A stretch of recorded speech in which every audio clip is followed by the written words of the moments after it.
Good morning, everyone. Let's go ahead and go on the record. Today is March 5th, 2018. The time is approximately 9 o'clock in the morning.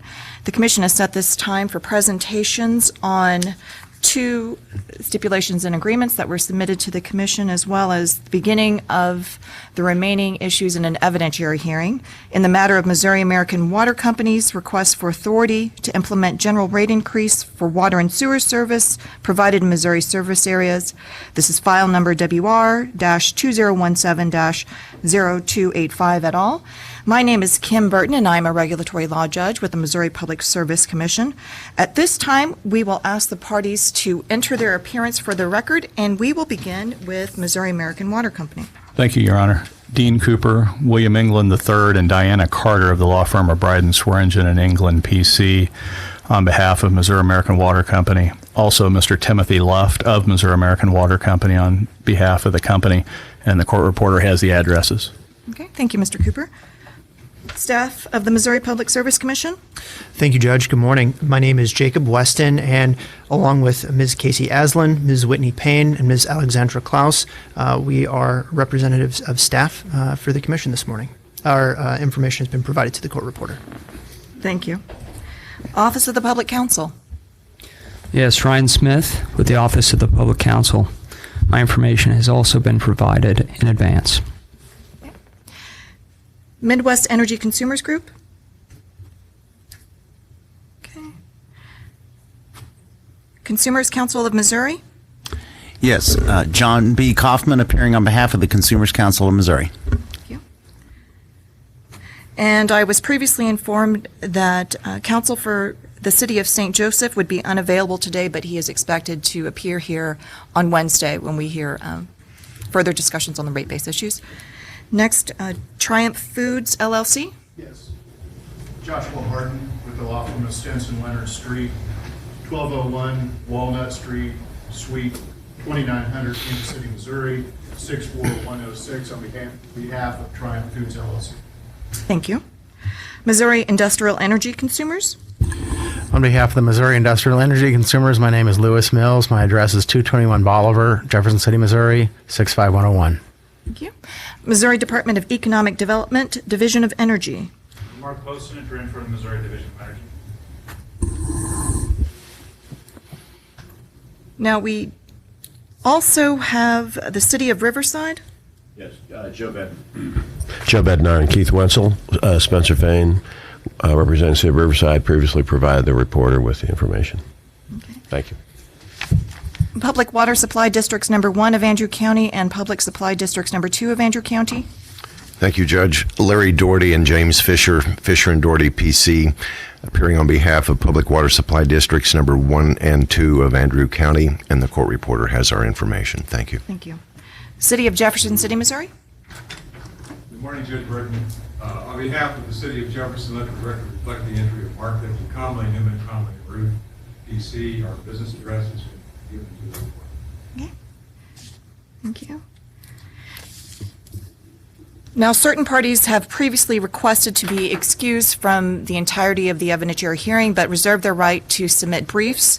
That request was granted for the Empire District Electric Company, Kansas City Power and Light Company, KCP&L Greater Missouri Operations Company, Union Electric Company, DBA Ameren, Missouri, and Utility Workers Union of America Local 335. In addition, the City of Warrensburg had requested to be excused from the presentation today, and I believe we have one more, City of Joplin. Stephanie Bell and Mark Ellinger on behalf of City of Joplin, and we would likewise request to be excused except for on Wednesday. That request is granted. And does the court reporter have your information? Yes. Okay, thank you. All right, now, are there any other parties that I may have missed? Okay, seeing no hands. It's my understanding that since we do have two stipulations and agreements that were presented for the Commission's consideration, we'll begin with the one that was first filed, and I believe that one involves the issues concerning the City of Jefferson City. All right. So we'll go ahead and begin with Mr. Luft. Judge Tim Love, Missouri American, Commissioners. We have a stipulation with the City of Jefferson, worked together with Mark Comley, their counsel. They had some specific issues. They intervened in this case and they wanted to be addressed. We enjoy a good relationship with the City of Jefferson, but there were a few things that they wanted us to take a look at. That includes some coordination on water main replacement, some private fire service rates. We're going to have meetings with regard to those. There's some pressure issues with the Cedar City area, the area around the airport. We're going to do some work before July of this year to try to address those issues. And then there's some smaller water mains, both the city and the company feel that need to be replaced. So we've developed a timeline to replace those. Any questions from the bench? No questions, thank you. Thank you. Thank you, Mr. Ross. Judge Burton, would you give me leave to address you just a moment? Yes, absolutely, Mr. Ross. Pursuant to paragraph 7 of the stipulation, the parties agreed that we could conditionally offer our pre-filed testimony of Chief Schofield and Britt Smith. And you've given the assignments for us, our block of numbers, and I have pre-marked that testimony. And I brought one copy for the court reporter. What I'd like to do is offer that conditionally to the commission at this point. It's on the condition that you would approve the stipulation without any modification. So it's conditionally relevant, I'll say it that way, but I would offer, let me make sure I've got the numbers right, Exhibits 325, 326, 327, and 328 into the record at this point. And for the record, would you identify? Yes. testimony? Exhibit 325 is the direct testimony of Chief Schofield. Exhibit 326 is his surrebuttal. Exhibit 327 is the direct testimony of Britt Smith. And 328 is Mr. Smith's surrebuttal.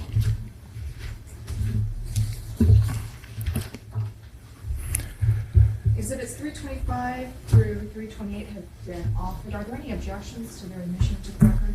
No objection, Your Honor. No objection. I'll go ahead and make those into the record. Thank you very much.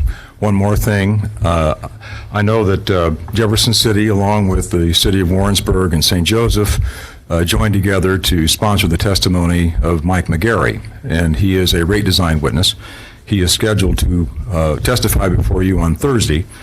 The attorneys for St. Joseph and Warrensburg will be presenting the opening remarks on that issue, and they will also be conducting his examination and the cross-examination of the opposing witnesses from other parties. Jefferson City has no other issues in the case, and like others, I'm going to ask you leave if I could be excused from the remainder of the hearing. Well, let me first check to see if there are any questions from the commission. Thank you. You're excused.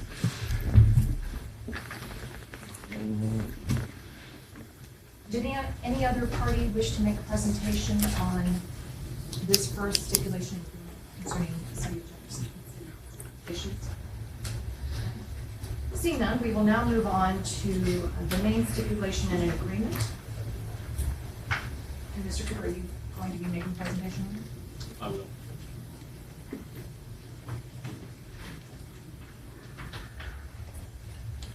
Thank you, Judge.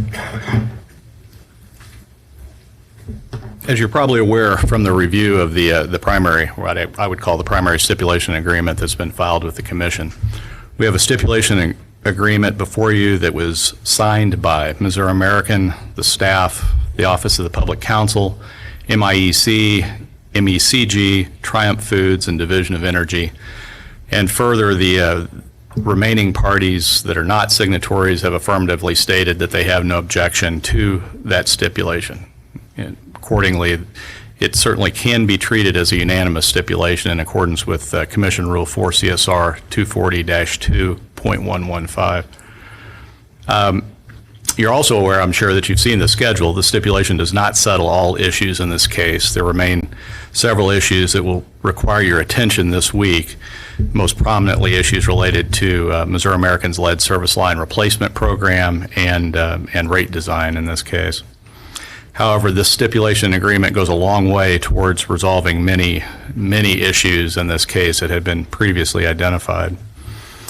In key part, the stipulation addresses total revenue requirement in conjunction with billing determinants and the Tax Cut and Jobs Act of 2017.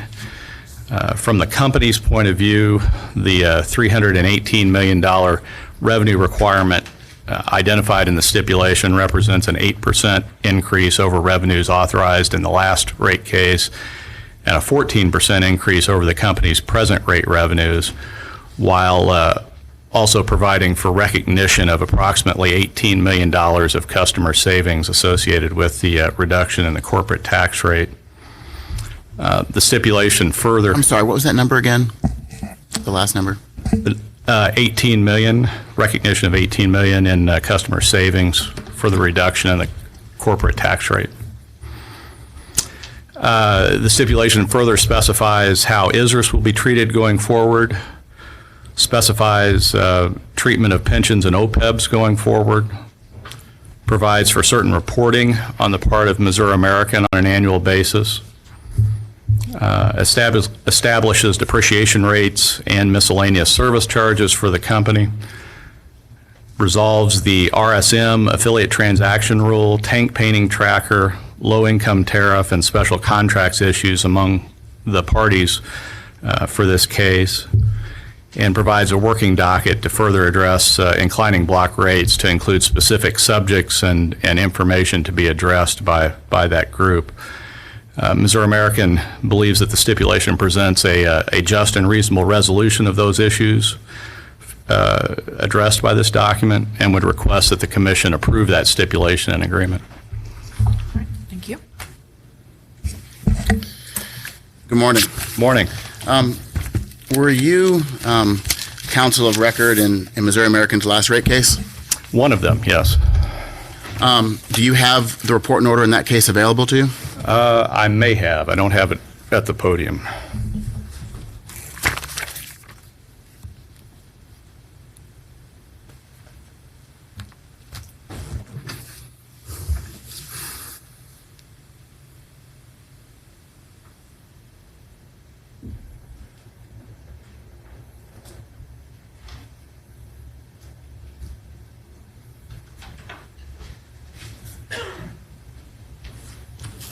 Yes, Chairman. What did this commission say about inclining block rates in that order? Well, without turning to it, the Commission... Page 41.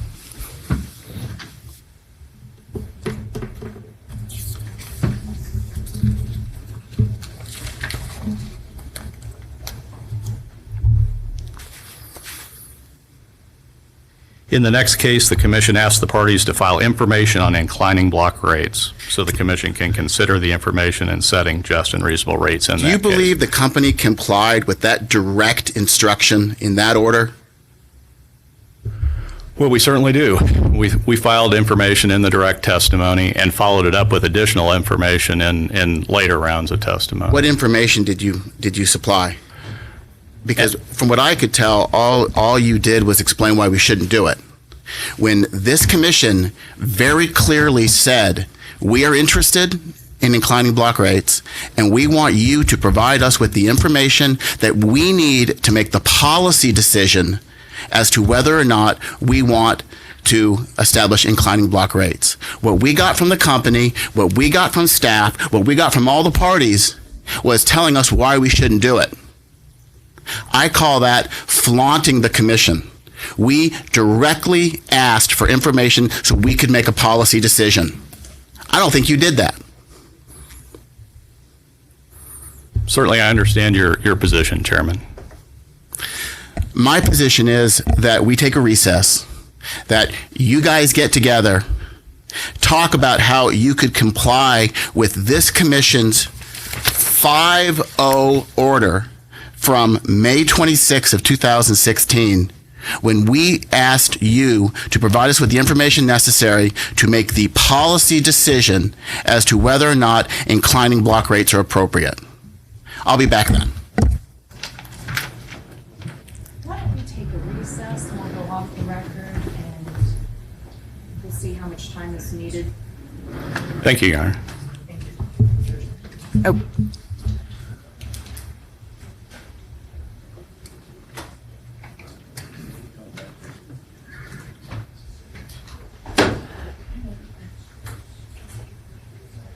would someone just shoot me an email?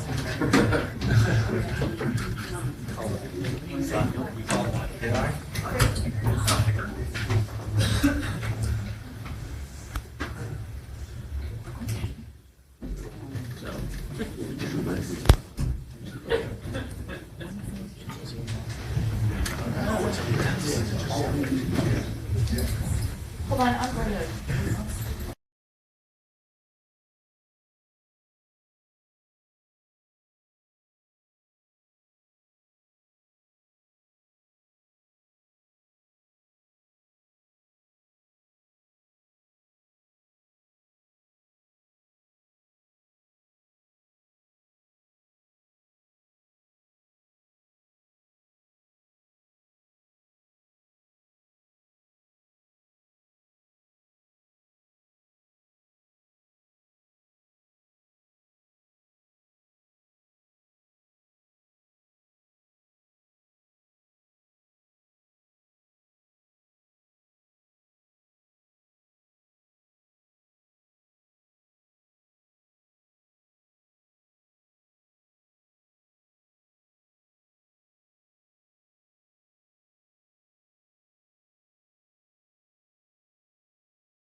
Okay, let's go ahead and go back on the record.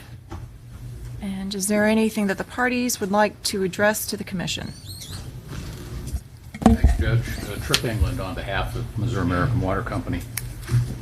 Let me begin, first of all, by apologizing, Chairman Hall and Commissioners, for not having provided the information that you obviously wanted on inclining block rates. That information is, I don't think, readily available right now.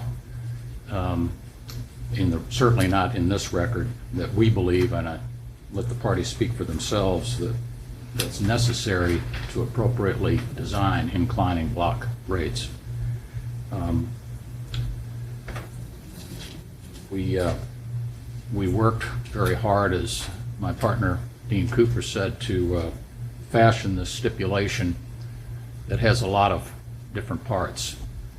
And the inclining block section was not easily arrived at, but the parties believe that the best way to address it was create a working group on a going forward basis to develop more granular information as indicated in the stipulation and agreement. The inclining block issue also entails the revenue stabilization mechanism, so it's a little bit like pulling a thread on your sweater. You're not sure how many other unintended consequences will result if we move down this avenue. Nevertheless, we kind of look to you to see if there's something we can do to, in this case, or as we've indicated here, we've got a collaborative that we've, during the break, discussed, and not that we were going to take a lot of time to do that anyway, but we've recommitted to moving quickly with the collaborative to determine or develop the granularity, the information we think is necessary to make an informed decision on inclining block rates. So I look to you all as to what exactly it is you would like, either in this case or moving forward.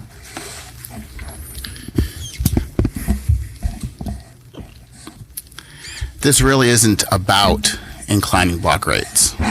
This is not really about rate design. What this is about is this commission in a 5-0 vote approved an order instructing the parties to do something. It doesn't matter what that was. You guys didn't do it. You did not do what we specifically asked you to do. I'm surprised that any of you are surprised at our reaction. Having said that,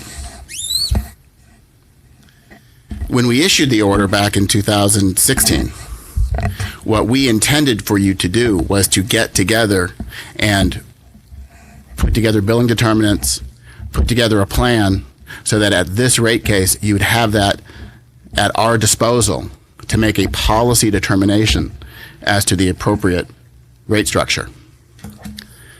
And now, 18 months later, you're saying we didn't do what you asked us to do, but we will over the interim. We will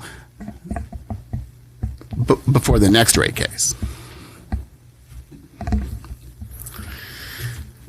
Let me ask you this. Mr. Jenkins, in some of his written testimony, proposed a pilot project in Joplin, I believe, and he had some rationale for why that would be the appropriate place to do such a pilot. Would that blow up the stipulation? I'll let Joplin's representative speak for Joplin. So, she has some feelings on that issue. Well, let me ask you first. Would it blow it up on behalf of Missouri American? Well, probably not, but it was also coupled with a revenue stabilization mechanism, because the concern is, it's obvious, with an inclining block rate structure, there's going to be a customer response, we believe. We're afraid the response will be conservation. We won't achieve the. Well, we want the response to be conservation. I understand that. Other parties are concerned that we're going to make too much money, that the customers aren't going to be well enough educated and they're actually going to use water and end up with a terribly high bill, we're going to have more revenues than we're entitled to. So the pilot, in our opinion, is tied inexorably to some sort of revenue stabilization or tracker mechanism to make sure we don't over-earn, if you will, or under-earn in that situation. And keep in mind, in our last case, we went in Joplin and in the District St. Joseph area from a declining block rate structure to a flat rate structure. So customers in those high-use residential customers in those districts have already experienced a significantly greater increase in their usage just based on moving to a higher rate. And how did that impact consumption? Well, the companies, it didn't help our declining use. If anything, it contributed to it. So it did promote conservation? I can't say that, Your Honor. Okay, well, I mean, you can't have it both ways. You can't say that it promotes instability and then at the same time that it's not going to have any effect. That it's going to promote conservation and it's going to cost us money, but it's not going to work. I mean, it's one or the other. Well, I'm saying the company's concerned that it will have an impact and actually reduce revenues. What I'm saying is other parties are concerned that it will have an impact and it'll increase revenues because people will not respond quickly enough. Okay. Let's hear from.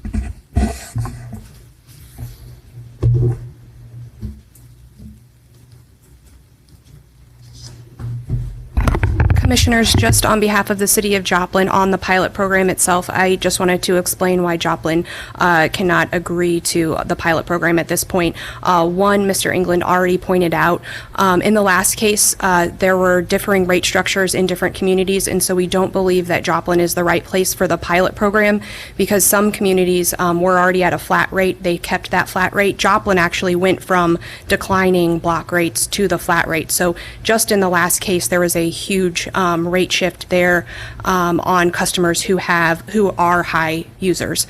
And so implementing an inclining block in a community that just went from declining to flat, we feel like there are other communities, specifically those with the flat rate before, that might be less affected by that. And the other point is just from the projections that we're seeing based on the billing determinants, Joplin, I think rate A is looking at approximately a 50% increase on the volumetric charge. And when we look at that, Joplin itself has had almost a 300% increase since 2000. And so on residential users, even those high-end users, already looking at a 50% increase, adding inclining block on that would, I mean, some would call 50% a rate shock, but adding inclining block on top of a 50% increase would really be a hardship to the people of Joplin. Thank you. Thank you.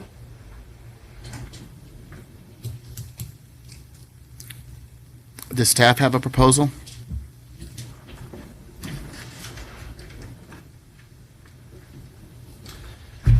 Morning, Commissioners. Good morning, Chairman, Judge. Staff, again, apologizes for not having the information that was sought. That is a failing of the parties to produce that information to the Commission to make this decision. Staff doesn't have a separate proposal from what Mr. England discussed. And the basis is essentially this. The one point of consensus that all of the parties have on this issue is that we do not have the information.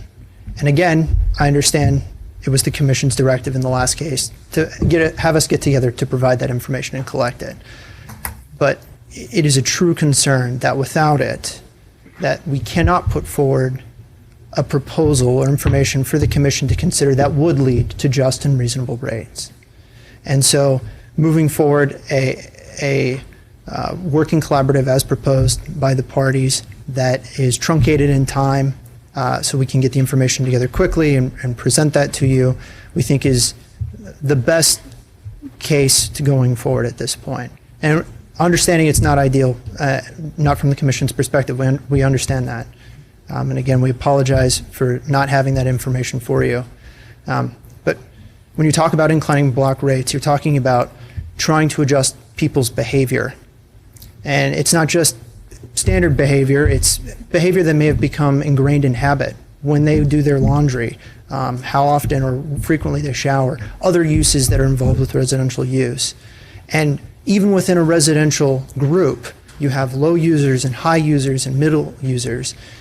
And without a careful analysis of the different levels of use, there's always going to be a concern that you're going to balance incorrectly the incentives and disincentives for those customers.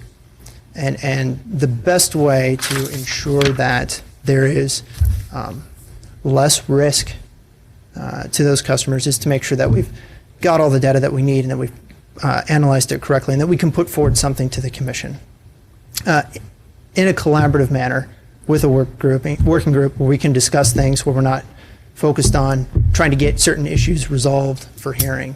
That way we can have an honest conversation about the information as we're trying to present something. Is there another community that might provide a viable test pilot project?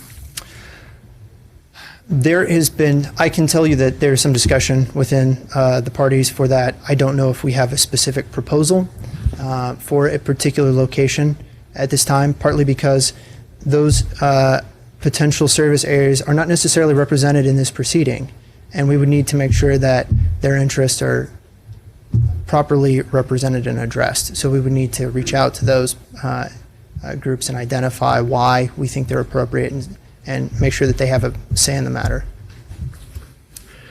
Mr. Chairman, I've talked to the parties about me talking to my clients, and I've got kind of a unique circumstance because Riverside just makes up a part of the Platte County Water District.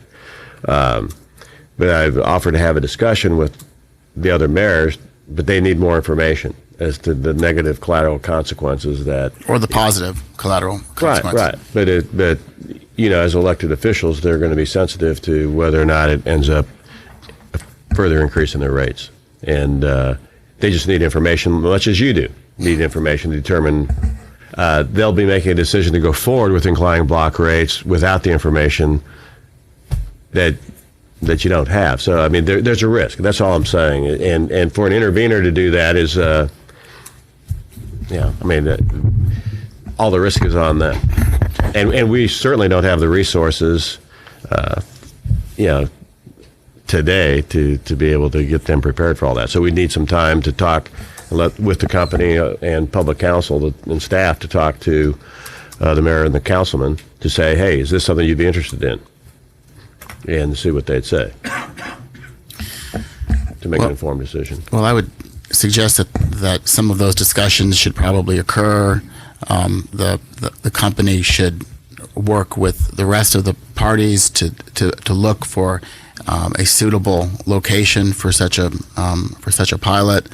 And I look forward to hearing what you guys come up with.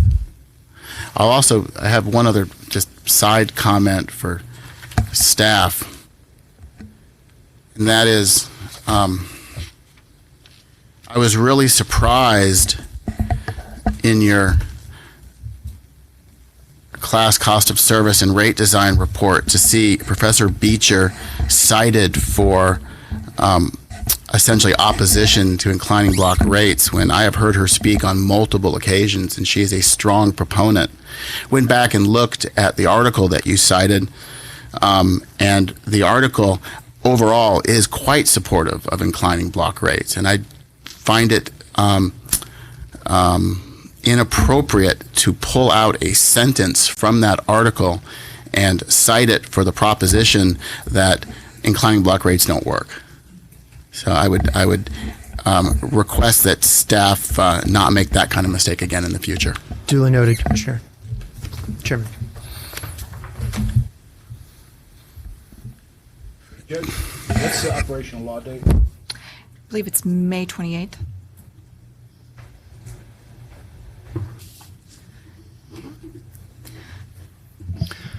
I have a proposal. I suggest we just vote no on the stipulation, continue to have this hearing. We all vote no, and then you come back 11 months with a new rate case, and you include the information that you should have brought on this one. I'm sure the $24 million rate increase, that people would love not to have that for another 11 months. And I would say, don't you ever come back and ignore one of our orders, because somebody read this and someone chose to ignore it. It wasn't like it was hidden in our order. Someone read it and said, yeah, we don't have to do that. How many times in the agenda have you heard us talk about kicking the can down the road? So on a 5-0 order, you purposely ignored it, and your response was to kick the can down the road. Well, let's have an interim committee. Let's have a policy working group. And then to find out that staff, you had your report and you manipulated it so that you could get the policy you want. We set the policy. If I could find a legal way to just cancel this whole rate case hearing, that's what I would do.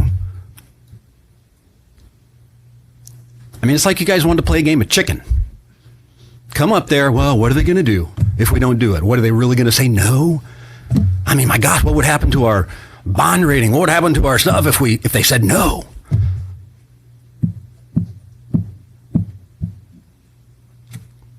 So that's my proposal.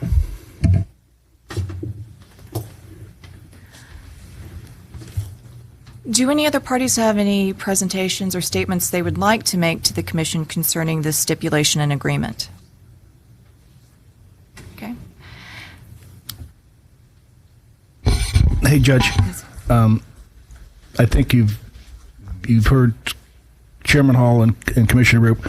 Why don't you find out, we'll just pass on the stip right now. Why don't you find out on the schedule going forward, if we don't accept the stip, how many more days we need, and see where it's located. I think we're going to have a couple days extra next week.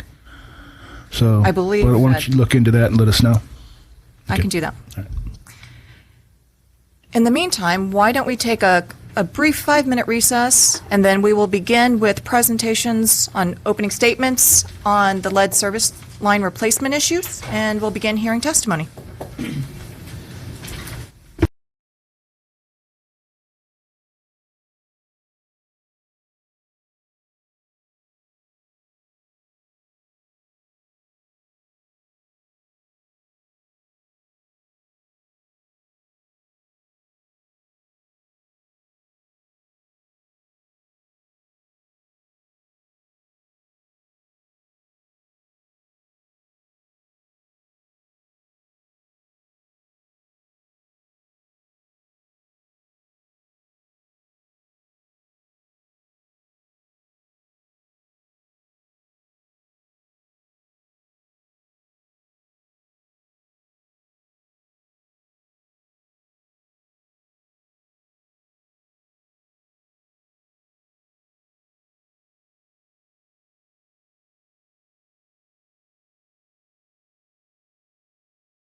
It seems like not that long ago that we were here discussing lead service line replacement with the commission, and of course, in fact, on November 30th of last year, the commission issued an order in WR-2017-0296, where it granted Missouri American an accounting authority order to allow it to defer and book to USOA account 186 its costs associated with the replacement of customer-owned lead service lines that were completed between January 1 of 2017 and May 31st, essentially, of 2018, or May 28th, the operational law date.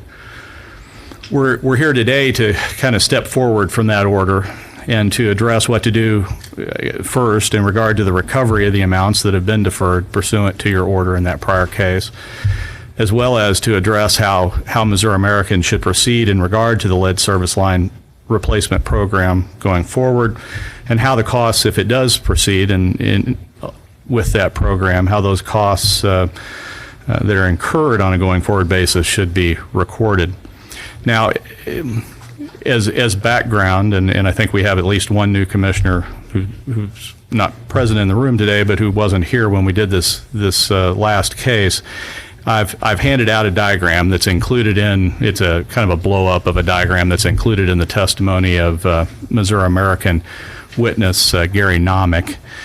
And just as I say, as kind of a refresher, what portion of a service line is owned by the customer differs within Missouri American's territory.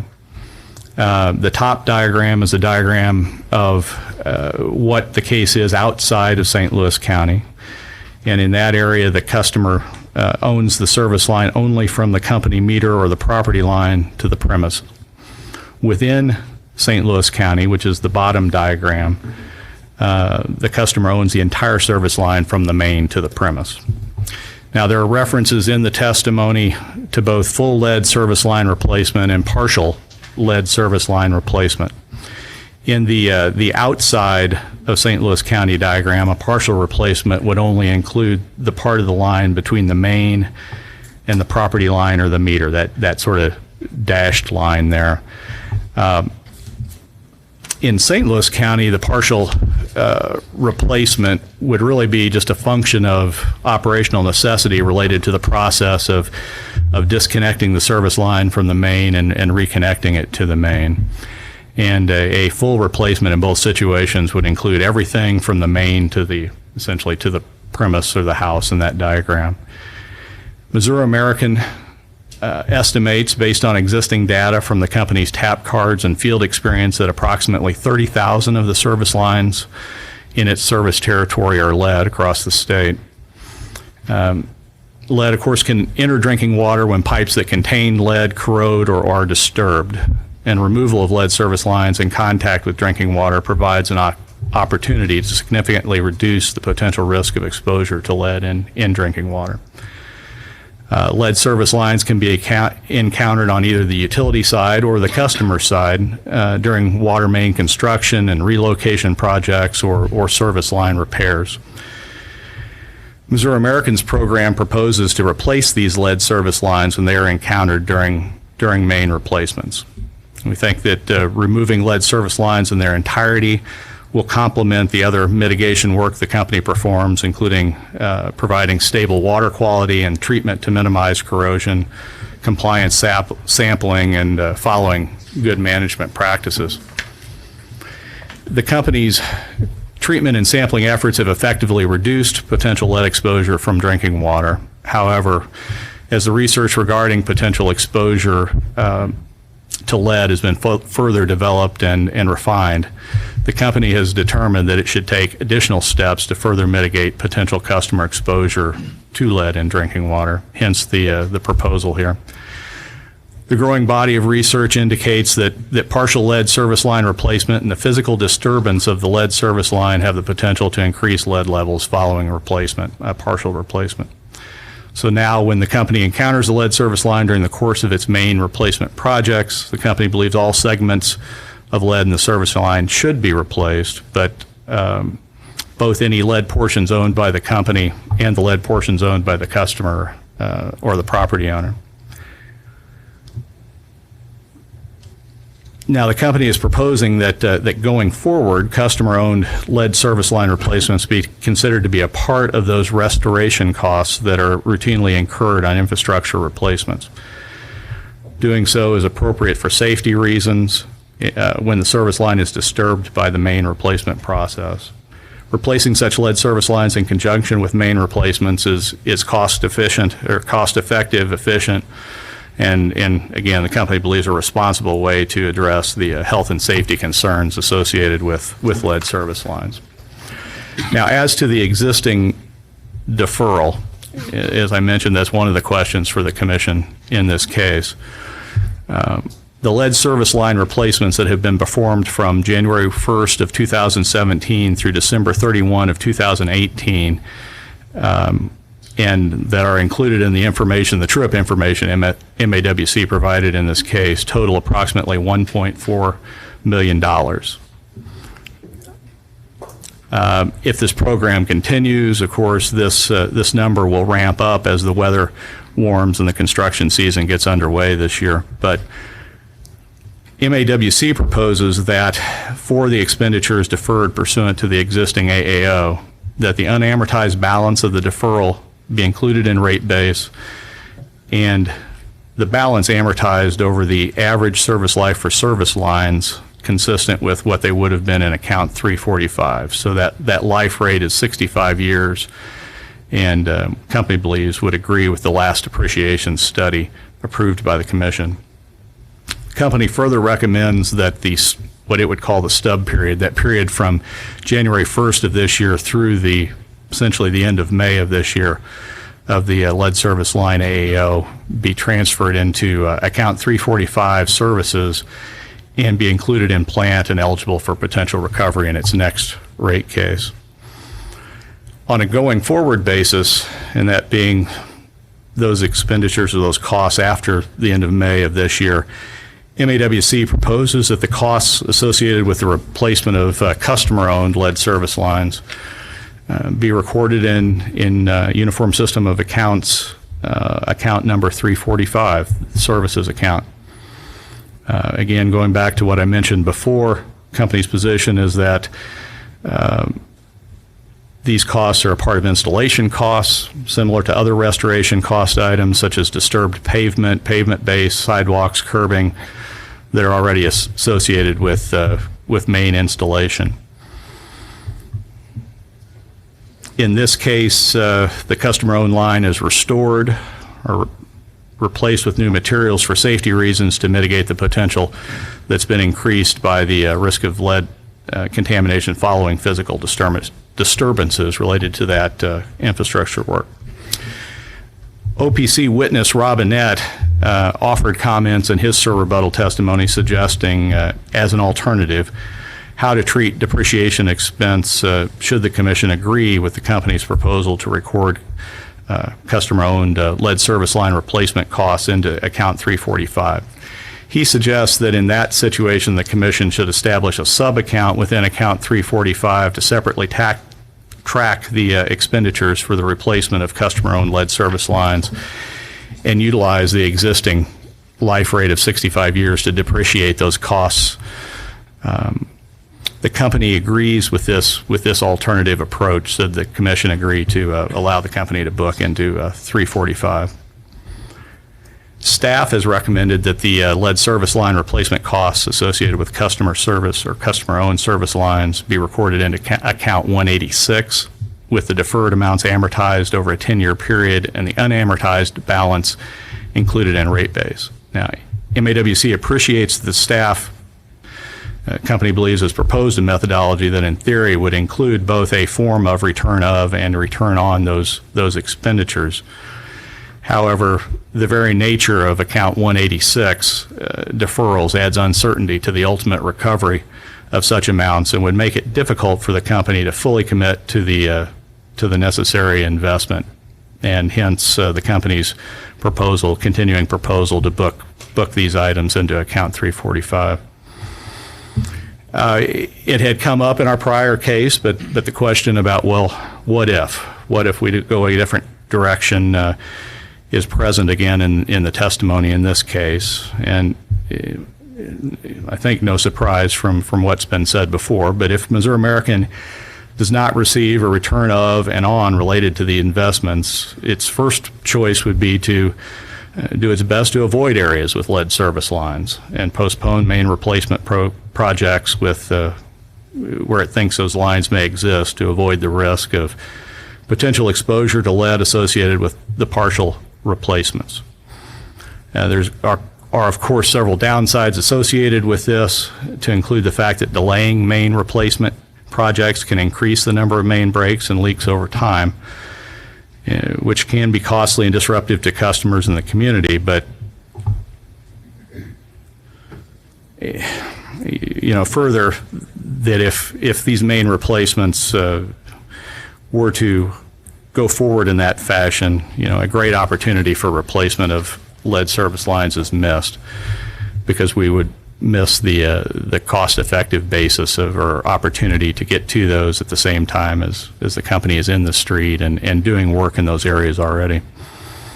Excuse me, Mr. Yes. Did I hear you say, because I've always looked at this as the company doing a good service by going and replacing those lines. Did I hear you say that if the company was not given a return on replacing lines that they do not own, that the company would shy away from replacing those lines and go somewhere else? That's absolutely correct, Commissioner. Oh, okay. Thank you. I think that no matter how you look at it, it's money that would have to be expended by the company. It's money that, if placed in if invested in a different way, would receive a return on, and so the absence of that return on would certainly influence the company's decision making. The issue of lawfulness of what the company has proposed has been raised by the Office of the Public Counsel. I think, among other things, OPC has argued that Missouri American's tariff does not permit it to replace customer-owned service lines. In the company's view, none of the tariff sheets or none of the tariff provisions cited by OPC prohibit Missouri American from replacing a customer water service line in this circumstance. Now, this is for good reason.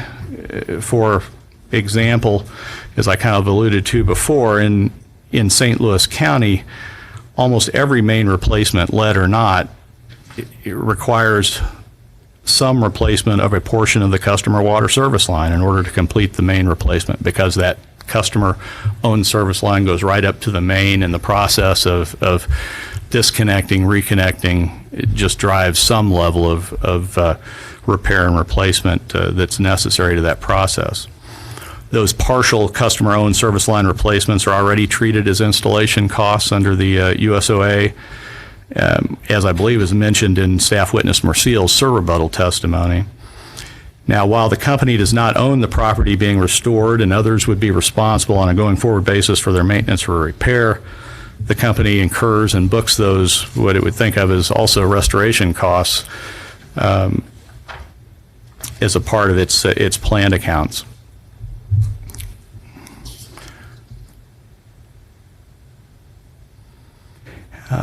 Ultimately, the company believes that the lead service line replacements do not violate its tariffs for these reasons, and nor is it necessary for Missouri American to change its tariffs to move forward as proposed.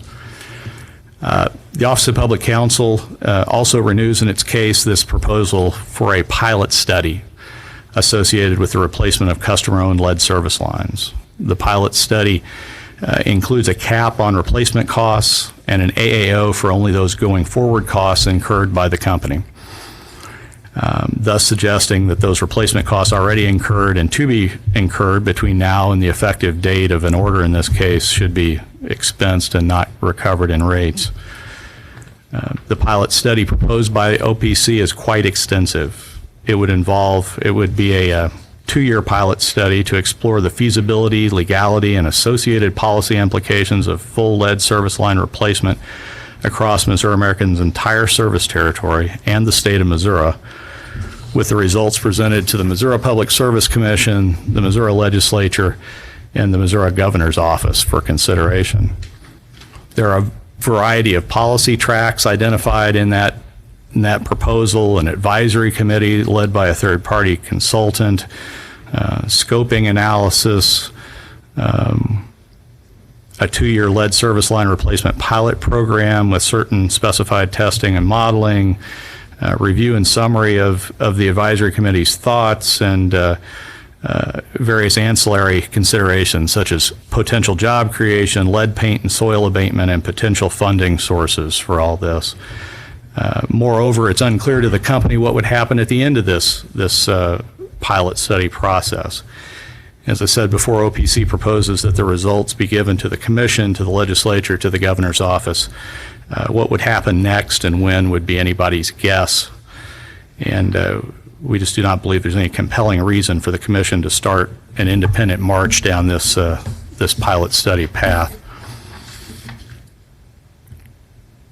Missouri American witness Nalmec has detailed the extensive and detailed research and study that has already been performed by many governmental organizations, private foundations, and other groups to include the Lead Service Line Replacement Collaborative, and he can speak to that if you have additional interest in that.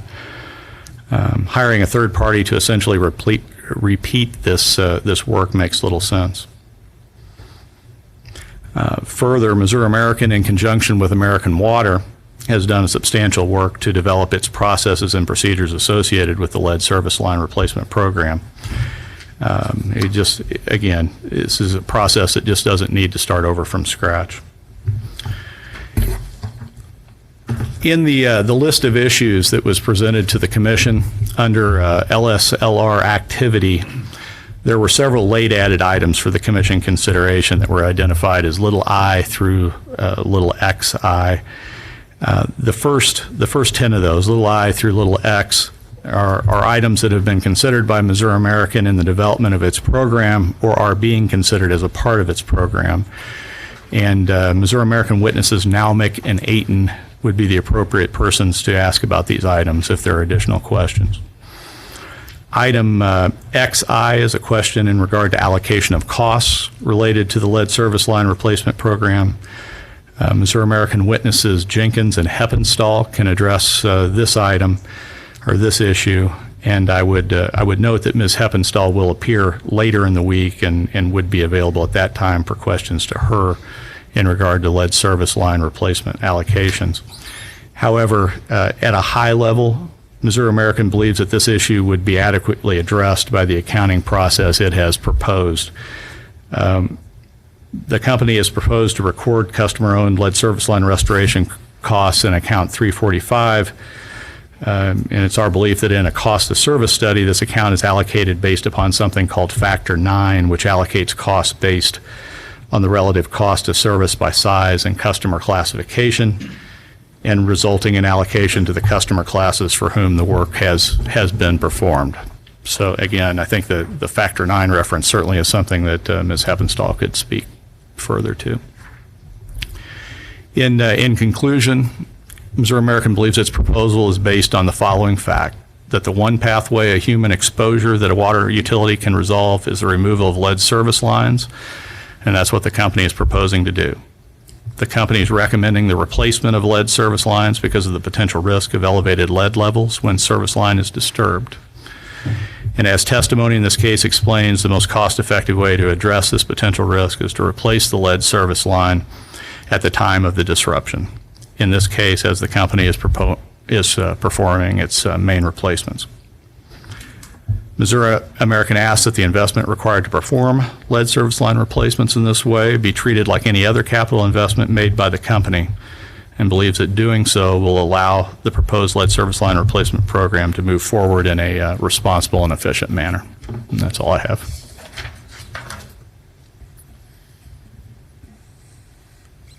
I have a couple of questions. Let me start with this. Do you have a witness who would be able to provide testimony on the St. Louis County Water Service Line Repair Program? The program that's established by statute? Yes. I believe that we do have witnesses that would be familiar with that. Probably Mr. Ayton. And would he also be able to describe any interactions with the Director of Public Works at St. Louis County with regard to the program? I certainly believe he would be the appropriate person to ask about that. And what about the legality of covering some of these costs through that program. Is that a legal issue for you as opposed to your witness? It probably is a legal issue that should be addressed by me or someone from on the attorney side, yes. Well, could you do so? Well, what is the particular? I'm trying to understand. I mean, there's a fund there that St. Louis County residents and ratepayers pay into, that I'm wondering if it could be accessed for some of these lead customer-owned service line replacements. Right. It's certainly something that the company has looked at and discussed with the county. And as I alluded to before, I believe that that's a program that's established by statute, and it is, I think my memory is it was required to be approved by a vote of the people in the county before it went into place. I believe that there's a limit on the amount that can be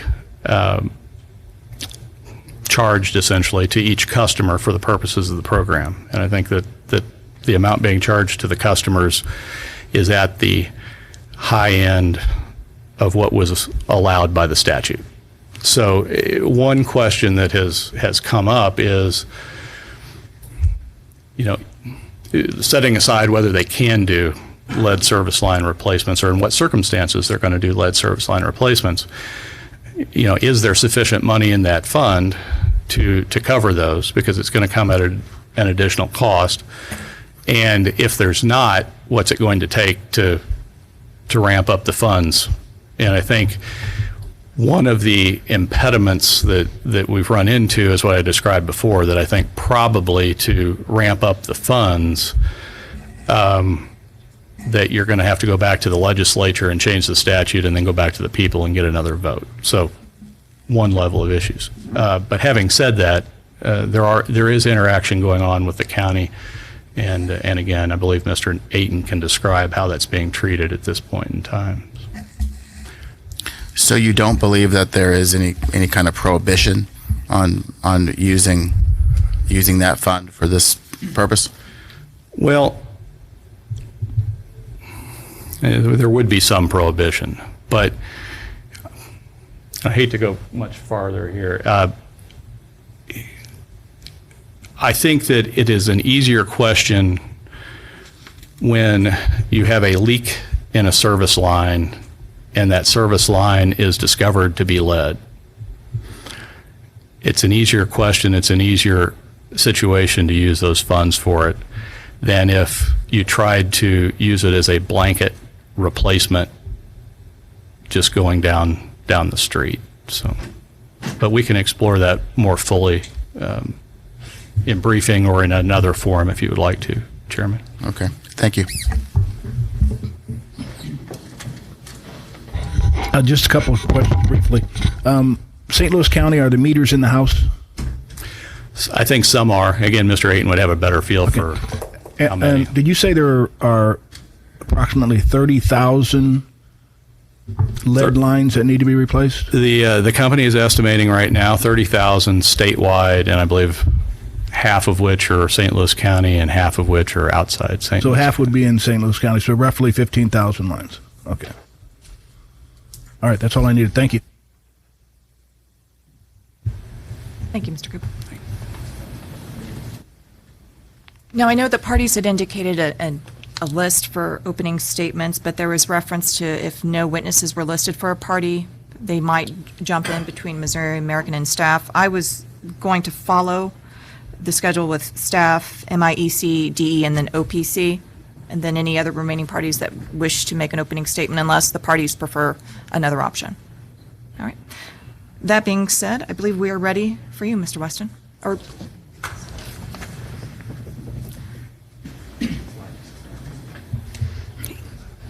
Good morning. In addressing the issues relating to lead service line replacements, I will keep my comments brief, as these issues were argued at length when Missouri American requested an AAO in case WU-2017-0296.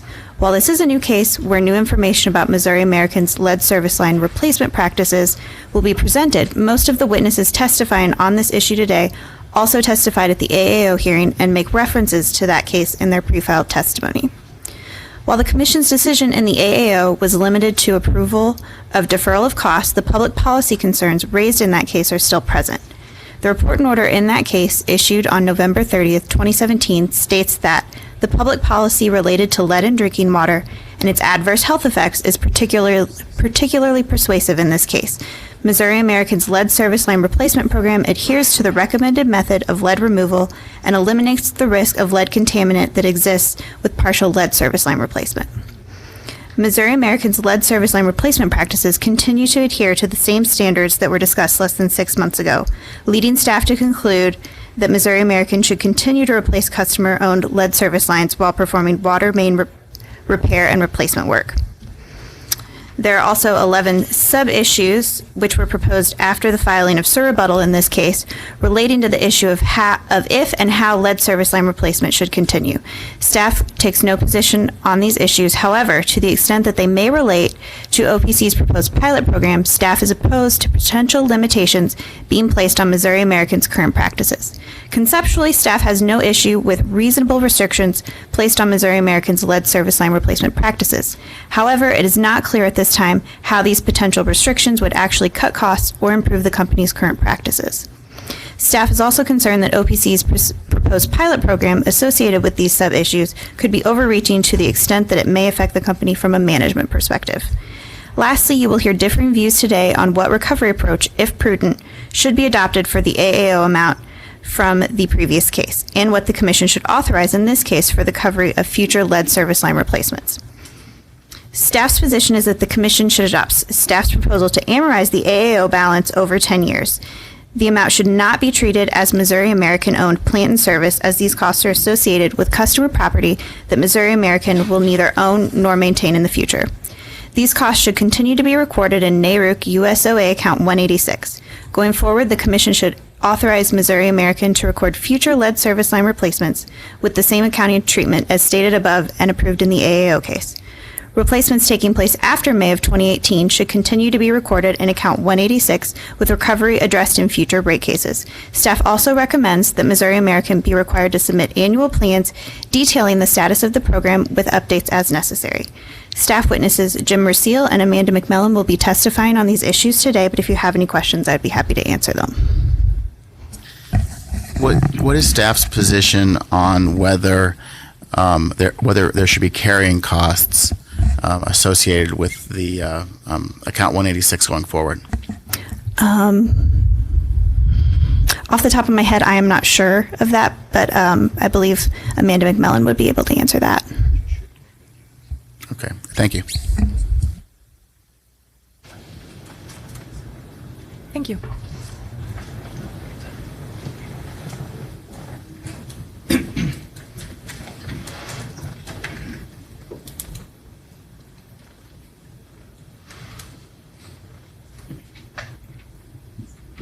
Good morning. May it please the Commission, Lewis Mills on behalf of the Missouri Industrial Energy Consumers.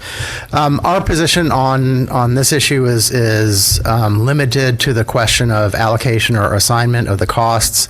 There are only two parties that have proposed solutions to that question. One is the MIEC, and we have proposed that those costs should be directly assigned to the classes in which to which the service lines relate.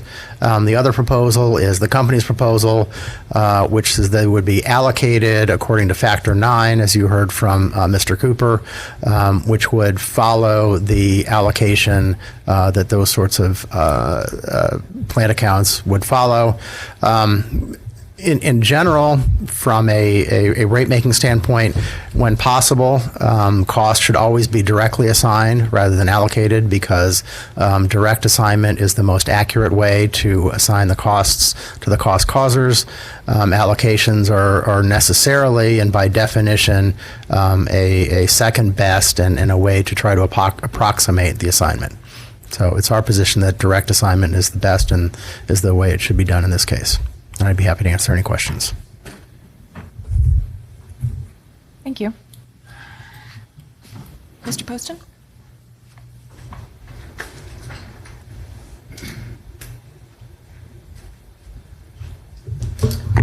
May it please the commission.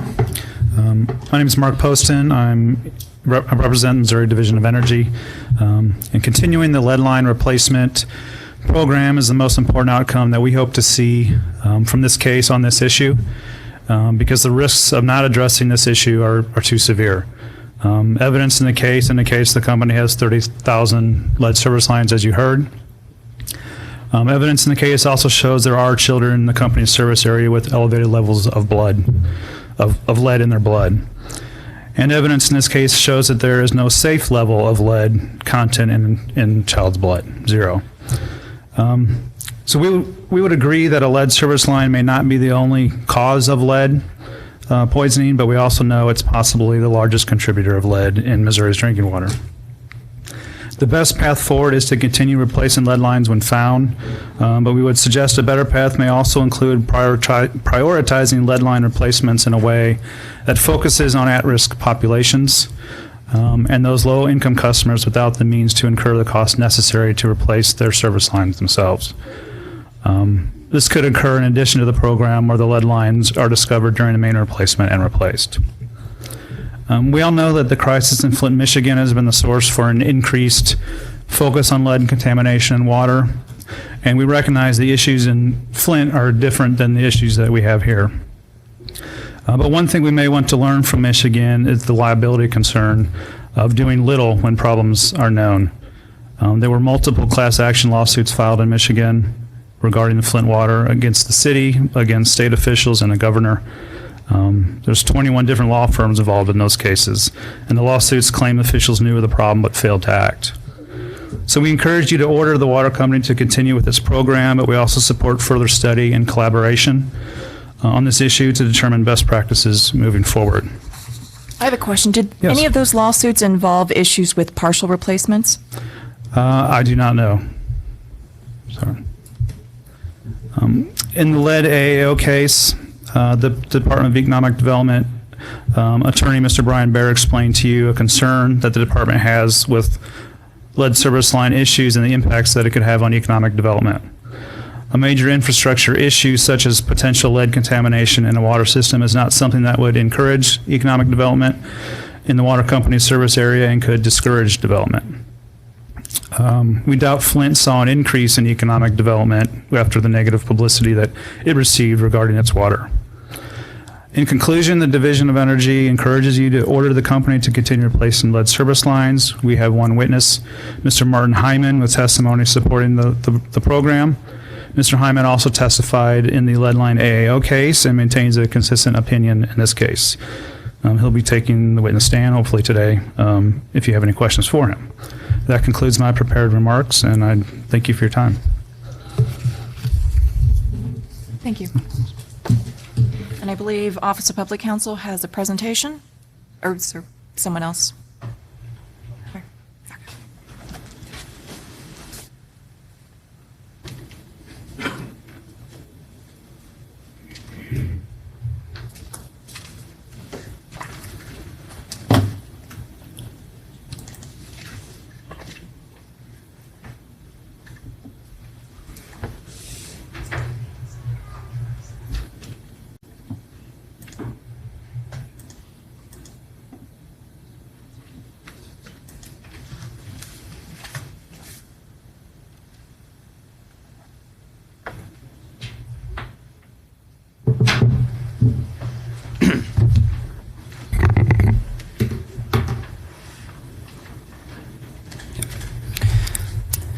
Commissioners, Judge, fellow counselors, OPC, as you know, represents the ratepayers of Missouri. This issue is about truth. This issue is about that truth cannot harm a cause that is just. Fear can feed falsehoods. My hope is for the truth to be revealed in this proceeding through a review of the testimony, through asking good questions, through reviewing the parties' briefs, and my hope is that you'll keep an open mind. OPC has hope that you will also reject imprudent expenditures of past and present, and we hope that the Commission considers alternatives for the future. To be more specific, OPC believes the company's several hundred replacements of lead service lines performed, in our opinion, in violation of the company's tariffs should be denied. The company's current proposal should also be denied. If the Commission is uncomfortable with denying all aspects of lead service line replacement, OPC proposes at the very least, this issue deserves more attention than the parties have given it. So, throughout our testimony, I guess you'd say we're one of the only parties who I feel has the courage to ask questions. And it's confusing and it's troubling to me personally. And to the ratepayers, I think it is also. They want to know why for the last 30 years of perfect compliance with the lead and copper rule, why does this company need to replace customer-owned lines for a subclass of customers?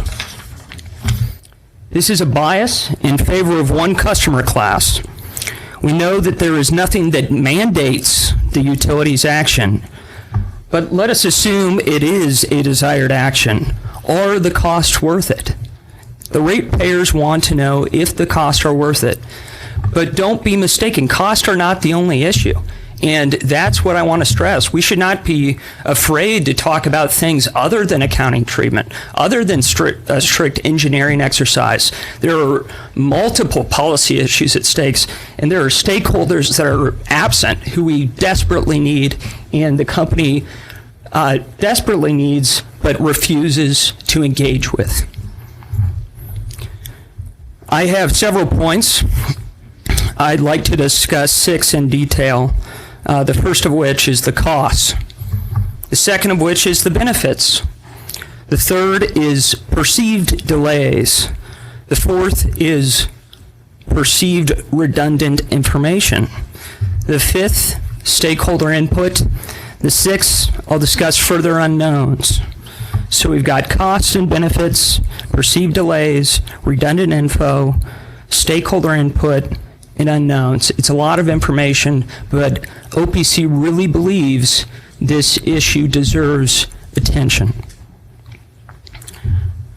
As I said before, this case is about truth. Let's not be afraid of the truth. And what's the truth about the cost? The truth is that the company's proposal is high. It's very high. In fact, OPC estimates that the cost could be as high as $210 million right now. Why $210 million? Well, here's why. Company witness Mr. Bruce Aden has produced evolving cost estimates. In fact, we're on his third strike now.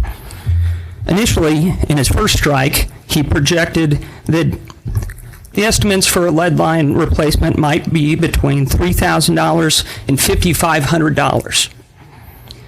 That was in the WU case or the AAO case.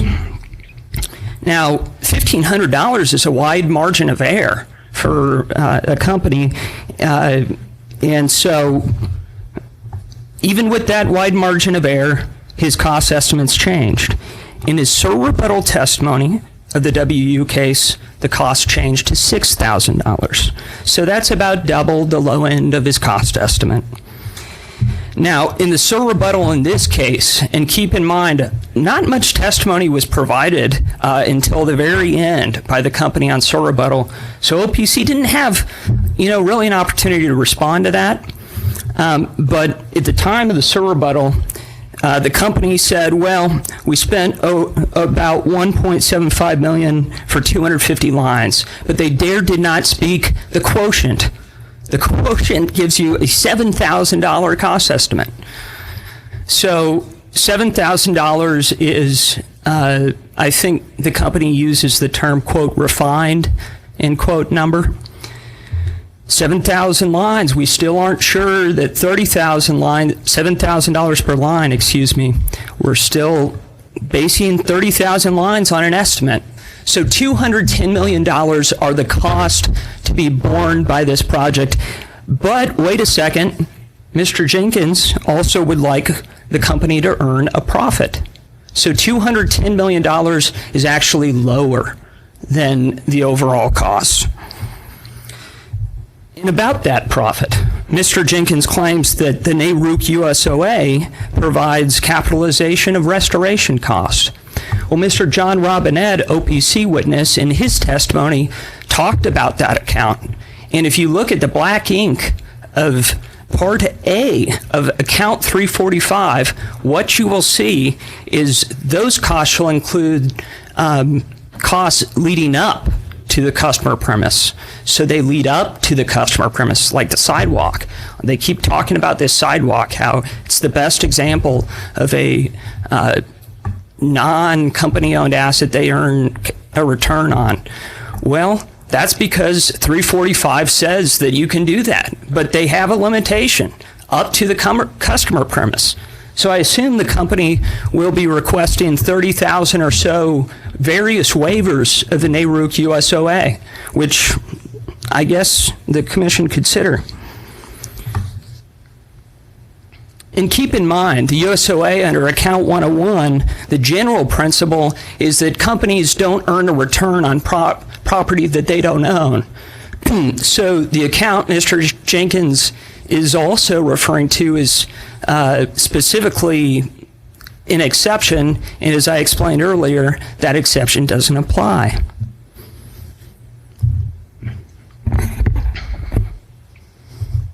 There is also a legal question. 393.270.5 allows for a reasonable average return upon the value of the property actually used in the public service. Is property of a customer's line for the exclusive benefit of a customer, is that in the public service, or is that just for the exclusive benefit of a customer? So those issues also don't go to the tariff violations, which OPC has alleged, and I heard today that the company has no plan to change their tariff. I mean, even out of an abundance of caution, wouldn't you want to change the tariff? I mean, if you're really doing this right, wouldn't you want to put questions aside and add more certainty? Well, the company doesn't feel they need to do that. So the costs are becoming perhaps more certain, but they're still out there. So let's also be truthful about the benefits. Let's talk about the benefits. So from OPC's perspective, what we understand the benefit to be is that these lead lines would be eradicated, right? So what is the benefit associated with that? Well, it's important to have context, right? When we talk about lead issue, we need to understand the benefits. So in the 1980s, motor vehicles were the main source of of lead particulates and lead exposure by humans. We used gasoline that contained lead, and the motor vehicle emissions caused a lot of lead. It wasn't good. And around the 1980s, that began to be phased out. In about 1996, there was an outright ban, and leaded gasoline caused that reduction was huge. It was hugely significant. So today, what is the most common source? Is it a lead service line? No, that isn't what the evidence suggests. The most common source is actually lead-contaminated dust from deteriorated lead paint. And I thought this was pretty interesting in Dr. Mark's testimony. Apparently, on warmer days, you have kids that go out into the yard and they play just like we all did. And actually, their lead levels, are correlated with that because they're outside and they're, there's dust and there's soil contamination. And so you actually see a correlation there. And so I found that to be an interesting part of the context. And is my slideshow become defective? Okay. So this slide, and I realize it's always troubling to see. Does everyone have a copy? Okay. This gives you NOPC's opinion, some perspective on lead levels throughout history and the different events that have significantly been successful in reducing lead contamination.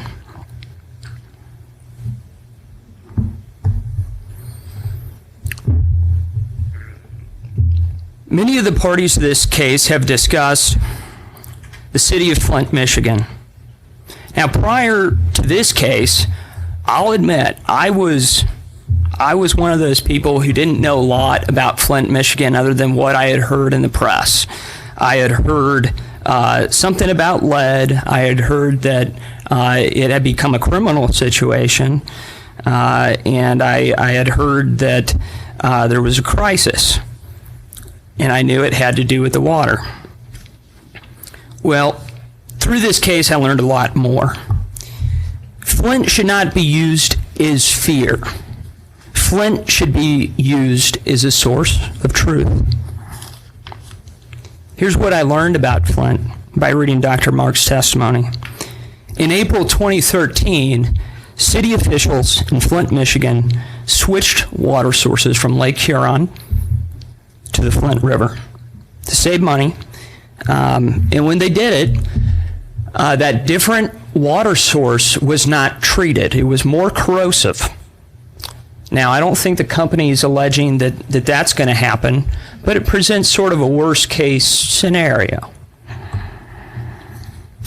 Now, there are lots of details about, I guess, how the Flint story broke. And I'll lead those details to Dr. Mark's testimony, or if you have questions, I invite you to ask him directly. But what I was interested in was the aftermath. If one were to have taken the Flint case at face value, one would have expected kind of a large bump in lead levels. So this is another slide here. And you'll see a small uptick, right, as between when Flint switched. And you'll notice that's under 90% of the individuals there. The commission should also know that the percentage of children with elevated blood lead levels in the city of Flint were far less than the state of Michigan as a whole during the water crisis.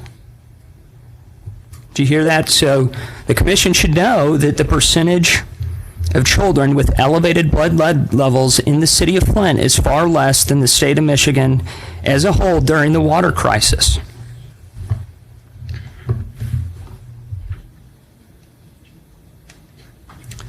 The CDC has some recommendations, and they give what I just told you some context, because what are these numbers, 5, 10, 15? To me, I didn't really know that until I looked at this, and I understand that 15 is sort of the EPA action level, and then below that, everyone is right that no amount of lead in the water is safe. But what does the CDC recommend based on different levels of blood lead levels? And here's what it says. It's basically nutritional counseling. You want to follow up and monitor calcium and iron intake. So that's, for the vast majority of people in Flint, that's what was there. And keep in mind, even with Flint, do we really know that it was the result of the lead service lines? I mean, no, we don't, actually. There's a lot more to learn there. So I would ask you to consider all those things when you're considering the benefits, right? When you consider the benefits, consider the context. OPC also notes that the staff of the Missouri Public Service Commission presented to this commission a report on lead levels in the state of Missouri. Apparently, they contacted the Department of Natural Resources, who OPC thinks should be a stakeholder in this discussion, but is not in this case. And DNR representatives informed staff that, quote, lead contamination is, in general, not a problem in Missouri because utilities are following the lead and copper rule and produce non-corrosive water. In other words, they're treating their water, just like they have for 30 years. Mr. Bruce Aden, in his own testimony, has talked about perfect compliance with the lead and copper rule.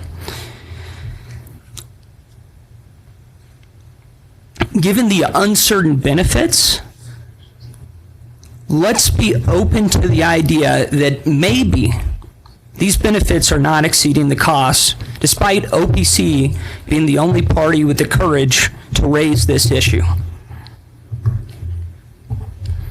Maybe we might consider doing a cost-benefit study to figuring out more specifics. The company hasn't done such a study, not that OPC has seen. Third, let's be truthful about what is being delayed exactly. There's a lot of talk about we don't want to delay health benefits. Now, this is an interesting statement considering for the last 30 years, the company's sterling record but lack of action. But all of a sudden, this is an immediate problem that must not be delayed. This needs to be rammed through right here, right now.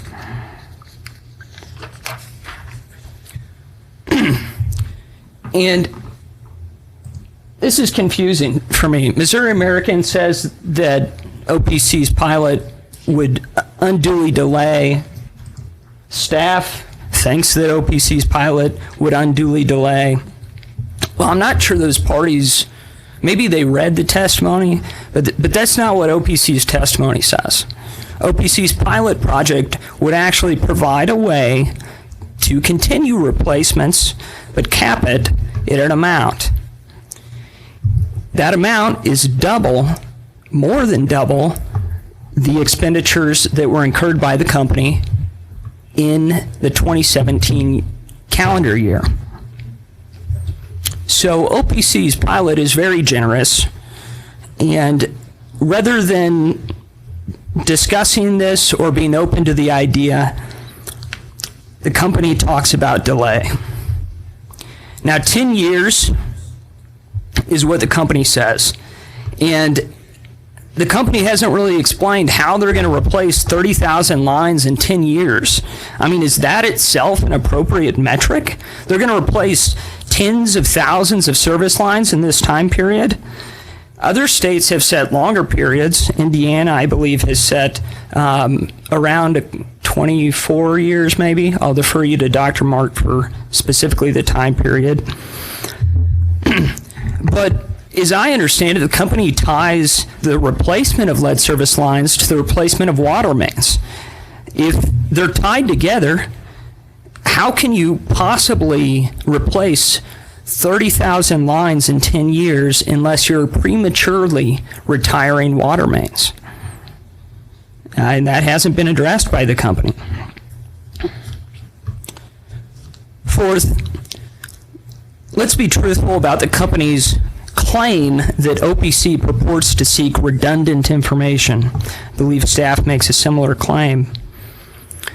Well, look, Dr. Mark will be the first to admit he does not have all the answers. The nation is admitting as much. They don't have all the answers. But apparently the company thinks that we don't need to study this, and had OPC only looked at the lead service line replacement collaborative like they looked at, they would know that everything OPC is suggesting here really isn't anything different than what's being done nationally.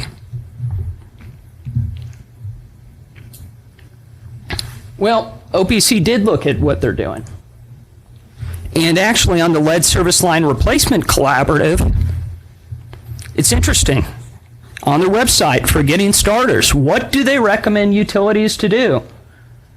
There it says water utilities in the process of planning a proactive lead service line replacement should consider an initiative of reviewing ways to accelerate an existing initiative. They'll find it useful to engage local leaders, state agencies, others early to get perspectives, and you can form an advisory group to discuss options and or an internal team to help coordinate the planning process.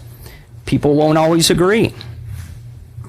What else does it say? It talks about the collaborative process. Hey, look, what the company says OPC ignored is starting to look exactly like what OPC looked at.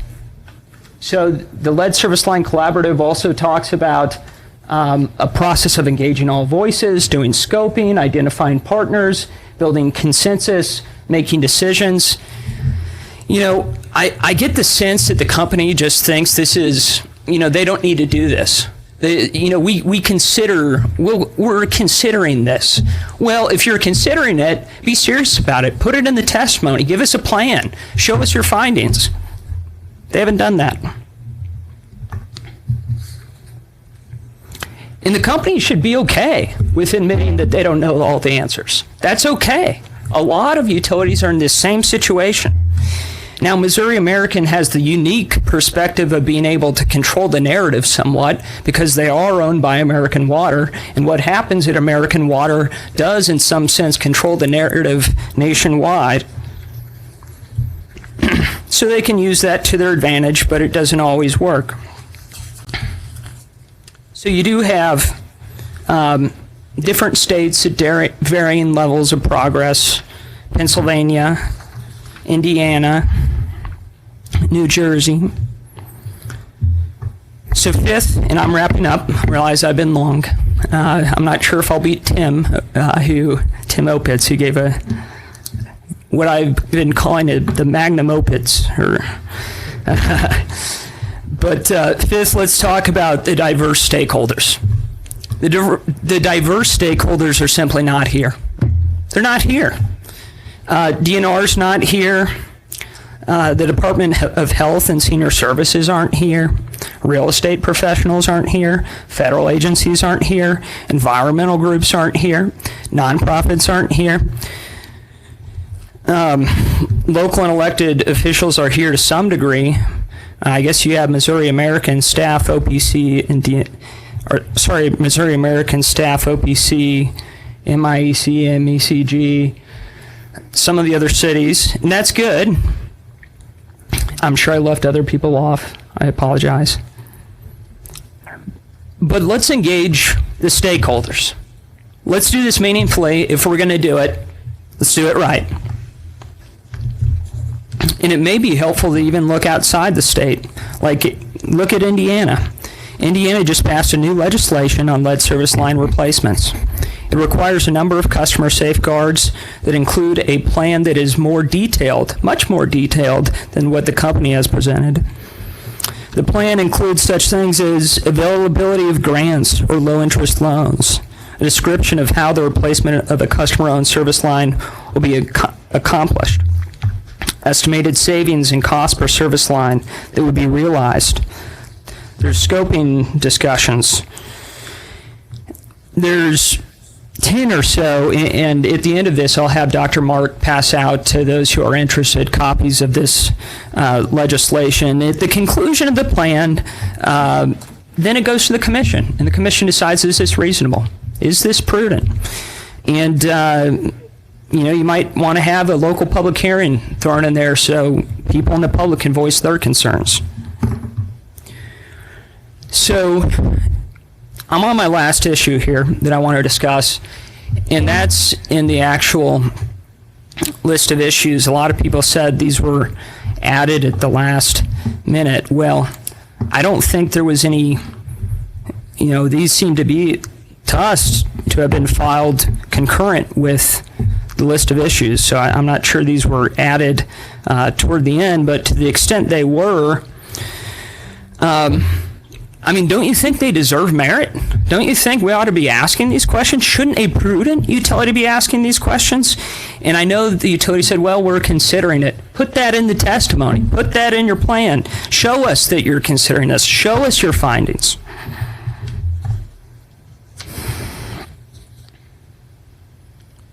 Those issues, I'll let you look at them.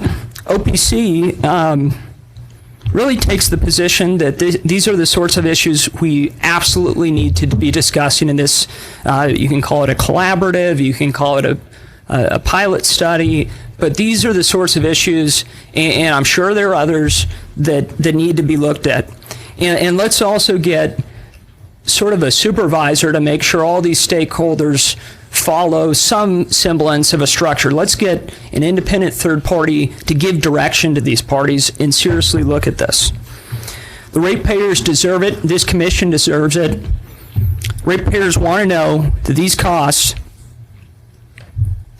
are worth it. Thank you. Just briefly, I've got a question for you, and I think those are all good ideas, and it'd be nice if other stakeholders were involved, but they aren't. Yes, it's on. But they aren't involved in it at their choice, right? I mean, anybody can intervene in this case. So, but my question to you is, what do you do tomorrow? Do we just stop replacing lines, or what do you do tomorrow when we know that if we have a lead service line and it's disrupted, that it can corrode and lead gets into the water? We know that through studies.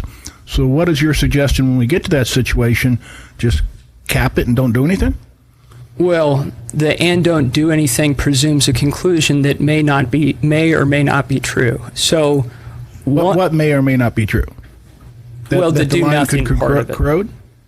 Or that the line when a service line gets disturbed, studies show that causes lead to be released into the water, correct?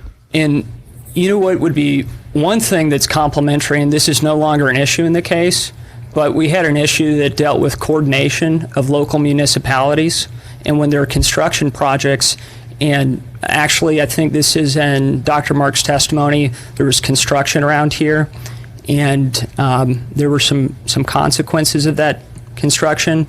You know, whenever there's construction, that could disrupt lines. And I don't want to get into that here because it is confidential. But we're talking Jefferson City. So I'm not talking about Jefferson City. Yeah, we think better coordination with municipalities is something that. Okay, so what does that have to do? Better coordination. What does that have to do with the lead service line that's disturbed? Whatever, even if there's coordination, what does that have to do? I mean, Dr. Mark in his testimony said that in poverty is lead in children is more based on poverty than anything else. Well, I think he discussed a few options. One is you can have a map. I know other American Water subsidiaries have like a map of construction, and okay. But so you're saying only. But that doesn't have to do with anything with the service line that's being disturbed. Even if you go with the city and you work with the map and you work with, if you're in St. Louis County, that line gets replaced, it's going to be disturbed. Whether you work with the city, whether you have a plan with the county, whether you work in coordination, it still gets disturbed. Is your question, should customers be notified? Yeah, sure, we should notify them, but you say leave that service line, just hook it back up and don't do anything and take chances that no lead gets put into the water, or when we know lead's probably going to be dispersed into the water? What's OPC's position then? Just don't replace it? I think our position is we need to be shown that the costs and the benefits match first, okay? But also our position is that this is exactly what you're talking about, the questions you're having. These are the things that can be fleshed out, and within that project... Those things have already been flushed out. This is a direct line that's going to be replaced, whether it costs $3,000 or $6,000. And if anybody who's been in construction realizes that there are many different facets that take effect in that it changes the cost of things. Rock, you hit anything. It's just tree limbs, you name it, other utilities. But what about that line that's disturbed, no matter what the circumstances is, no matter who you work with, Even if we take into fact all your different issues, what about that service line? Are you saying don't replace it at any cost, or just hook it back up, or what? That's my question to you. Well, when you say hook it back up and you're also talking about construction, are you assuming... You replace the main out front and you have a service line that needs to be reconnected. You can either reconnect it and allow lead to be dispersed into the line, or you replace it. OPZ's position on that situation is what? Or do you not have a position? So I think our entire position is to let's get good practices around this. Okay, so you're just not going to answer my question. Well, the pilot project itself... I'm not talking about a pilot project. Okay. I've been very clear. We're replacing lines. There's lines that okay, I'll put it this way. There's a leak in a main. Okay, we have to replace that, and it's an old main. We dig it up, and we see where we have to replace it. There's a service line connected to it, and we know that service line is going to be disturbed. And that main gets replaced. Is OPC's position we should just reconnect that service line with a patchet right there, or to replace it? Well, when you say, you use the word just as a qualification, right? So I don't think our I'm not an attorney, so Sorry. two kids are. But our position isn't to just to do that. One thing that might consider if you don't do the main replacement. No, you have to replace because of the big crack. Or the line, the line replacement. You don't have to replace the line. Right. We can hook it back up. You could hook it back up, and what you could also do if you were concerned about those particulates, you could create a filter. As I understand from the transcript of the last case, I think it was Mr. Nomick, but I'll ask him again, about how long it takes the line to be cleared. And I understand research ranges. It can be a few hours, it can be a few days, but that line gets cleared from what I understand. Gets cleared from what? From the lead particulates that... So you're saying once it's disturbed, the inner pipe does not begin to deteriorate? When you say begin to deteriorate, do you... When you disturb that pipe, oftentimes it starts to... You're going to have a deterioration. It's just going to continue to leach out lead. No, that's not true. It won't leach lead into perpetuity after... I'm saying Okay. Okay, but it can do it for a lot longer than a few days. Commissioner, would it be okay with you... Do you want me to talk to Dr. Mark? If I deferred this to Dr. Mark? Yeah, he is an expert on this. All right. I, unfortunately, am a mere attorney. All right. Thank you. Are there any other parties that wish to make opening statements on the lead service line replacement issues? Your Honor, on behalf of the public water supply districts, in the interest of time, I would waive an opening and, with your permission, simply indicate that our position would be that we would endorse the position espoused by Mr. Mills. And we don't have a witness on this particular issue, but I may have some questions for Ms. Heppenstall and Mr. Collins, and it's my understanding that they will be appearing later this week. Yes. Thank you. Okay, thank you. Anyone else? Yes. Just briefly, on behalf of Consumers Council of Missouri, we support the position of the Office of Public Counsel and believe that they have a lot of real helpful data and information on this. We are also...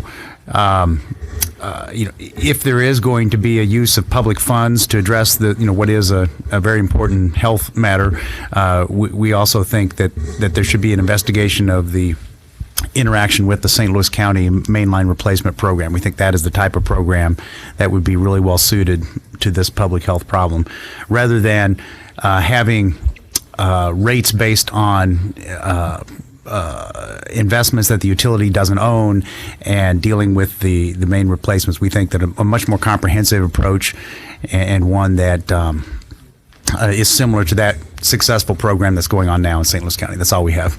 Thanks. Thank you. Anyone else? Then what I would like to do is take a recess for lunch, and then we will return to have testimony on this, but I would ask the parties to remain after we go off the record just to discuss procedural issues with scheduling potential other days for hearings. Okay? That being said, we will take a break until 1:30.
All right, let's go ahead and go back on the record, and I believe we are ready for Missouri American to call their first witness.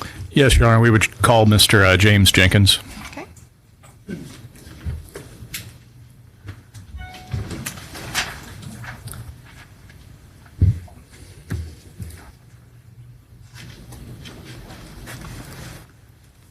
Would you please raise your right hand? Do you swear or affirm that the statements you're about to give will be the truth, the whole truth, and nothing but the truth? I do. Okay, you may be seated. Would you please state your name? James Jenkins. By whom are you employed, in what capacity? I'm employed by American Water Works Service Company. I'm Vice President of Regulatory Services. Have you caused to be prepared for the purposes of this proceeding certain direct rebuttal testimony revenue requirement, rebuttal testimony rate design, and surrebuttal testimony in question and answer form? Yes. Is it your understanding that that testimony has been marked as Exhibits 18, 19, 20P for public, 20C for confidential, and 21, respectively? Yes. Do you have any changes that you would like to make to that testimony at this time? I do not. If I were to ask you the questions which are contained in Exhibits 18, 19, 20P, 20C, 21 today, would your answers be the same? They would. Are those answers true and correct to the best of your information, knowledge, and belief? Yes. Your Honor, we would offer the exhibits referenced 18, 19, 20P, 20C, and 21 into evidence and tender Mr. Jenkins for cross-examination. Exhibits 18, 19, 20 in the P and C version and 21 have been offered. Are there any objections? Seeing none, those exhibits are admitted.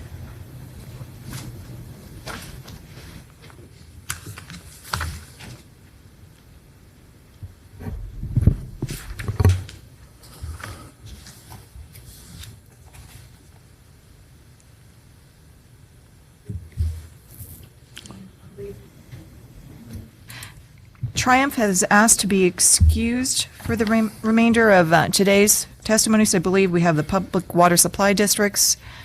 No questions, Judge. Okay. Division of Energy. No questions. All right. MIEC. No questions, thank you. Okay. City of Riverside. No questions, Your Honor. Okay. Jefferson City. City of Joplin. Consumer councils. Staff. Thank you. Good afternoon, Mr. Jenkins. Good afternoon. In various places in your testimony, specifically in your revenue requirement rebuttal and in your surrebuttal, you refer to replacing customer-owned lead service lines as similar to restoration or incidental costs. Is that correct? I do. All right. So how is replacing customer-owned lead service lines similar to restoration or incidental costs associated with account 345? Yeah, the Uniform System of Accounts provides guidance within account 345 that speaks to the disturbance of pavement, which then links into in initiating a public health concern. In essence, the service line is damaged. In order to restore that and the costs related to that, those are the costs that you incur and are eligible for capitalization. So would it be fair to characterize these incidental or restoration costs? Would you say that they're associated with normal day-to-day repair activities that the company undertakes? They're associated with our infrastructure program as we encounter and disturb service lines. Mr. Jenkins, could I ask you to please move the microphone closer to your mouth? Oh, sorry. As we encounter and we disturb service lines, then the relative costs associated with that would be capitalized to account 345. All right. Could I get you to, do you have your surrebuttal testimony with you? I do. All right. Could I get you to turn to page 48?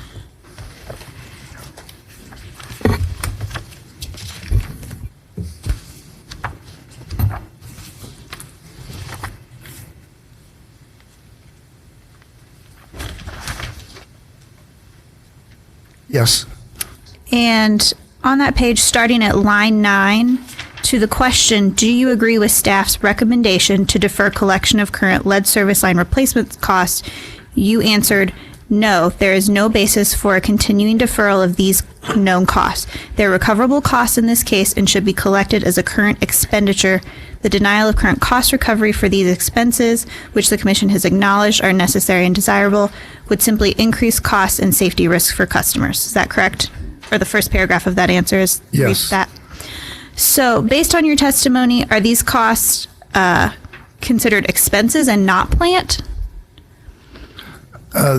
These costs, we'd classify them as restoration costs, and they're costs associated with restoring the service line to a safe condition. So the relative expenditures in those categories, we believe should be capitalized consistent with the Uniform System Accounts application and Account 345. So you would not consider those to be plant expense, those expenses to be plant? I would consider them to be a restoration costs, which is eligible for capital treatment pursuant to the Uniform System Accounts. Do you believe that staff is recommending denial of current cost recovery?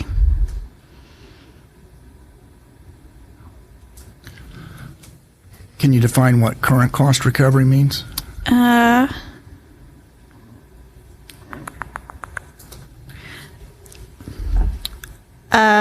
Current cost recovery. The current costs that are being expended for the lead service line replacement program. I'm uncertain entirely what staff is recommending for current costs. The staff is allowed through the true-up mechanism approximately $1.4 million of costs that we've incurred in the past.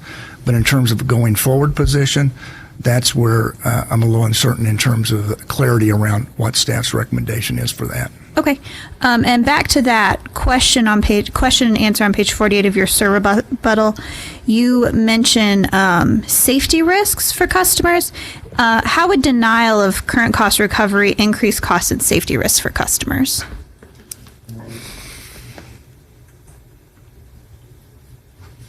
Could you repeat that question? So, in your SIR rebuttal, it says, the denial of current cost recovery for these expenses, which the Commission has acknowledged are necessary and desirable, would simply increase costs and safety risks for customers. How would that increase safety risks for customers? Well, if you were to deny the costs, then we wouldn't be in a position to actually offer that service and restore those facilities. Okay. How is the company currently booking the costs associated with the lead service line replacement program? Currently, we're recording it into Account 186. So, just a moment.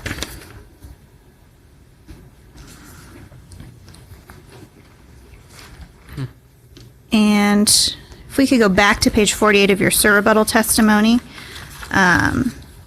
So starting at line 16, continuing through the next page, line 7, you mentioned the possible company request for an ongoing deferral or AAO. Has any witness in this case specifically recommended that the company request an additional ongoing deferral or AAO for future lead service line related costs?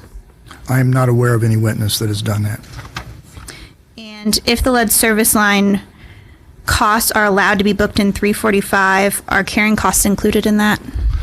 No. If they're recorded in Account 345, what would happen is when the construction is completed and the relative costs associated with that would be recorded into plant, it would begin to be depreciated, and then in the next subsequent rate case, the cost of that plant reduced from depreciation would be included in rate base and get a return on a going forward basis, and that's when the carrying cost would be allowed. Thank you. Recommended. No further questions. OPC? Thank you, Judge.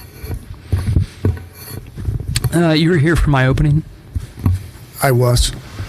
And you've read through the testimony of OPC witness Robinette, correct? I have. And you saw the part of Account 345, that Part A, that says leading up to the customer premise?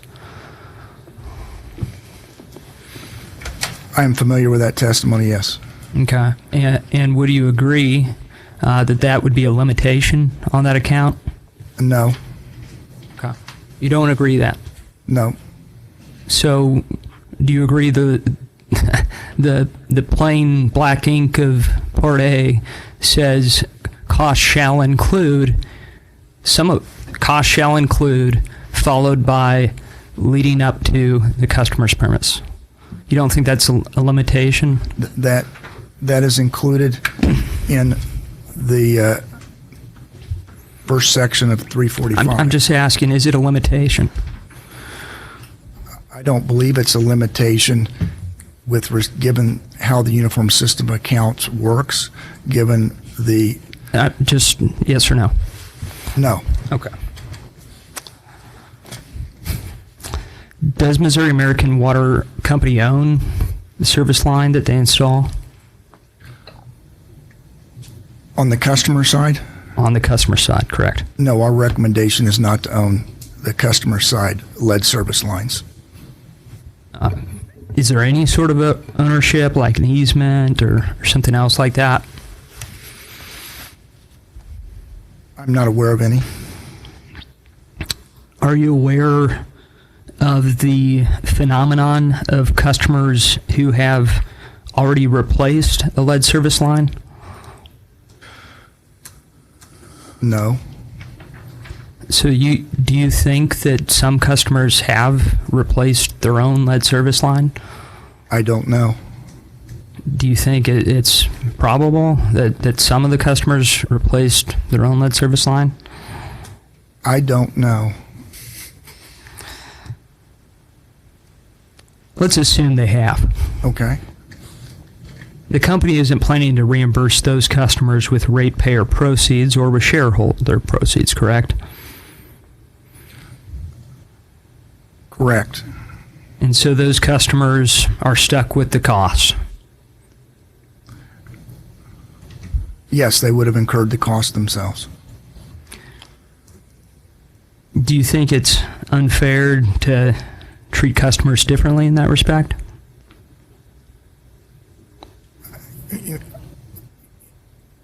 The way that I wouldn't say we're treating customers differently. We've identified an issue, we've identified a safety issue, and on a going forward basis, we're working to treat all customers the same.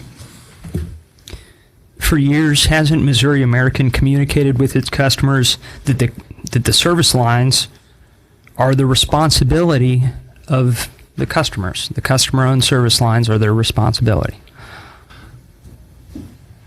I don't know specifically. We have somebody in operations that's here, Bruce Aiden, that could address our communications with the customers in the past.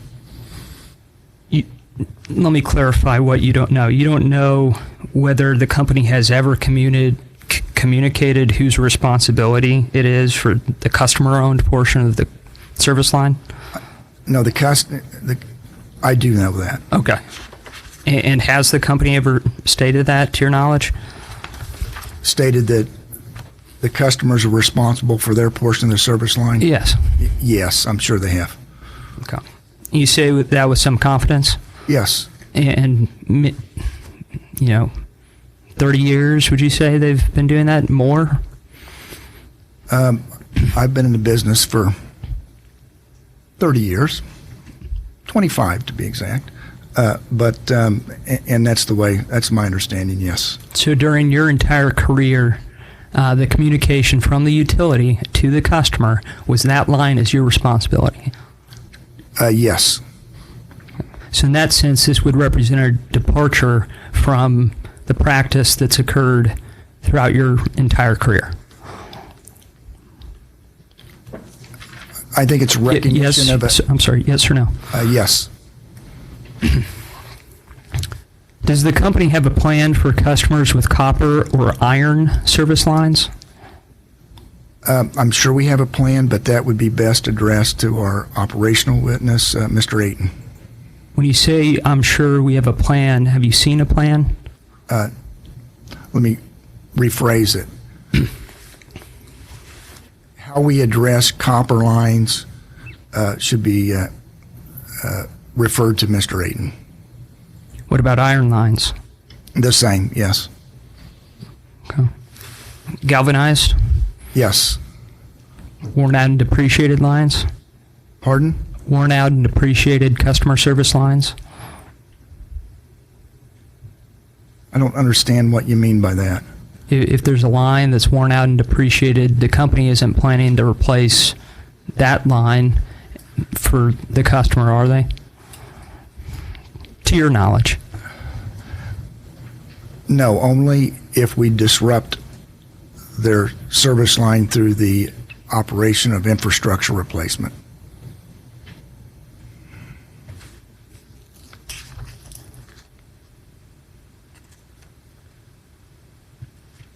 Does American Water have a non-regulated service company that offers insurance coverage for customer service lines?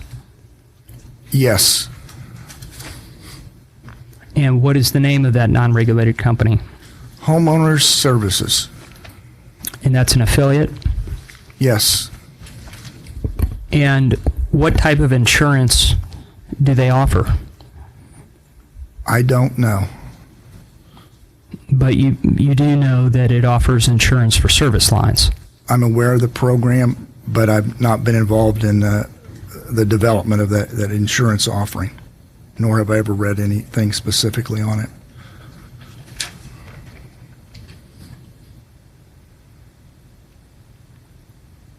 To your knowledge, does the company conduct any pre-testing of the water prior to removal of the lead service line? That I don't know, and that would be best addressed by company witness Aiden.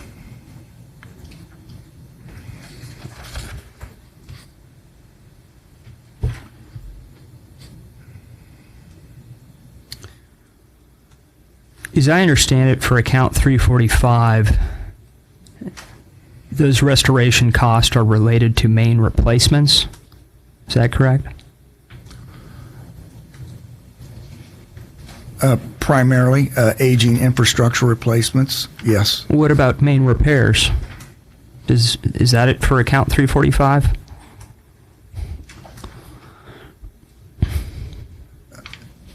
No. Okay, so if the company encounters a lead service line in the course of a repair, unless that main needs to be replaced, it wouldn't be proper to book it in that account, right? No, so with respect to an emergency situation in which repairs are generally expensed, right?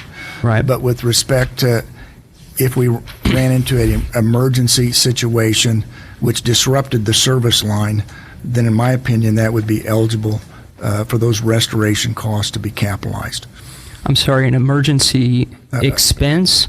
If there was an emergency repair and part of that repair disrupted a service line, in my opinion, the expenditures associated with that service line, completing that service line or fixing the service line, restoring it to a safe condition, I do think that would be eligible. Can you cite to your authority for that opinion? Just the uniform system of accounts. Just generally? Yeah, generally, if you look at the entire thing.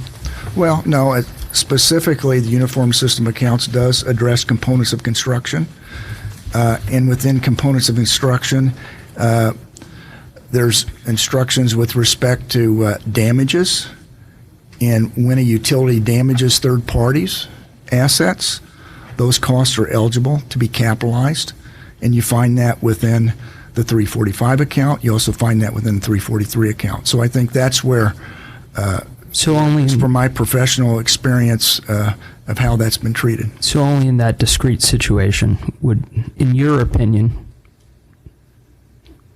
only for that discrete situation, correct? To your knowledge on the stand right now. Well, it would address. I'm having trouble with the word discrete, but in terms of that example for a emergency main repair, then I think that would be eligible to be included in account 345 services. But only if it caused damage to the customer-owned service line. If you were to disrupt the customer-owned service line and in essence damage the service line, then yes. Okay, no further questions. Thank you. Questions from the bench? Noon. Good afternoon. I have a question about the stipulation and agreement that includes $318 million as the total revenue requirement. And I'm trying to understand, does that include some component of lead service line replacement? My understanding, no. So whatever decision the commission makes on this issue would add to that revenue requirement? Correct. It would add to the revenue requirement. Or if the commission decided that that wasn't a recoverable item, there'd be no change to the revenue requirement. Okay.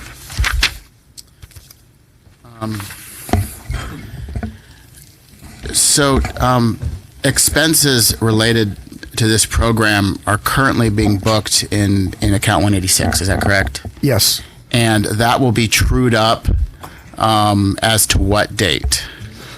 Right now, it's trued up through 12/31/2017, approximates about $1.4 million. And then the amount from January 1st, 18 up until the effective date of the rate order. 5/31. Our recommendation is that we would stop any of the carrying cost interest on that, on those items or amounts, and then record that into plant and service 345, and then we would carry that, start depreciating those assets. Okay, so I'm sorry. I need to move a little slower than the way your brain works.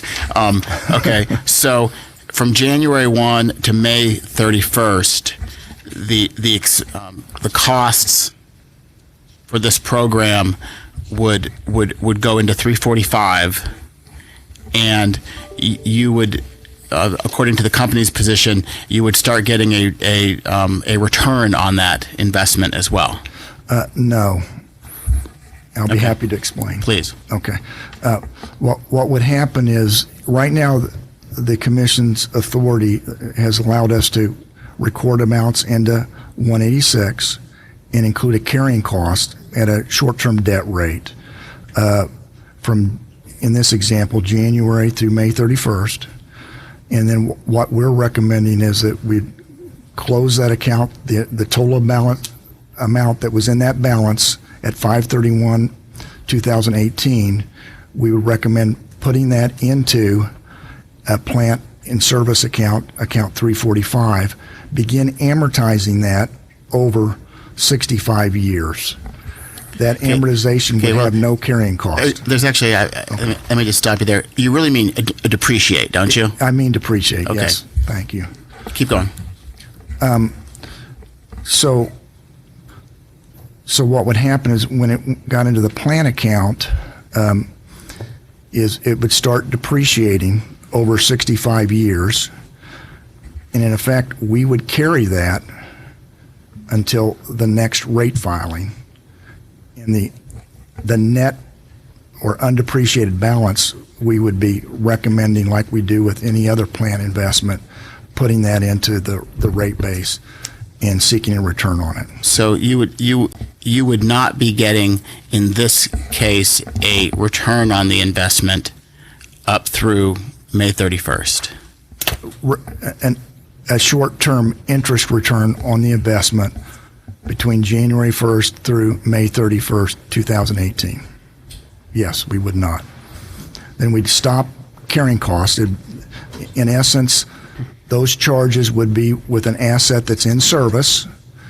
We'd start depreciating over 65 years, and then the undepreciated balance at the next rate case, we would seek recovery like any other plant balance and seek a return on and of. So the only part that impacts us with the settlement is through 12/31/17. That impacts the settlement numbers, whatever the commission decides with that amortization. We've recommended a 65-year amortization on that to help spread the costs across a longer period to help with just overall revenue requirement impacts. Okay. If the commission were to determine that it was appropriate to get a return of this investment, but not a return on this investment, I believe your counsel indicated that the company might modify the lead service line replacement program. Yes. How so? Yeah, if the commission was to determine that we were to get recovery of, which means the depreciation, and then not get a return on, really puts us in a situation where we're having to, in essence, provide an interest-free loan for however long period that recovery of is. So what we would do in that situation, really hope we don't get in that situation, but if in that situation, what we would do is try to avoid lead service line restoration costs. So we try to avoid situations in which we had to replace a lead service line. Though you do have a statutory obligation to provide safe and reliable service.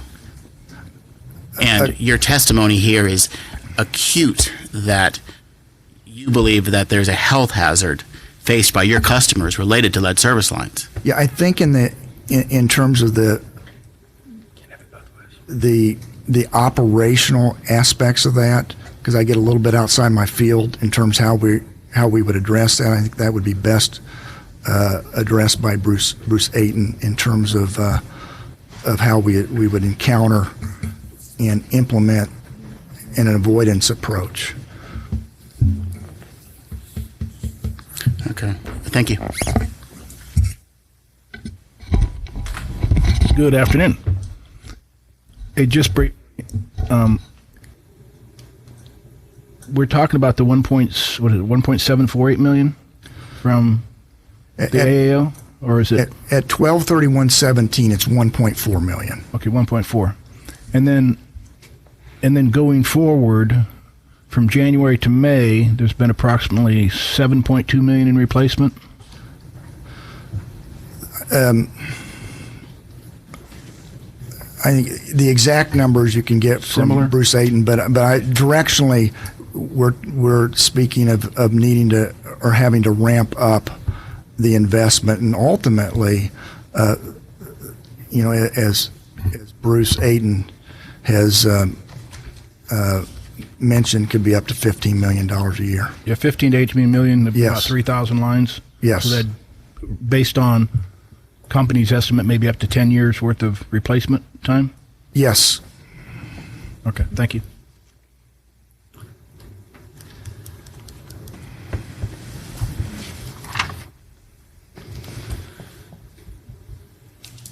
I just have a few questions for you. You were saying that the company wants this to be placed in the uniform system of accounts. Can you just clarify for the record what you mean by uniform system of accounts and which one? Yes. Currently, the commission utilizes the 1976 version of the uniform system of accounts. And what I was making reference to is that there are plant instructions within the uniform system accounts, and specifically those planning instructions do speak to the area of damages and essentially that any expenditures that are incurred with respect to damages to third-party assets are eligible for capitalization. So that's some of the guidance you get from the instructions. And then specifically in terms of recording the these costs incurred to restore the service lines, our recommendation, or my recommendation, is to record those into account 345. Okay, and there are three portions to account 345, correct? There's an A, a B, and a C. Right. And which portion do you think these types of replacements of customer lines would fall under? They fall under C, and so those are items. Let me go to that and look. That's right. Because I'm seeing, and correct me if I'm wrong, for A it says, this account shall include the cost installed of service pipes and accessories leading to the customer's premises. Correct. And B says, a complete service begins with the connection on the main and extends to but does not include the connection with the customer's meter. A stub service extends from the main to the property line or the curb stop. Yes, and then it goes on to identify items that are representative of costs that would be incurred I'm in this looking at area. C next, and Okay. I'm going to interrupt you real quick. This says, C, services which have been used but have become inactive shall be retired from utility plant and service immediately if there is no prospect for reuse, and in any event shall be retired by the end of the second year following that during which the service became inactive unless reused in the interim. That's correct. And this is from the correct version of Uniform System Accounts for Class A and B Water Utilities, 1973, the 1976 revision. Yes. And Missouri American would qualify as a Class A and B water utility, right? Yes. Okay. So this would be under C, you were stating? Well, it really would fall under the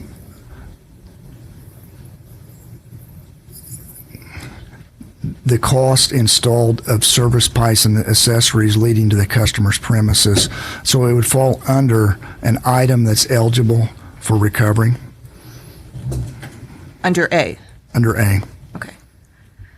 Where it says accessories leading to the customer's premises? Correct. And these lines are on the customer's premises other than perhaps St. Louis County where part of it is under the street as well? That's true. Okay. Now, you mentioned the homeowner service program, I believe, whenever you were questioned by OPC about the insurance program that's an affiliate. Yes. Would that be American Water Resources? I think it's American Water Enterprises. Okay. And would, But it's part of the American Water affiliated interest. okay, and that provides an insurance for customers throughout the country or just through Missouri? Throughout the country, and in Missouri would be outside St. Louis County. Okay, outside of St. Louis County. Yes. And do you have any idea of how many Missouri American customers are currently customers also of this other program? I do not. And that program covers problems, let's say, with water leaks with the customer line or repair needs for the customer line? You know, generally customers would have to sign up for it, but would have to sign up for it, yes. And that's a paid volunteer program that any customer... Correct. Okay. Has there been any attempts by Missouri American to coordinate with American Water Resources or Homeowner Services Program or this other company, whatever the name might be, about saying, listen, we have these old lines, these old mains that are worn down and they're leaking and we need to do repairs, and we imagine that the customer lines are also leaking and need repairs. So we can coordinate and do repairs at the same time? I don't know, and I think that question would be best addressed to Bruce Aiden, who handles those issues from an operational perspective. Okay. Are you familiar with how many residential customers Missouri American has within the state?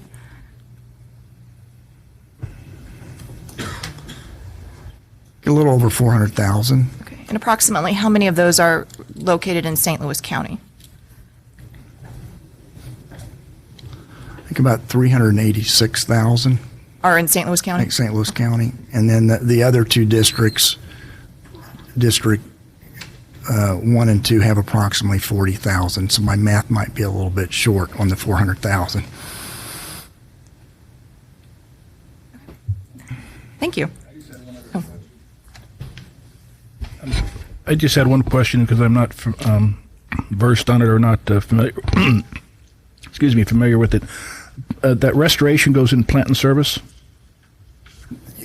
Yes, and from our perspective, yes. So if you were to dig up a sidewalk or let's say in some older part of a street, and you restore that work would go into plant and service. Yes, and we've been doing that for decades to the extent that we've disturbed or damaged third-party assets, and I think it's pretty clear from my reading of the uniform system accounts and the application is that's where we record those costs. Okay, thank you.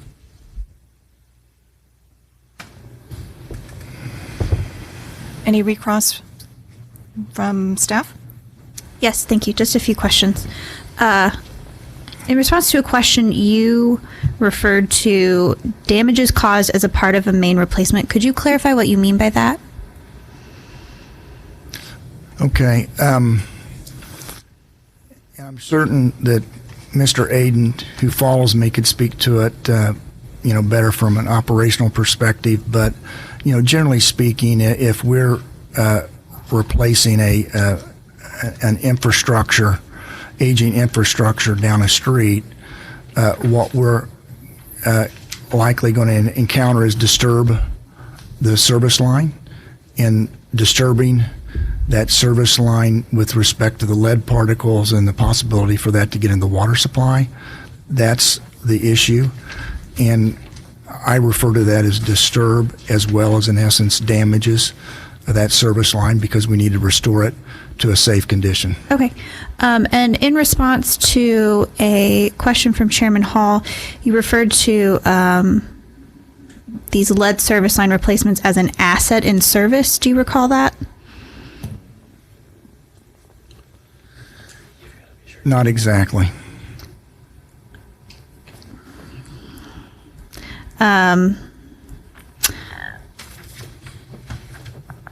Would you qualify them as an asset in service? Oh, if once we restore the customer-owned lead service line because we've disrupted it, those expenditures, in my opinion, should be recorded in 345 and would be an asset that we would depreciate. But how are they a Missouri American asset in service if Missouri American doesn't own the line? Well, that's my interpretation of how the uniform system accounts works. If you go back to the components of constructions, which is plant guidance, it specifically talks about expenditures that are incurred when you damage third parties, that those are expenditures that are eligible for capitalization.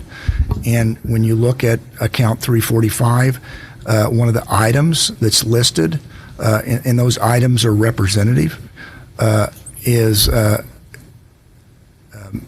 when you disturb pavement and the associated costs with that. So that's how I get to those costs being recorded into part of the project cost themselves, and thus it would be an asset that we would. So it is your interpretation of account 345 that these lines qualify as an asset in service?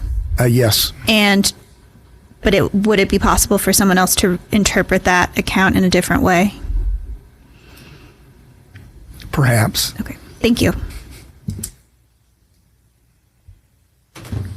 Public counsel? Yes. There are some questions from the bench about costs. What was the cost that you referenced? $1.4 million, is that right? Yes.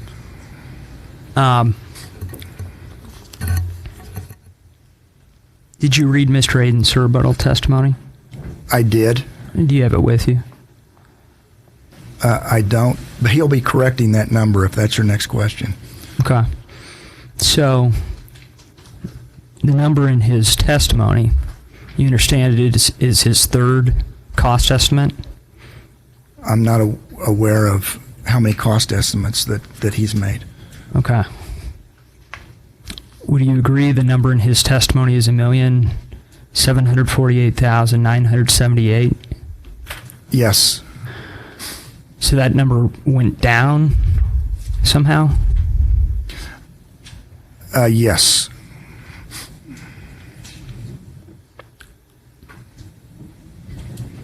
So this will be the fourth. I'm sorry, you don't know how many revisions.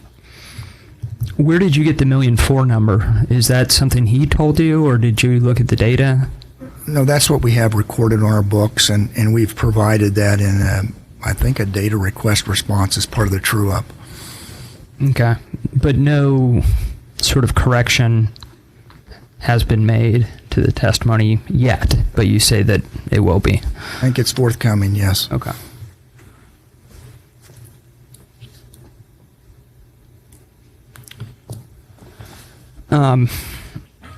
I also thought I heard when answering questions from the bench that the company, one of the reasons the company wanted to include these costs in plant was because it would help spread the cost out over a longer period of time.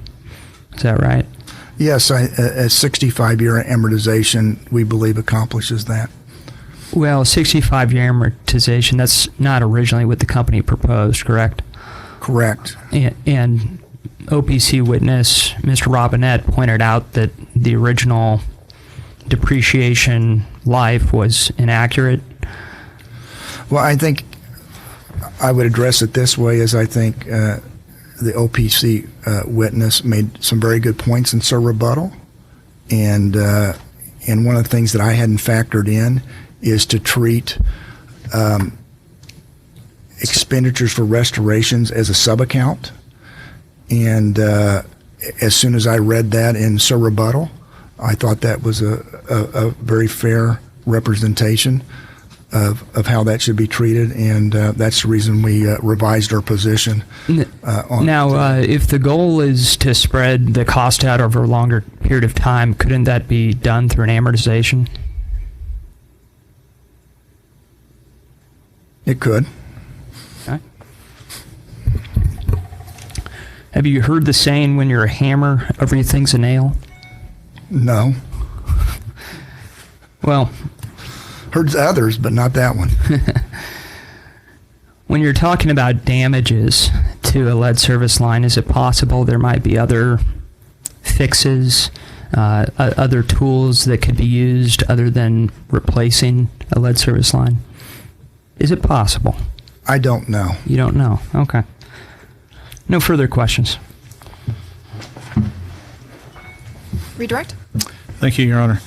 Mr. Jenkins, you had described, and I think a couple times, your connection to the uniform system of accounts and what you referred to as damages or disturbances of the line. Yes. Can you give us a little bit more detail where that's coming from? I mean, I assume we start in account 345. I think it was pointed out the cost installed is referenced in account 345 sub provision A. And is there another section of the OA that helps define what cost means? Yes. And what is that? And you can find that within the uniform system of accounts. There's a section referred to as utility plant instructions. And when you look at the utility plant instructions, is there a section that defines what the components of cost will be? Yes, section 8.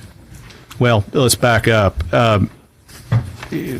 More generally, is there a section that defines the components of construction cost? Yeah. Within the utility plan instructions, item number 3, titled Components of Construction Costs. And then within that components of construction costs, is there a particular section that you're looking at when you tell us that disturbed property, the cost of that, fixing that fits within the cost? Yes, and that's item 8. Which defines what?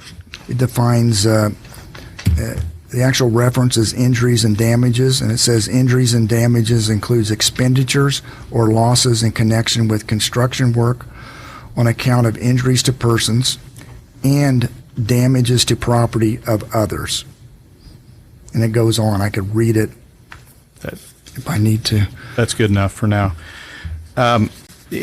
In your answer to Chairman Hall, you talked about, I think, both amounts that have been deferred between January 1 of 2017 and December 31 of 2017. I think that's one category. Is that correct? Yes. And then there was a second category of amounts that have been or will be deferred, I suppose, from January 1 of 2018 to May 31 of 2018. Is that correct? Yes. And could you differentiate for us your recommendation as to those two items? Yes. With respect to the settlement and in this case, we've agreed with the parties to accumulate those costs through 12/31/17 and address that through however the commission decides to address that, and the impact on the case would be reflected in addition to the $318 million amount. Then with respect to the costs from January 1st through May 31st, and pursuant to commission order, since that's been allowed to be recorded into account 186, is we'd stop the carrying cost in terms of the interest component on it at May 31st. And then our recommendation is to transfer that balance at that time to account 345, and then upon transfer it would begin to be amortized. And then on a going forward basis, since this program is going to continue and in terms of disrupting and damaging service lines as we replace aging infrastructure, our recommendation is on a going forward basis to record those restoration costs into the account 345. And as we incurred those restoration costs, we wouldn't be capitalizing any interest on those costs as incurred, because basically through the guidance of the Uniform System of Accounts, you wouldn't capitalize that carrying cost like allowance for funds used during construction, because the construction cycle wouldn't last more than 30 days. So I wouldn't anticipate any carrying costs to be accumulated on those balances. You were asked some questions about an American Water subsidiary that provides service line protection, or a service line protection program. Do you remember those? Yes. And you've been with the company for some time, correct? Yes. Do you remember any past scrutiny before this commission in terms of Missouri American's communication with that entity, perhaps even the company being discouraged from discussions with that entity? My memory's pretty good. I'd say yes, I recall that. Okay. And that resulted in issues in prior rate cases, correct? That's correct. Okay.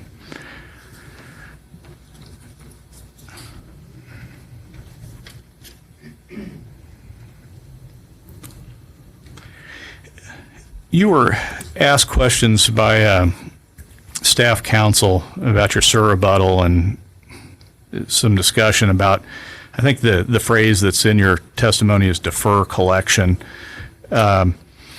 Does that refer to uncertainty related to recovery of account 186 Yes. amounts? Could you explain that, please? Yes. When items get included in account 186, it definitely raises a level of uncertainty and just overall clarity in terms of how the commission is going to treat those costs on an ongoing basis. And as we accelerate and increase the program, that risk raises from our perspective. And from my experience, the amounts that are in that 186 from rate case to rate case are subject to quite a bit of scrutiny in terms of change and if we have to go down a path of reseeking the AAO authority, we have to go through a pretty complicated proceeding. So that's my background with respect to it. That's all the questions I have, Your Honor. All right, you're excused. Thank you. The company may call its next witness. We call Mr. Gary Nomick.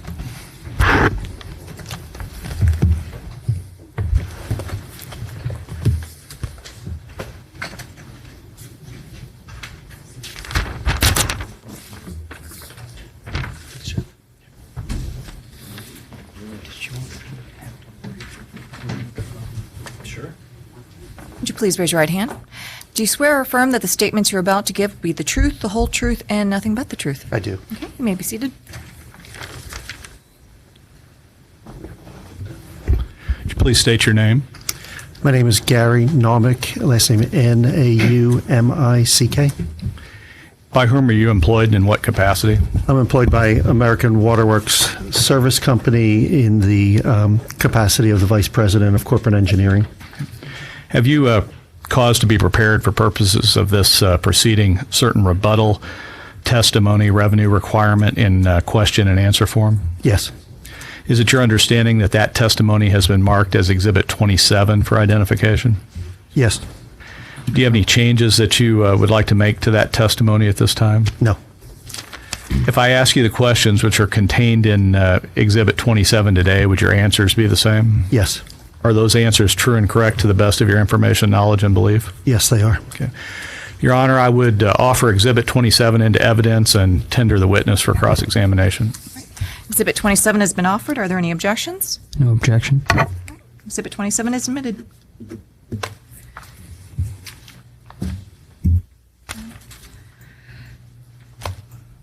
Any questions from MIEC? No questions. I believe we'll jump to staff then. Public counsel? Yes, thank you. Mr. Nomick, I assume you were in the room when I was asking those same questions, or I'm sorry, when I was examining Mr. Jenkins? I was in the room, yes. Okay. I had asked about whether the company tests the water prior to lead service line replacement. Do you recall that? Actually, I did step out. I Okay. did not recall that question. Are you aware of whether the company tests a homeowner's water prior to doing a lead service line replacement? I would defer what Missouri American is doing to Mr. Ayton. I do not believe a test prior to replacement is made. You were involved in the AAO case, Yes. correct? And you were cross-examined by my former coworker, Mr. Opitz. Do you recall that? I do. And do you recall being asked about how long it takes to return to a stable condition if a partial replacement is conducted? I don't remember the specific question, but do you remember what the answer would be?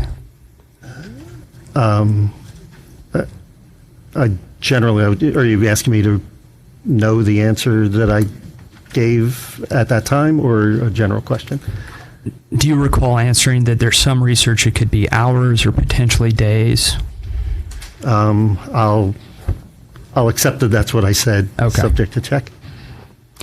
So in a partial lead service line replacement, in order for a line to be stable, it takes some time, and the research suggests hours or potentially days. Is that fair?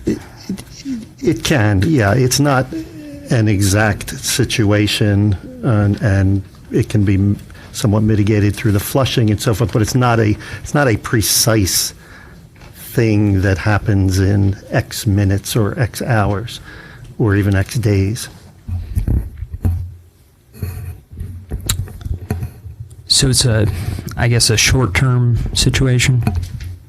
Again, some research has shown some samples that goes beyond that to weeks and months. In many cases, it returns pretty quickly, but there is, some of the research has it as long as a period of months. And could that be possibly accounting for such variables as the internal plumbing of a customer's home?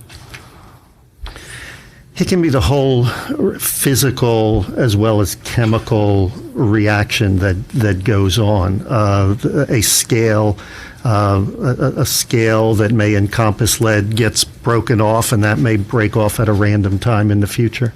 So I guess some of the research has shown that kind of a worst case scenario would be a couple of weeks. Again, I've seen some that's beyond that. A lot of it is shorter than that. A lot of it. You would agree that Missouri American doesn't have a complete or a perfect inventory of lead service lines, correct? It's not perfect. I think the feeling is it's directionally good and getting better all the time. It is obviously not perfect.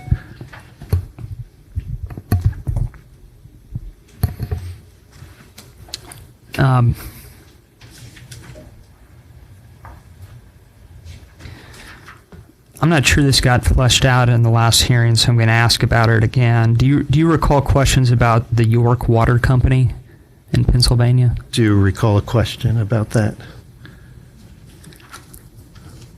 Are you aware that the York Water Company only reimbursed owners $1,250? I'm not specifically aware of it. I don't have reason to disagree with what you said. I'm not real familiar with the York decision.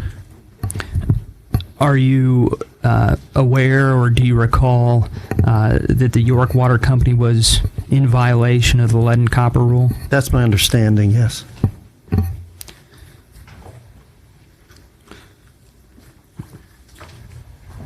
Are you aware of any remaining amounts that weren't paid in excess of $1,250 that the York Water Company would help to offer no-interest finance payment plans for customers? Yeah, I'm not familiar with it in that level of detail.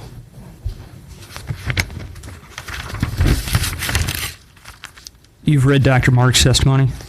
Yes. So are you familiar with the Madison, Wisconsin example he cited too? I am generally familiar with it. I can't say I've, recently boned up on the details of it, but I know about the, situation there. Would you agree that the utility agreed to cover up to $1,000 in that situation? I don't know. I don't have any reason to dispute what you're saying, but I don't know it firsthand. Would you agree for any amount over, there was an offer by the utility to provide a low-income customer with a loan with a repayment deferred until the property was sold? And I don't know that, or at least don't know or recall that level of detail about their program.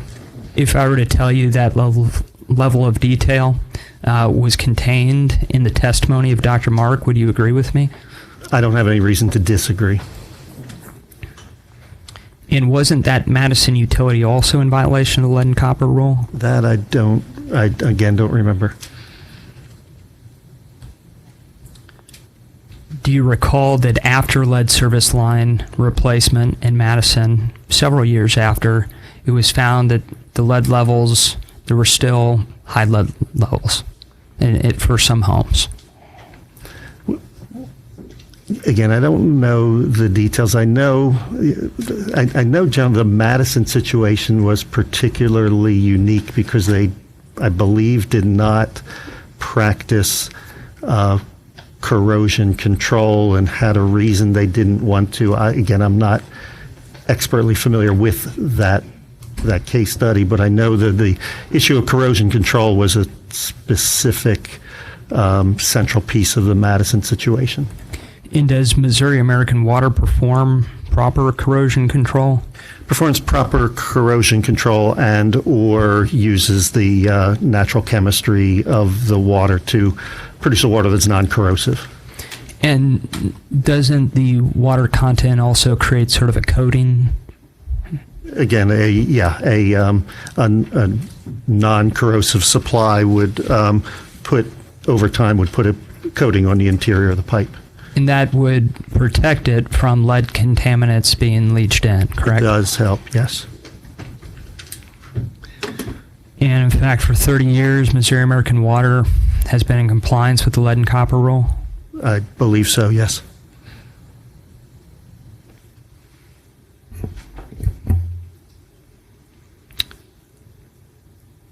After reviewing all of the testimony, do you still believe that OPC's pilot proposal would be either duplicative or inconsistent with the lead service line replacement collaborative? Yes. Okay. Did you read Dr. Mark's direct testimony in this case? I did. All right. And do you have that with you? I believe I do. It's what, well, I have his rebuttal testimony with me. Do you have his rebuttal testimony from the AAO case? I don't believe I have that with me.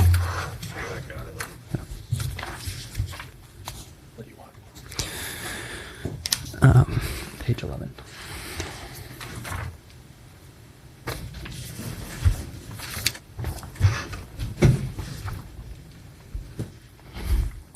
All right. Do you have a copy of page 11 of Dr. Mark's?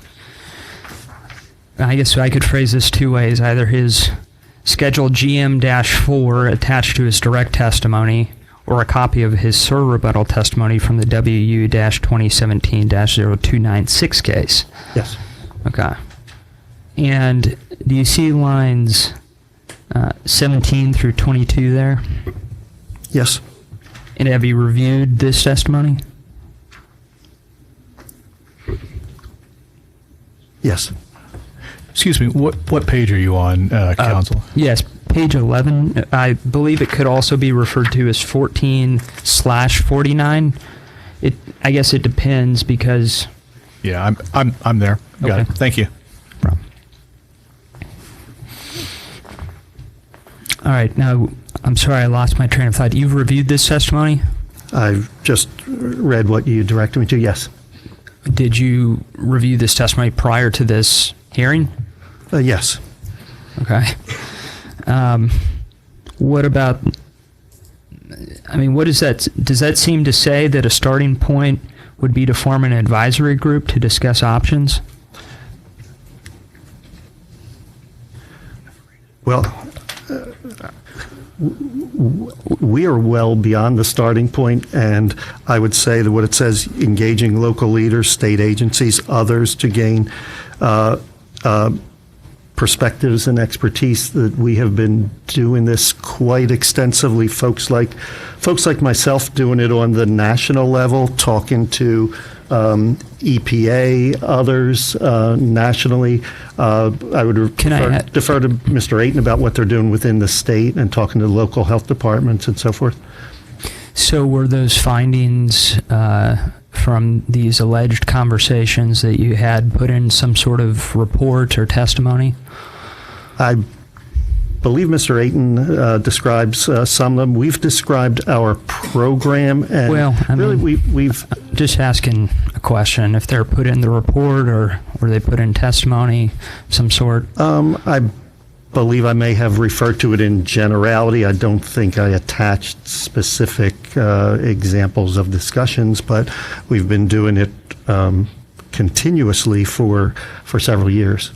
Did you engage with the epidemiologist, state's epidemiologist? I can't say that word. I'm sorry. We have been in working groups with children's health advisory groups, universities, other utilities, EPA, CDC, and so forth, really running the gamut of folks that are involved in this situation.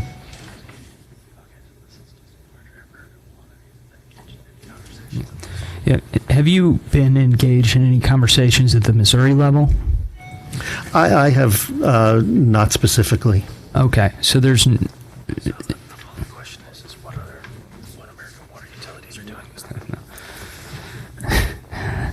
What other American water utilities are doing this? Doing this. Yeah, this sort of engagement that you're talking about. Moving forward in Indiana, Illinois, New Jersey, Pennsylvania. So again, a lot of activity going on in multiple states. Okay. And has there been approval, to your knowledge? Again, they're in different states. There was a legislation in Indiana. To your knowledge, cases. I'm sorry. To your knowledge, has there been approval? To your knowledge. Not to my knowledge, I don't follow all the nuances of the regulatory steps. As I say, there's activity both legislatively and regulatory in a number of states. Okay, I'm going to mark an exhibit. I think OPC, this will be our first exhibit, but I believe the number will be 227. Does that sound right? And a copy of the court reporter. This one back. Thanks, Gary.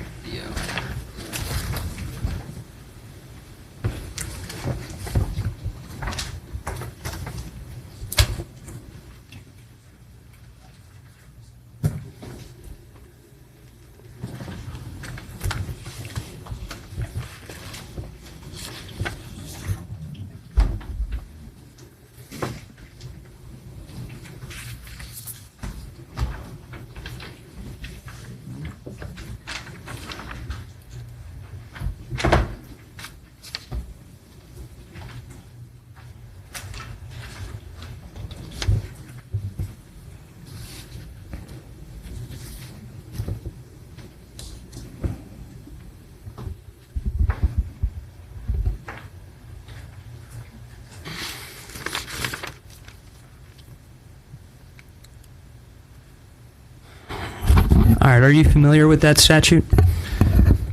I am generally familiar. This is the Indiana legislation. Could you identify it? Yeah. Yes. And what is? Please identify it. I'm not sure what you mean. You want me to read the title? Yes, please. Burns, Indiana. I don't even know what the abbreviations are, but I know it's the Indiana legislation about lead service lines. I don't know what these abbreviations are. And how do you know that? You've seen it before? I have seen the content of this, yeah. Okay. And can you describe what the legislation says in Indiana? Well, it asks for kind of some details about what and how much about the program. The number of lead service lines that are estimated in the utility, range to be done annually. You can see there are 10 different items, mostly factual, about the planned program. And at the end, the commission would approve the plan if it's reasonable in the public interest, true? I believe so, yes.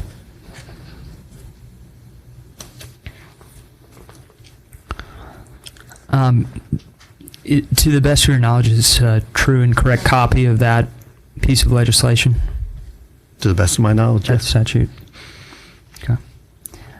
I'll offer to admit that exhibit at this time. And that I'm just identifying that as the Indiana Code 8-1-31.6-6. Exhibit 227 has been offered. Are there any objections? Just a question, actually. Ryan, is this, Mr. Smith, this is actually passed legislation that's been signed into law? Yes. Okay. So there's no objection. I don't know that I have an objection, Your Honor. I guess I would encourage you to maybe just take administrative notice of the Indiana statute number, and then to the extent that would give us a chance to take a look and make sure we've got the complete statute before us. But that would be my suggestion to you, that it's not really admit into evidence, but perhaps take notice of the Indiana statute situation. Do you have an objection to it being admitted, subject to any addendum for clarification for anything that's missing? No, I do not. Okay. Then I would prefer to just go ahead and admit it for the record. All right. Exhibit 227 is offered and admitted.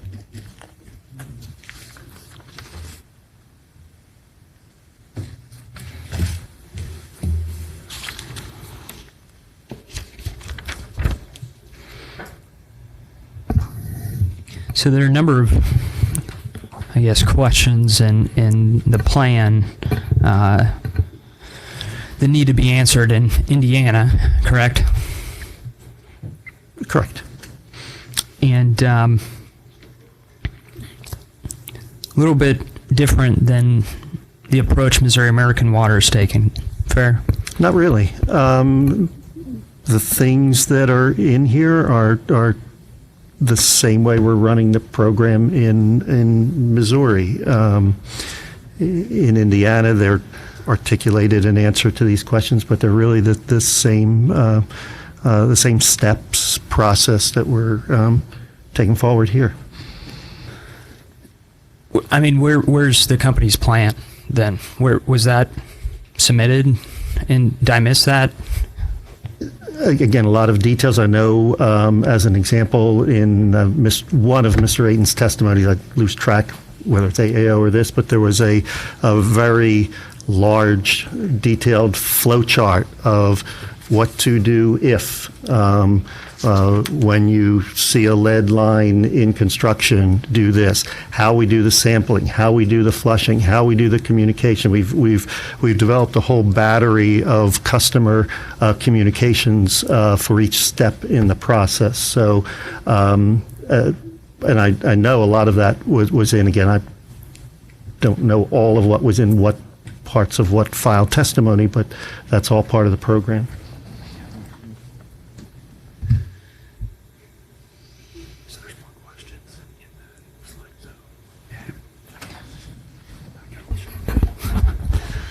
All right.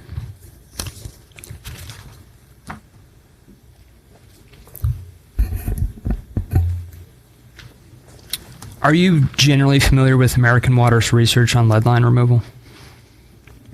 Yes. Are you familiar with the studies conducted by the parent in New Jersey and in Illinois?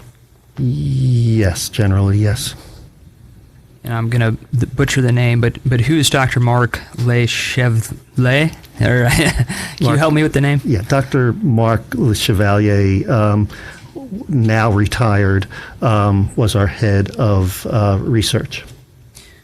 All right, and did you read our Dr. Mark's surrebuttal testimony in this case, WR-2017-0285? Yes.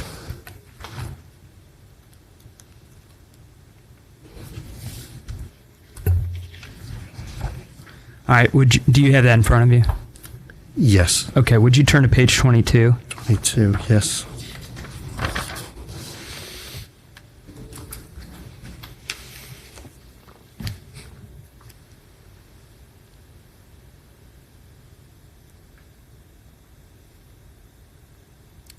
All right, are you there?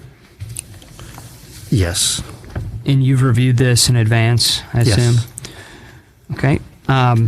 Lines 1 through 13.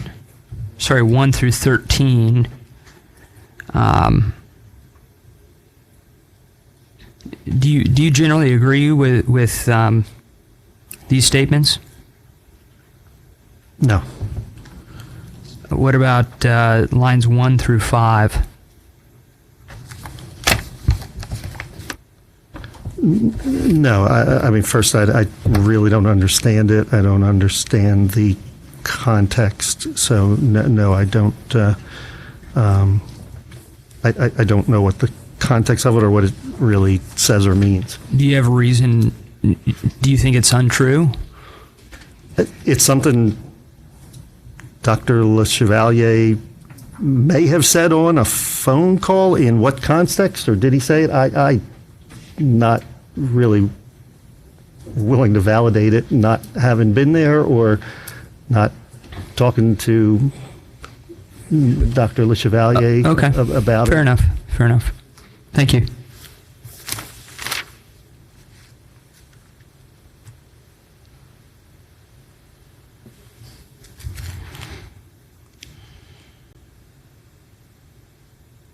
No further questions. Sorry. Questions from the bench? Good afternoon. Hi, Chairman Hall. Are you involved in Missouri American's formation of its main replacement program? Just in an overall review step process, not in the weeds in it, not in the. So who's in the weeds? Bruce Ayton. Okay, thank you. Yes, thank you. Biometallic, is that right? Biometallic corrosion? Okay. How does that work? I'll try my best.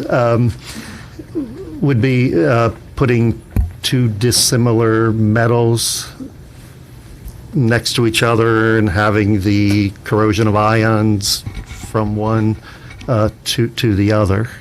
The what of ions? The corrosion of ions? Well, the liberating of ions. So, in other words, the discharge of the metal by a corrosion does one process. metal get more ionized, causes the other. The way I understand part of it is that, like the two metal, that causes that the lead pipe would lose some of its ions, and so the lead can leach out into the water. Yeah. Yes. Is that a short-term effect, or can that be a longer-term effect? That would be a longer-term effect, which in construction you would try to mitigate by not allowing a kind of a galvanic path between those metals to interact with each other. So, how would you do that if the company comes across a lead pipe when they're replacing the mains? Would they try, and they don't replace that lead pipe? Would they have tried to connect a different fitting to it? You would either connect plastic to the lead, or you would have I believe it's called a dielectric coupling to break the galvanic contact.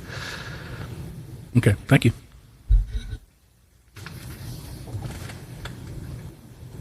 Any recross? Public counsel? Redirect? Thank you, Your Honor. Mr. Naumick, you were asked some questions about Mr. Marks or Dr. Marks' surrebuttal testimony and a conversation that purports to be described there. Were you a part of that telephone call? I was not. Would you be surprised if the American Water person referenced there said there was no difference between partial and full lead service line replacement? Yes. And in fact, I know that the pilots were about full replacements. The goal of the pilots was to really tighten up and validate protocols about exactly how to flush, exactly when to sample, how many times. So they were piloting of some full samples, so they were not piloting partials. And again, having been with Dr. Le Chevalier many times, no, I would not believe he would have said there's no difference between partials and fulls. So the pilots that would have been referenced would not have been testing the difference between partial and full, is that correct? What you're saying? Again, that was not the purpose of them. That was not the sample set. Are you aware of research that does show a difference between partial and full replacements? Yes. Okay. Could you describe that for us? It's, there's a multitude of external research by universities, and others showing that the higher prevalence and persistence of lead after a partial as compared to after a full service line. Mr. Smith also had pointed you to some testimony that referenced a stage of this process as forming an advisory group, and I think you said you're beyond that step. Could you explain to us what you mean by the fact that you're beyond that step? Again, and we're advancing it, the work and the sampling and the learning in Missouri and in other states, and as we go, we're learning. As you can imagine, in the field, you start to run into all the odd situations, and so we're refining, developing plans for those odd situations. But we've really established a pretty strong working protocol of the activity, and again, the follow-up activity that I described, the education, the flushing of the line to clear sediment after a full replacement, and then the follow-up sampling. So again, we've gone a long ways down, and we are constantly talking really with all the experts across the country to keep up with activity that's going on and to continue to learn from that. So not only has that been developed, but it has been developed in coordination with others? Absolutely. You were asked some questions about how coating on the inside of the pipes may protect from lead contamination.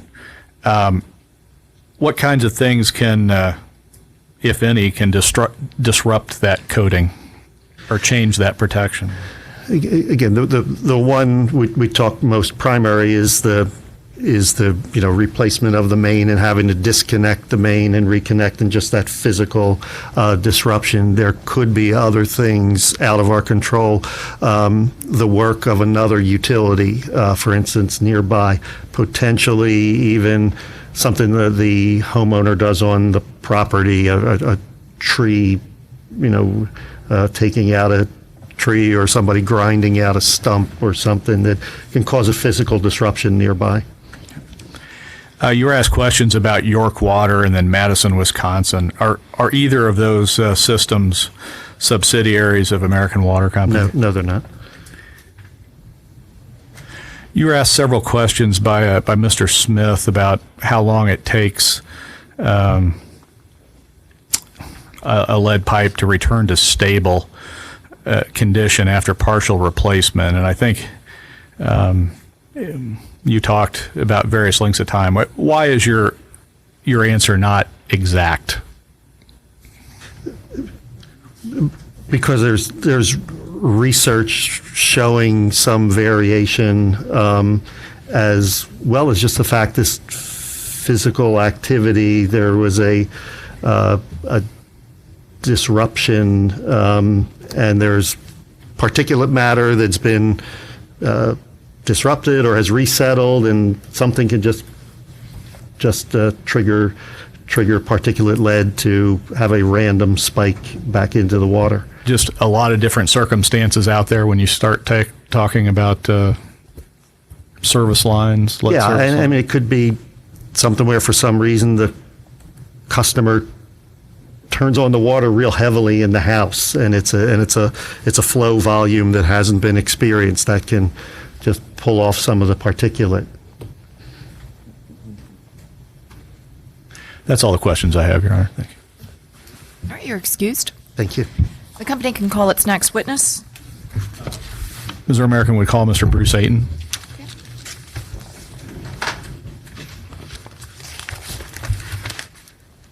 Break in 30. Yes, absolutely.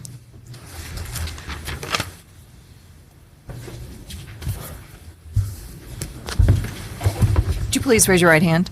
Do you swear or affirm that the statements you're about to give will be the truth, the whole truth, and nothing but the truth? I do. Thank you. Please state your name. Bruce Ayton, A-I-T-O-N. And by whom are you employed and in what capacity? Missouri American Water. I'm the Director of Engineering for the state.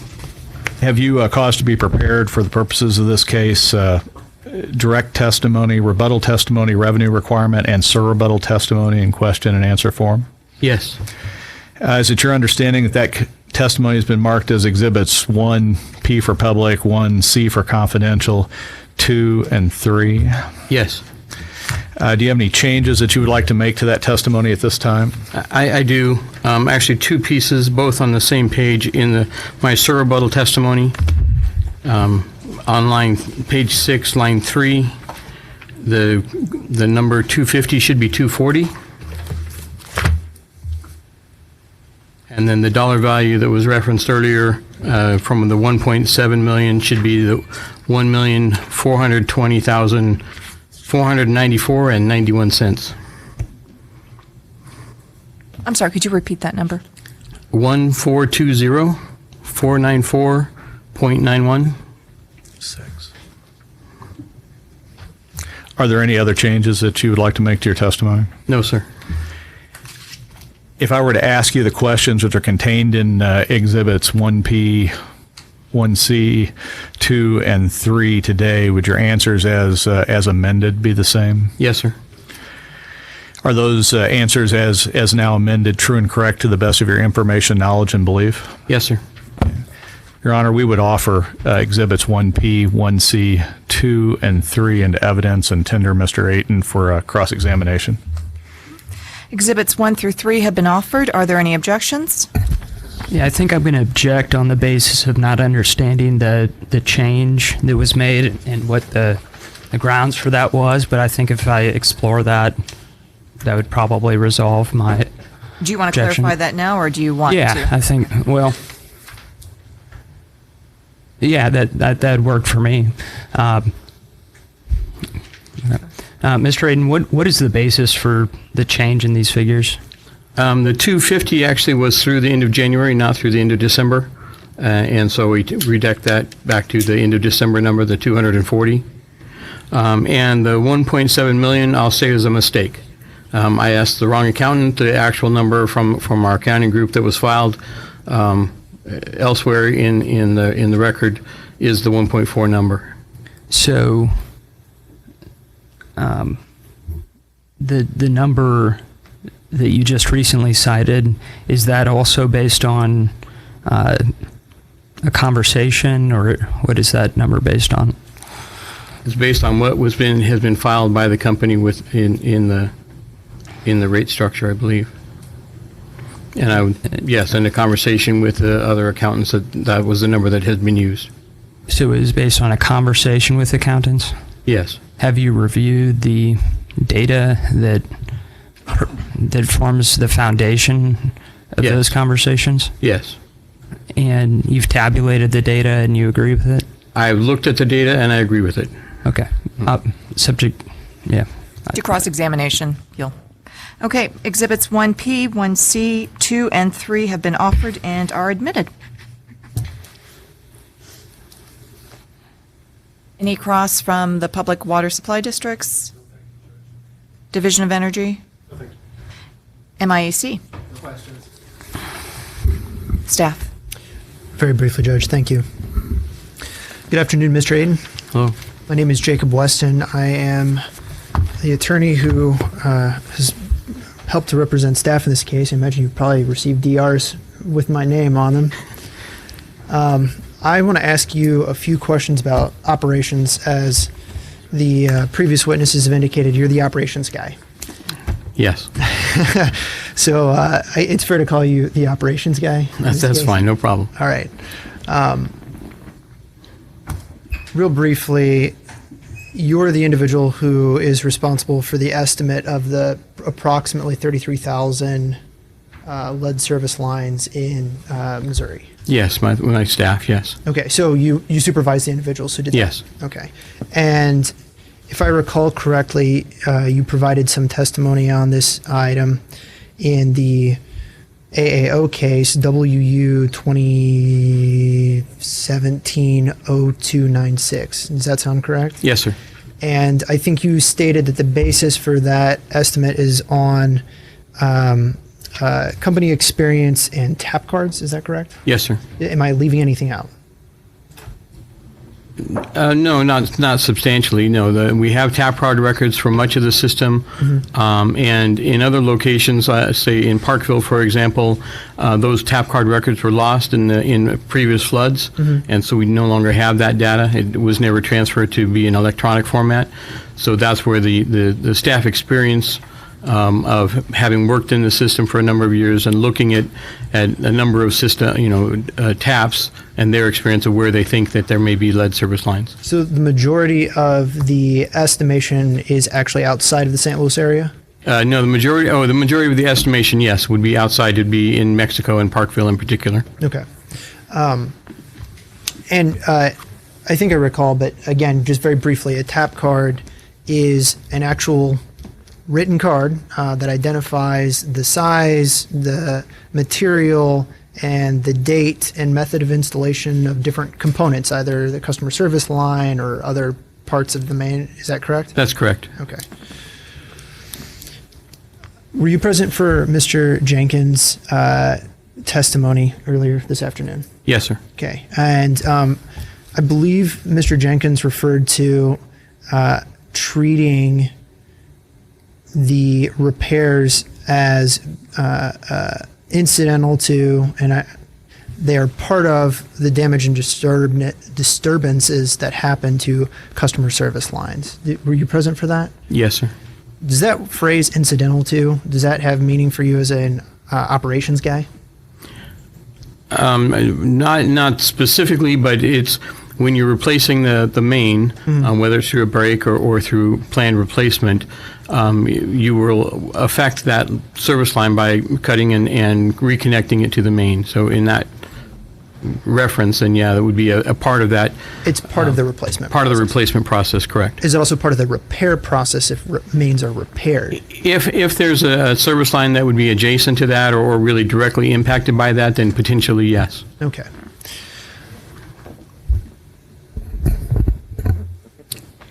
Now, this might seem like a nitpicky question, but I'm very interested in it.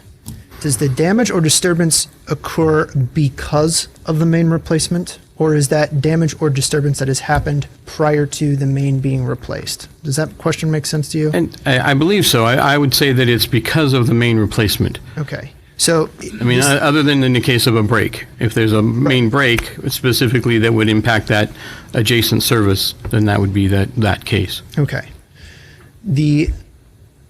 Mr. Jenkins referenced part of the reason why he believed that customer-owned service line replacements could be accounted for in account 345 is that because it would be done in response to emergency replacements. Do you recall that testimony? Yes. And my understanding is that Missouri American doesn't just replace mains during emergency situations. That's correct. Right? So I also understand that Missouri American has replaced customer-owned lead service lines in non-emergency situations where mains are being repaired or replaced. Isn't that correct? I'm sorry, would you say that one more time? Sure. Missouri American has replaced the customer-owned lead service line in situations where mains have been replaced, but there was not an emergency. Isn't that that's correct? That's a majority of those. Yes. The majority of those. That's right. In fact, I think, and I believe Mr. His name escapes me, but the previous witness who was just up, he mentioned Namik. Thank you. He mentioned that you actually have a flow chart of when repairs occur and replacements occur. To try to give field personnel a direction based on a variety of situations, yes. And are you familiar enough with your flow chart? Should I direct you to it?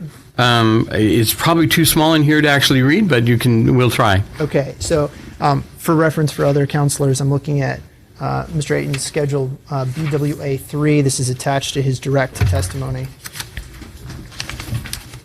This is previously marked Schedule BA SR2 in the AAO case. You just let me know when you've got there.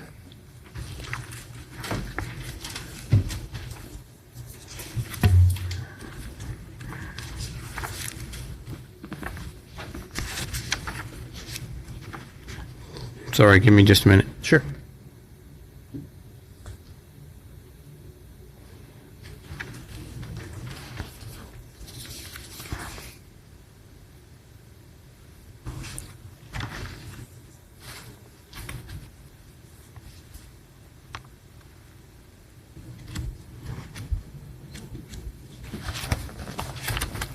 Okay. Which page? This is page 1 of 9. Okay. And I'm looking at a flow chart that says water main / service line renewal. And it says basic workflow in tiny font underneath that title. Version looks like May 18, 2017. Yes, sir. And this flow chart actually has two different types of work anticipated. Planned work, which is the main column, and then unplanned work, which I'm assuming is the emergencies.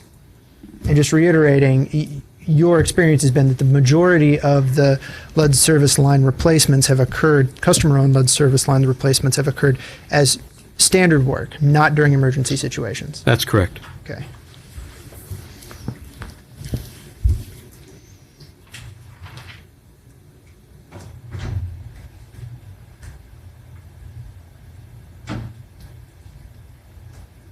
Are you familiar with, are you an accountant? Do you have an accountant training?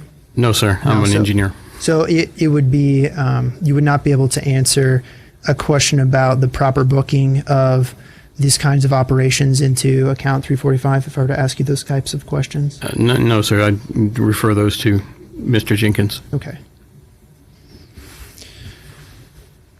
The work that Missouri American does that is a part of the main replacement, that is your understanding at least gets booked as that work replacement's incidental to main replacement Yes, sir. and gets recovered as part of that process. Yes. Where is the limit for Missouri American where it stops being an incidental replacement on a customer-owned service line, or it stops being an incidental replacement, on any service line? Well, I'll give you a different scenario that may help speak to that. There are times when in the replacement of a line, we actually relocate it from, say, a backyard main to a front yard main or in the street main. And in those situations, we actually replace that service line also. So separate from whether it's lead or not, we actually replace those. So I wouldn't say that there's necessarily a limit. It's what's in the best interest of the public and to provide that service to the customers. In the example you just gave, you're talking about the entire relocation of a service line from a customer's home to the main? If we move the main from, say, a backyard to a front yard, yes, we would replace that entire service line. And in that scenario, do you also notify the customer and ask them permission to replace their own portion of the service line? Yes, we do, because we have to be on their property, and we need that permission to access the property.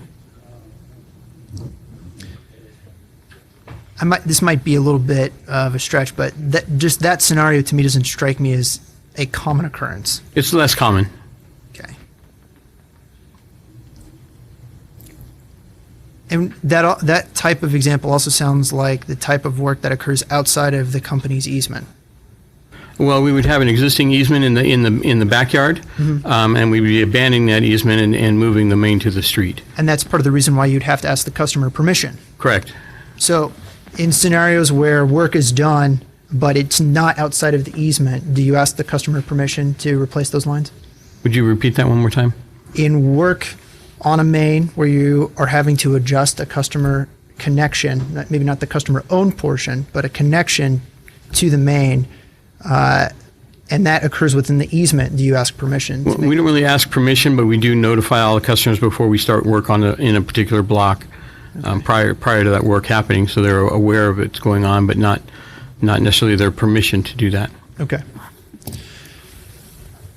Have you read Mr. Merciel's testimony in this case? Yes. And Mr. Merciel's testimony references a reporting requirement that he proposes involving the lead program. Yes, sir. And my reading of your testimony, you took some issue with this proposal, but not total issue. Can you explain if you have any objection to staff's reporting requirement? Generally, no major objections. We can provide them what we plan to do and what we have done. And that's an annual reporting of the planned work that you will do and the annual reporting of the work that you have done through the process, correct? Correct. Okay. No further questions. Thank you. OPC. Yes, thank you. In terms of measuring the benefit that customers will receive for this, is the company testing the water lead levels prior to replacing lead service lines? Not really prior, because at that point they have not been disturbed yet. So there's no benchmark? Other than as part of the lead and copper rule, where we would regularly test as part of that overall program. So for those customers who are the recipients of a new lead line, there is no benchmark upon which to measure the putative benefit of a lead service line replacement. Isn't that correct? Well, the benefit would be the long-term protection of not having any exposure to lead. They wouldn't have any exposure to lead? Not from that source. So there could be other sources that they would have. Source of paint, which is the predominant source of contamination or high blood lead levels. And interior plumbing too, correct? That's a potential.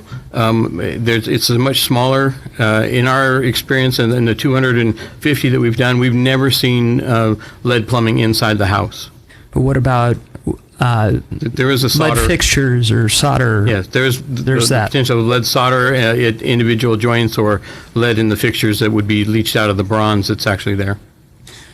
And what about blood lead levels? Are those measured prior to installing a lead service line? Not specifically. We did have conversation with the Department of Health where they have high blood lead levels. We told them what we were going to be doing, and they basically said that they don't view that our water as being a particular source, so drive on and replace the lines. They thought it was a good idea, but they didn't feel like they had any particular... I'm sorry, did you just say that... Who did you speak with? We spoke to the Department of Health. And they told you it wouldn't have any impact on blood lead levels? They told us that they believed that the primary source of high blood levels in Missouri was paint, not our pipe. Because again, we haven't had any negative results in our lead testing. Do you agree with that conclusion? I think that it's in the near term, yes. If we continue to disturb pipes, service lines without replacing them, I think that risk goes up. When there is construction or main replacement, if there is any lead leaching, couldn't that be mitigated through a temporary filter? Well, my experience and the testimony of Mr. Namick before in the AAO period as well is that filters are a stopgap, and they wear out over a period of time, and depending on the specific filter, it's imperfect, and it doesn't eliminate the issue, because if that line is... I appreciate the lengthy response. I'm just trying to get, could a filter be a mitigation factor? It would be a temporary mitigation at best. Okay, you agree with that. And cost could be $50 maybe? If you for like a pitcher filter, but it wouldn't affect whether people were drinking out of, say, the bathroom faucet instead of the kitchen faucet, or it wouldn't be, it's not a perfect plan.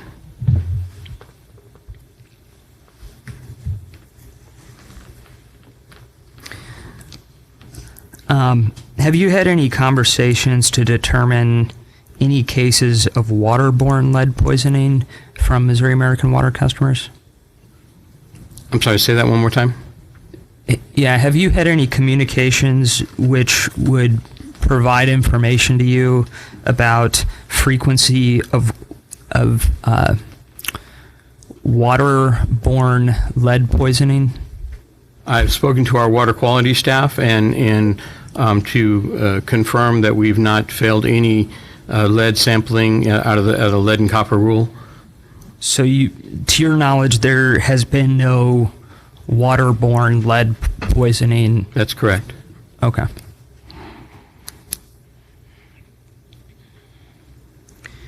And I keep repeating this, but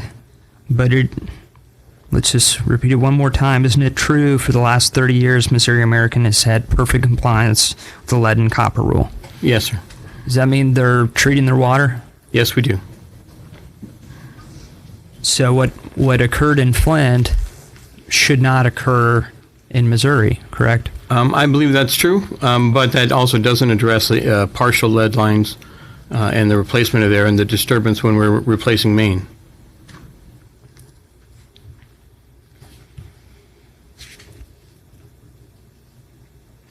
Do you believe that, excuse me, I'll strike that.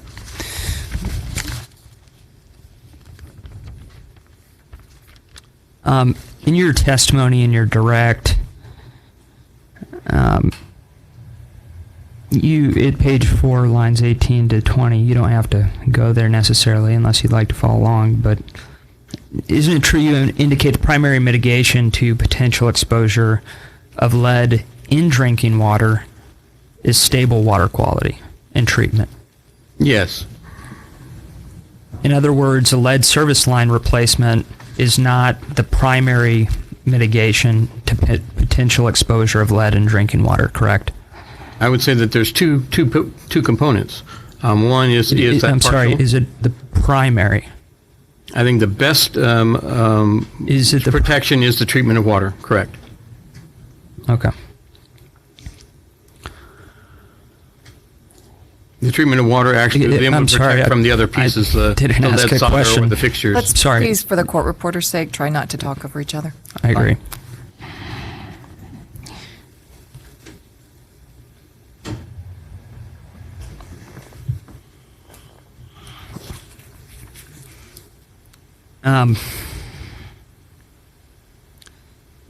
So Mr. Nomick had indicated he doesn't know how many times you've produced cost estimates. Would you agree this is your fourth cost estimate and filed testimony between the AAO case, in this case, the WR-2017-0285? I wouldn't say it's a fourth cost estimate. I did provide testimony earlier that revised the estimate to around 6,000. We are all the time looking to optimize the cost.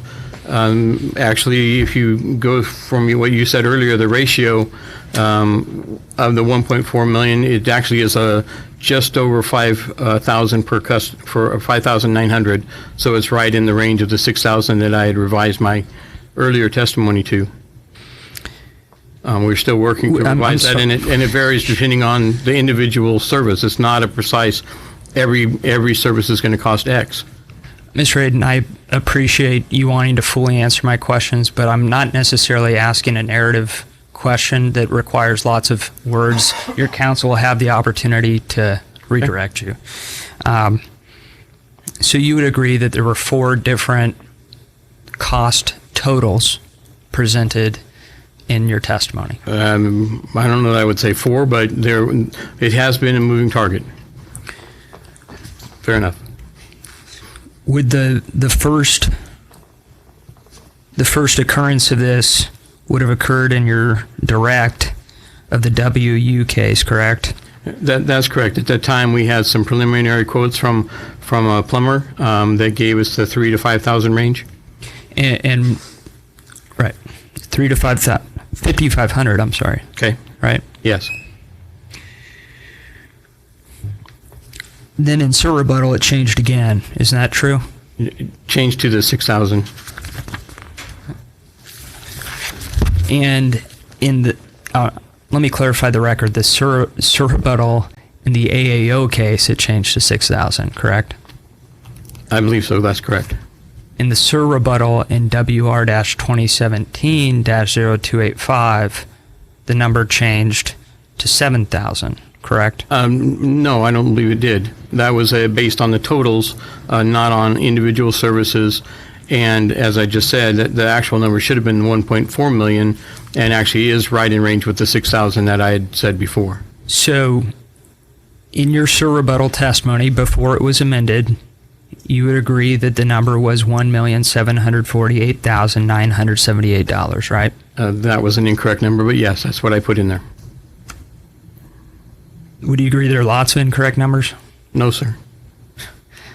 Well, if we take the quotient of that along with 250 lines, you'd agree that number equals 7,000? Yes, it does, but... And so those are 3 occurrences, correct? 3 different changes? Well, that's not the intent of that testimony, but sure. And then the 4th change came today, correct? The 4th change was a correction to what we've actually spent and the actual number of lines, and that does change it. And tomorrow we put in another line, and it will change it again because it's working with contractors to optimize that cost, and even on one side of the street versus the opposite side of the street will cost a different number because this one they're able to tunnel and that one they can't. Do you agree there could be value to studying these costs in more detail than what was contained in your testimony? That's why we started out slow, and we believe that now we have the cost down to that reasonable range before we ramp up to the, say, $3,000 a year. Okay. Do you agree there is value in studying these costs beyond the scope of this testimony? I believe that we've already been doing that, and that's part of the iteration that you see. Do you believe there is value in studying these costs beyond the scope of this testimony? Yes or no? I would object. I think he's answered the question, hasn't he? Well, I was looking for a yes or no, and I felt like I got sort of a narrative. I'll say that we'll be looking at this for the next 10 years to always try to refine that cost to be as low as and efficient as possible. Okay. I will leave that issue for a moment.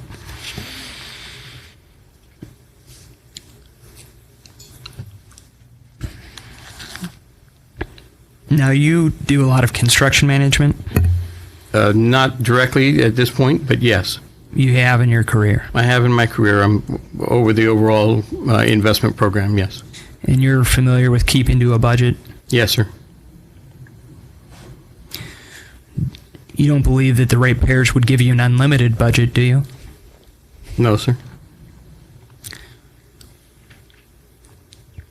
Are you familiar with managing construction projects on a timeline? Yes, sir. Now, if someone were to shrink your timeline, tell your crew to do the same amount of work in less time, does that put strain on your team's resources? Depends. All other things being equal, would it put strain on your team's resources? Again, it would depend on the amount of change in time, and otherwise it may just help drive efficiency. On June 30th, 2017, I understand the company filed their direct testimony in this case. Okay. Do you agree with that? Sure.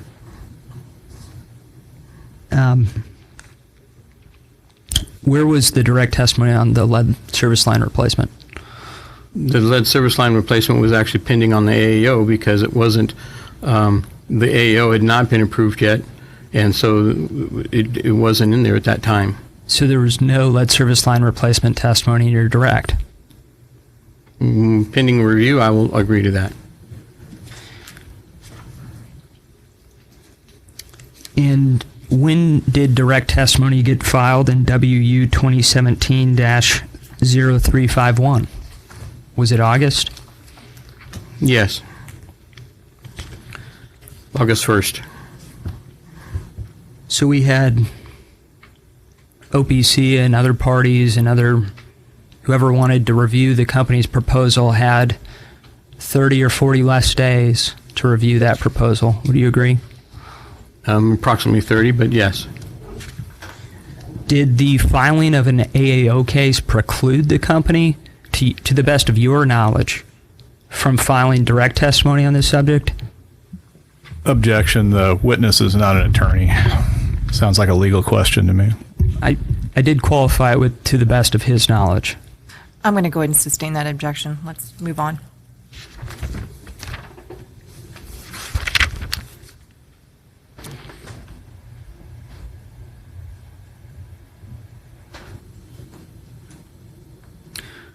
All right, so let's discuss another aspect of timelines, since you're familiar with managing timelines. The company states they want to replace all lead service lines in 10 years. That would be optimum, yes. When you say that it would be optimum, do you mean that it might not be 10 years? It might not be 10 years. Could it be 20 years?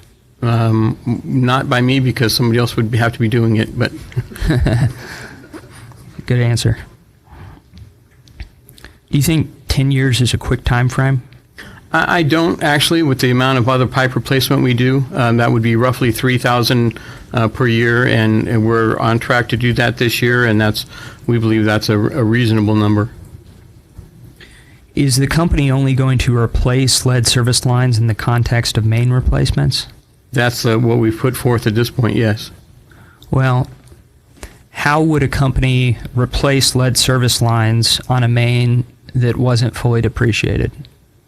Well, the individual mains are not depreciated on an individual basis. They're depreciated as an asset class. So there could be, on an individual basis, very underdepreciated water mains that would have to be retired. I would say no, because of the time window that those mains and the lead services were installed.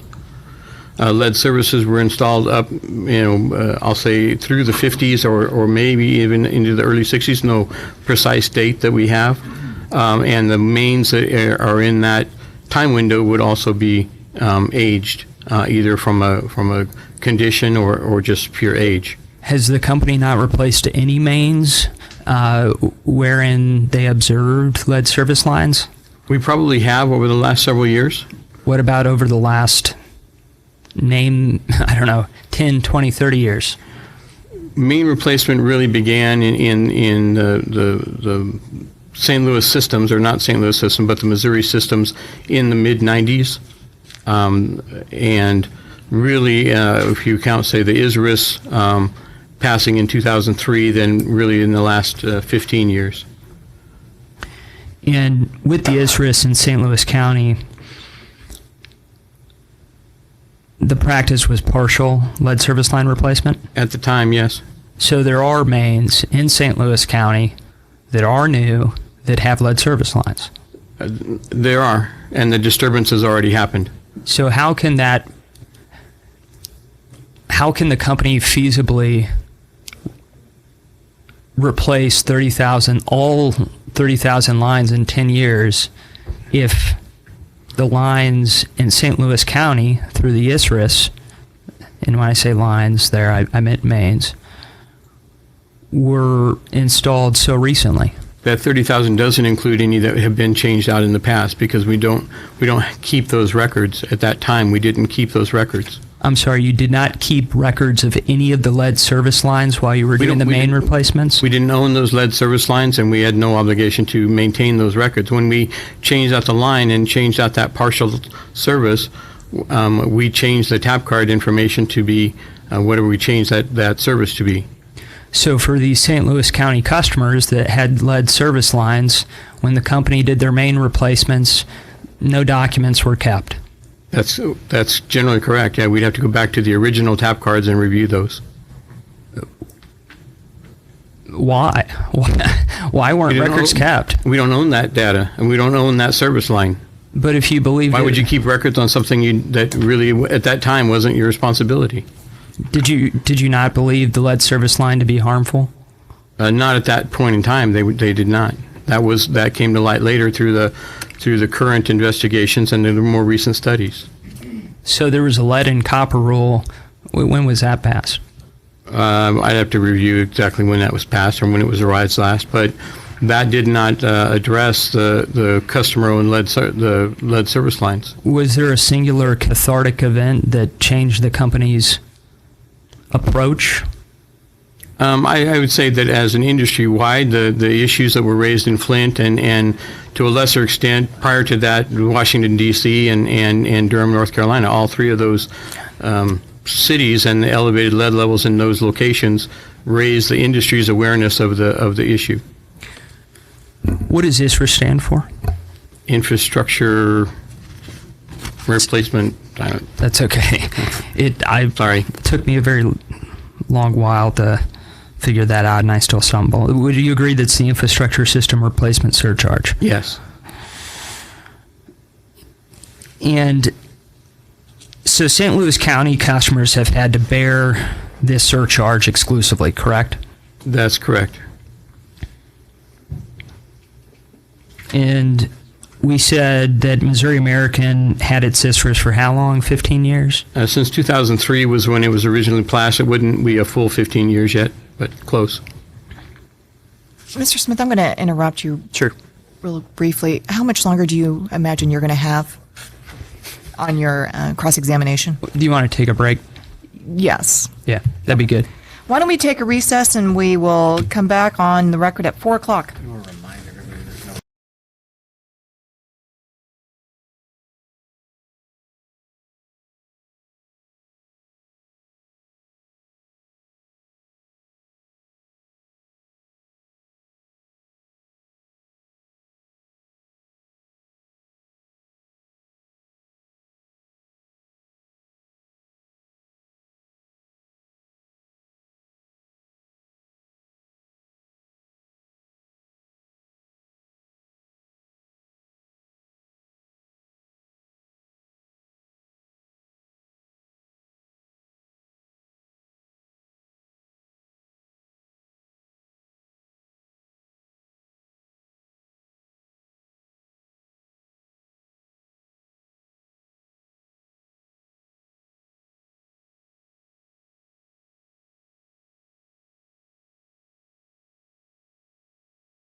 Okay, let's go ahead and go back on the record, and I believe, Mr. Smith, you were finishing up your cross-examination. Thank you. I believe we're discussing the ISRIS. Do you recall that? Yes, sir. Would you agree with me that Missouri American has regularly sought recovery of an amount near the ISRIS maximum of their 10% of revenue minimum? No. You would not agree with that? No. Did they? And we've been well under that most of those 15 years. What about the most recent ones? Well, most recent one would be defined by what, but we did one last year that was well under that number, and then we didn't do any in the previous year because of the litigation that was ongoing. Wasn't there a Supreme Court case recently in which the company was attempting to carry forward an amount of ISRIS expenditures beyond the minimum into a future year? I'm not aware of that.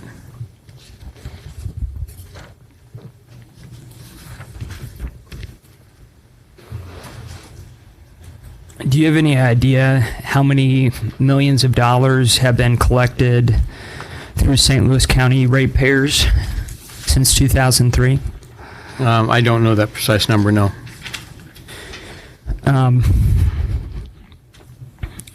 Can you say with confidence that it would be over $100 million? Yes. Okay, over $150 million. Again, I don't know the precise number. You had mentioned earlier that the company did not keep records of customer-owned lead service lines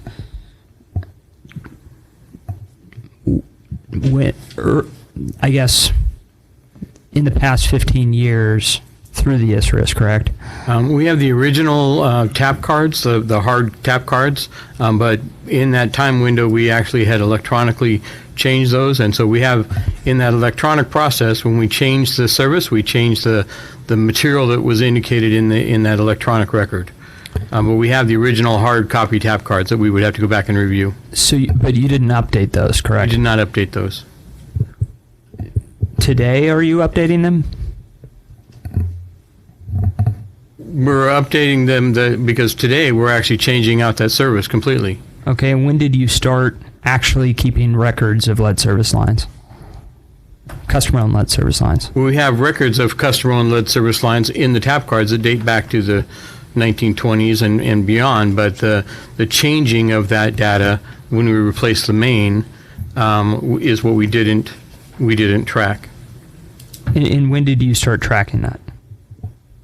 We're only tracking it now because we're changing out that material in its entirety. Otherwise, if it's galvanized and we're changing it to copper as part of the main replacement, we still put that it's copper because that portion beyond what we touch or beyond what we own, again, is not really our responsibility to sustain. I think you said you were tracking it now. Do you have a date when you started to track and update the tap records? We always updated the tap records to whatever that new tap is. So if it was lead, and we've put it in that when we were doing the partials and we changed it to copper, we changed that information to copper. We did not track that distance beyond what we had changed. You mean so if had it been lead or had it been galvanized, we didn't sustain that record. In other words, you updated the company side, but you did not update the information for the customer side. Even in St. Louis County, where there is no company side, we changed that record. So you did update it for the customer side, but we didn't update to the rest of what the rest of the service was made out of. We only updated that portion that we changed. So the customer side would not have been a portion you changed, right? Correct. That's so correct. that part was not updated. That's correct. Okay. And the company started updating that when? We're for the most part, we're still not updating that. It's just that now, as we change it, it reflects the entire service line if we're affecting the entire service line. So if you don't change it, but you observe it, you currently are not updating the tap record for the customer-owned line. I believe that's accurate, if I understand your question.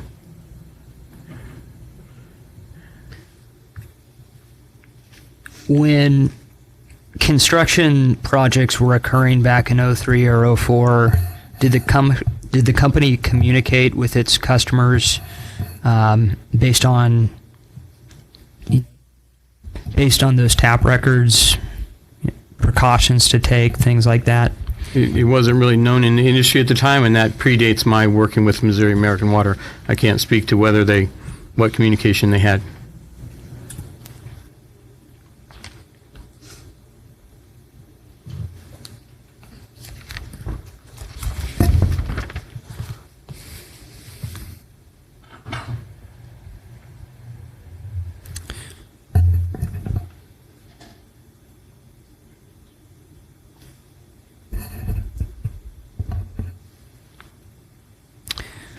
Going forward, does the company believe that Missouri American Water has a duty to disclose what it perceives as a health risk, such as the presence of lead service lines from tap records?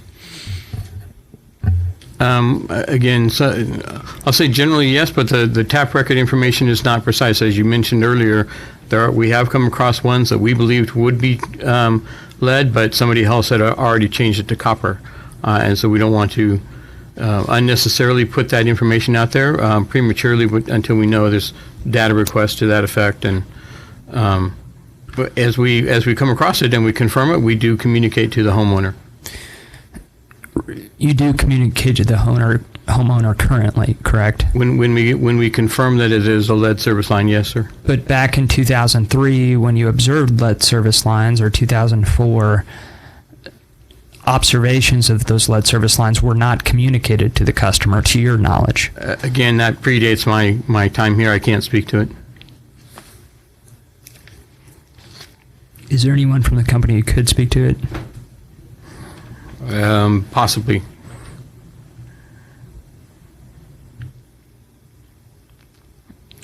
So when you say it's disclosed, but you also say you don't want to put information out there prematurely, if a customer calls you and they want to know what the tap record reflects and you can verify their identity, do you have a policy in place for how to handle that? We would tell them what we believe their service line is, yes. Okay. And could a buyer of the home find that information, or only the customer? The customer at this point.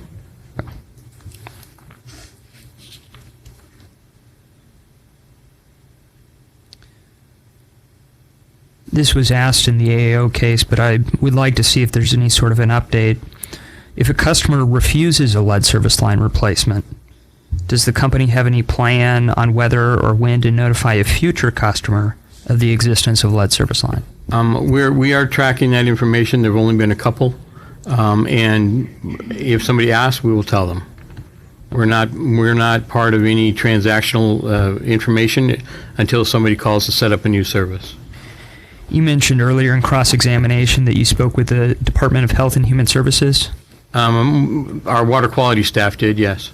Did they express any sort of concern over OSHA standards? No. No? No, we follow OSHA standards.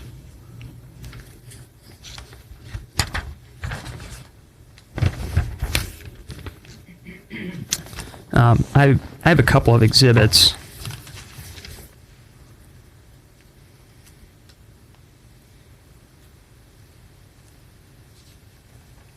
I believe this would be 228 and 229.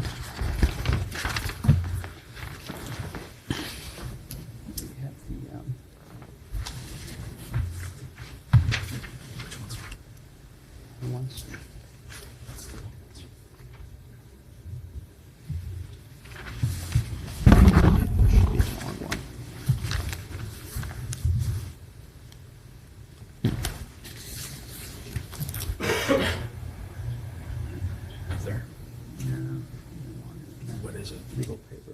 It's request response 15. It is. Yeah.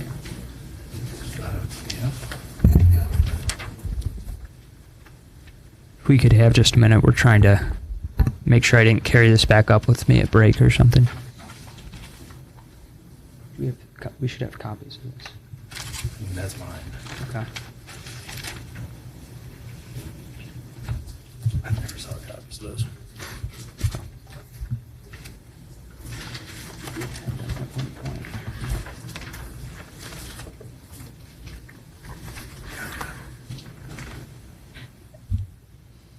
Mr. Smith, can you continue with your questioning on another issue and maybe direct someone from Public Counsel's office to bring down?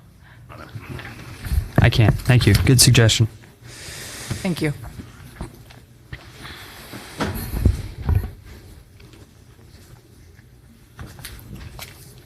Mr. Aiden, did you see the issue list? Yes. Okay. You're familiar with the questions on it? Generally, yes. I understand what's in the statement, but I'd like sort of a status update from you, is having knowledge in the field.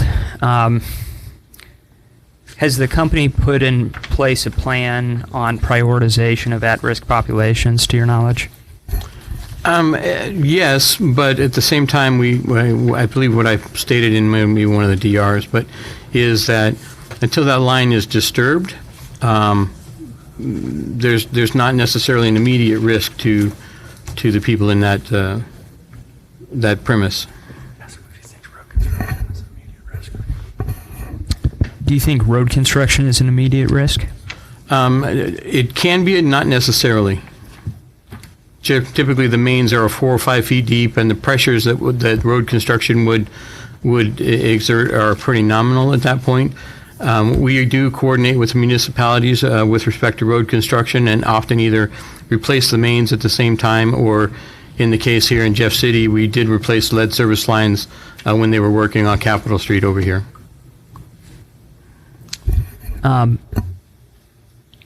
So has the company submitted any sort of comprehensive written plan addressing each of these issues? Well, I believe we have. We have our plan. We have the flow charts that are there. We're prioritizing the mains over the next several years. The prioritization of mains, as you might expect, is a complex process, both in coordination with the various municipalities that we work with, looking at where the lead service lines are at, where also leaks have happened. So prioritizing all of those things in conjunction with areas that we know have at-risk populations. So we're looking at all of that data at one time.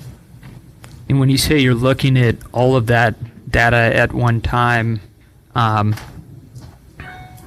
you're saying the plan looks at all of that data at one time? Yes, sir. Does the plan speak to providing test kits so people can test the water quality that they have? We don't provide test kits to people outside of where we're planning to replace a service line. The actual testing of lead, other than through the lead and copper rule, which you actually provide bottles to customers to take that sample. There are some nuances in education that have to happen to make sure that that sample is taken correctly. Has the company done a cost-benefit analysis? We really didn't, and again, back to some of the earlier stuff, for us, the benefit is that long-term protection of public health, and really elimination of risk, and that's that hierarchy of protection. Water treatment is one that we've talked about, but eliminating the risk is a much better protection. So the benefit is more of an opinion? The benefit in my opinion, is what's the potential risk and what's the benefit to the individual who may or may not be experience lead poisoning. And if we can eliminate the risk of even one person getting it from our sources, then we should do that. Those pieces that we have in our control, we should exercise. Have you explored alternative financing, for example, rather than Missouri Americans, ratepayers fronting the cost, some sort of low-interest loan program? We have looked at, say, the state revolving fund program, and they've told us that we're not eligible for that in this particular case, for this particular set of assets. Well, not the state revolving fund plan, but more of a low interest loan. That's about as low as you can get versus what we already experience as a Class A company. But you're talking about the company would take out that loan? If Missouri American Water would be a candidate for other SRF funding, but not for this particular piece. I guess my question was more about a customer loan.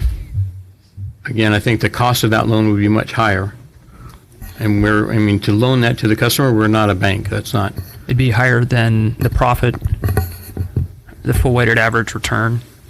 Again, that would be a question for somebody else. But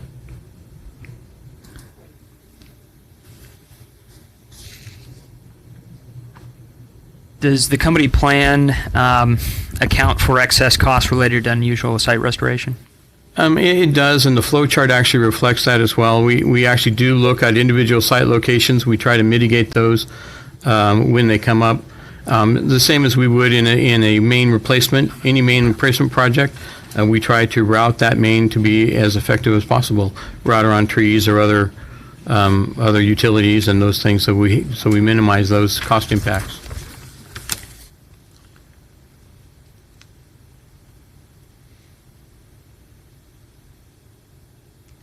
Should the company be required to remove all lead service lines, including vacant properties? Well, again, for vacant properties, what we do currently is we try to contact the owner. We would, so the plan does address that, yes. We would, at this point, if it's completely vacant or been vacant for an extended period of time, we would cut and cap that, and if somebody applies for a new service in the future, we would then work on putting in a new service.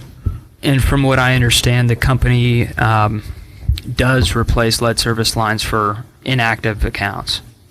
There's been one. So is that a yes?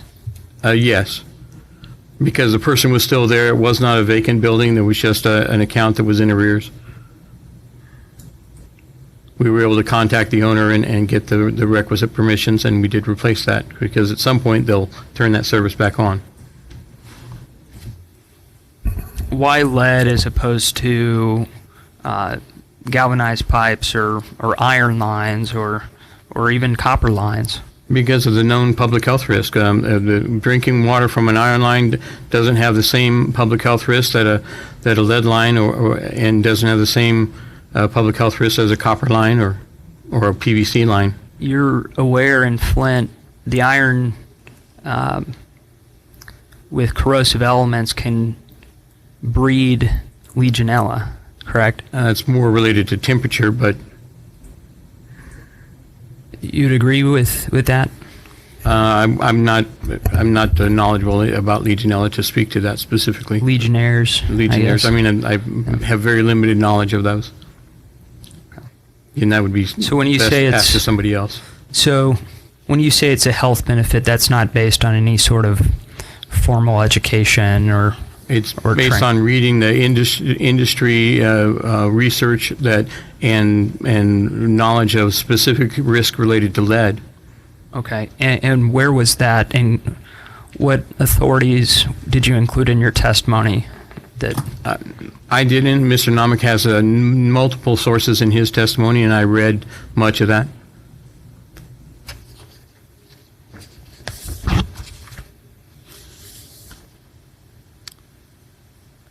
I think we're nearing the end here, but I did want to get in a couple of exhibits. If it's okay, maybe we, counsel for the company and I had previously discussed these exhibits, and I understand potentially there could be a stipulation on, or maybe. Your Honor, can you give us just a couple minutes off the record? Certainly.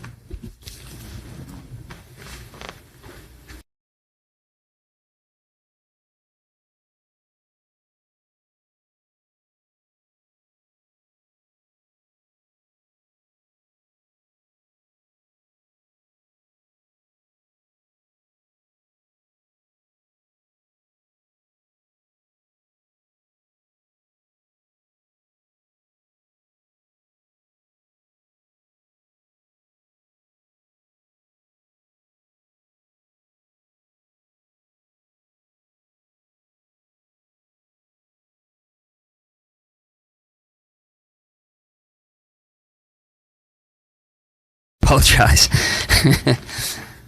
I don't know.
Okay, we'll go ahead and go back on the record. And Mr. Smith, I believe there was some exhibits Yes. to offer.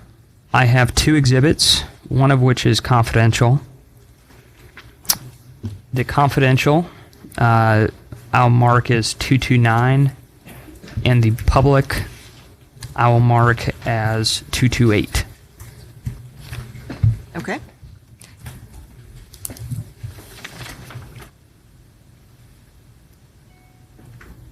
And they are the same documents, it's just a separate version? The public or the confidential? Different documents. Okay. Yes.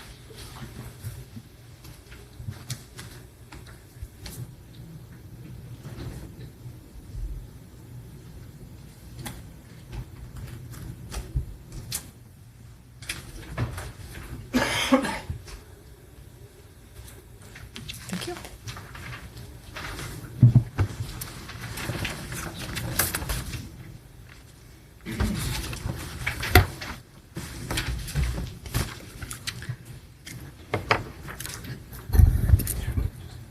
So to be clear, the legal-sized version is going to be Exhibit 229? Yes.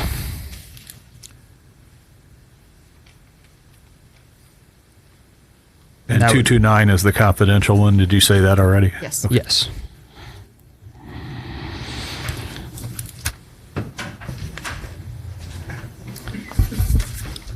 All right, Mr. Aiden, I've just a minute.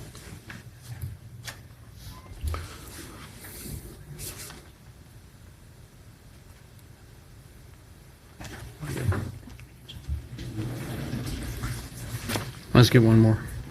Oh, one more.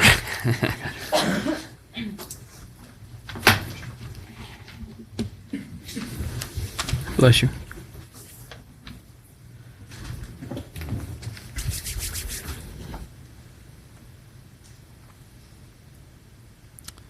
Okay. Mr. Aiden, you've received a copy of Exhibits 228 and 229. Is that correct? Yes. Okay. And without divulging any confidential details of those documents, can you identify Exhibit 228 first? I'm sorry, mine don't indicate which is which, so which is that The spreadsheet? The other one. Yes. The other one, okay. This is a data request from the OPC that was received on the February 13th. Okay. And isn't it true you're the responsible witness who provided the answer to this data request? Yes. Okay. And when you've had time to review that, would you please let me know? I'm familiar with it. Does that appear? Mr. Smith, I don't know. I guess we didn't close this down, but Yeah. we don't have any objection to the admission of these two exhibits. So. Well, I guess I would skip the authentication and move to offer each of these exhibits. Exhibits 228 and 229 have been offered and are admitted. Okay. So the document we were just referencing, I think that bottom bullet point relates to the one inactive customer, correct? Yes.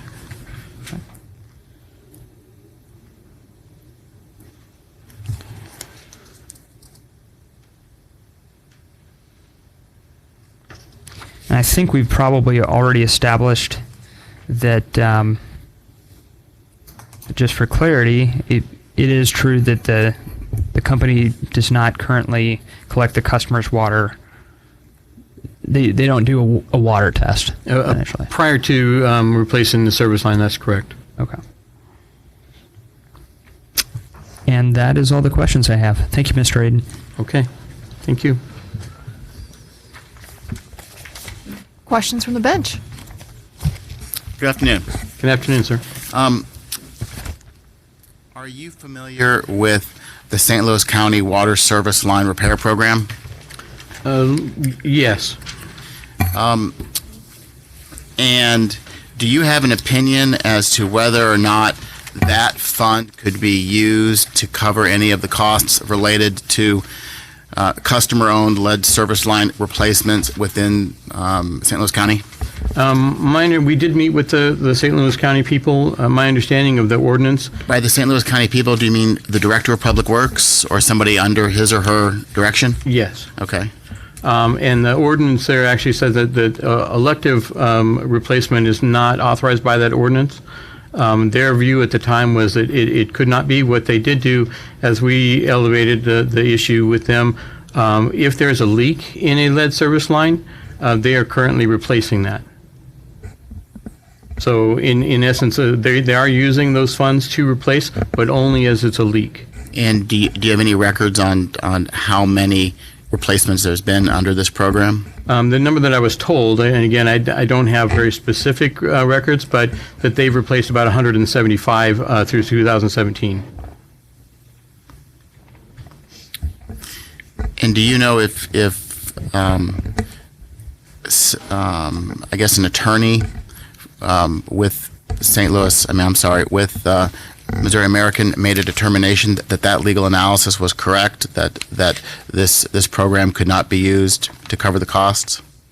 Other than just reading the ordinance, and I've seen the ordinance, and it says that elective replacement of lead service lines is not eligible under the program. Election by whom? I think by the homeowner, because the homeowner has to apply for that funding.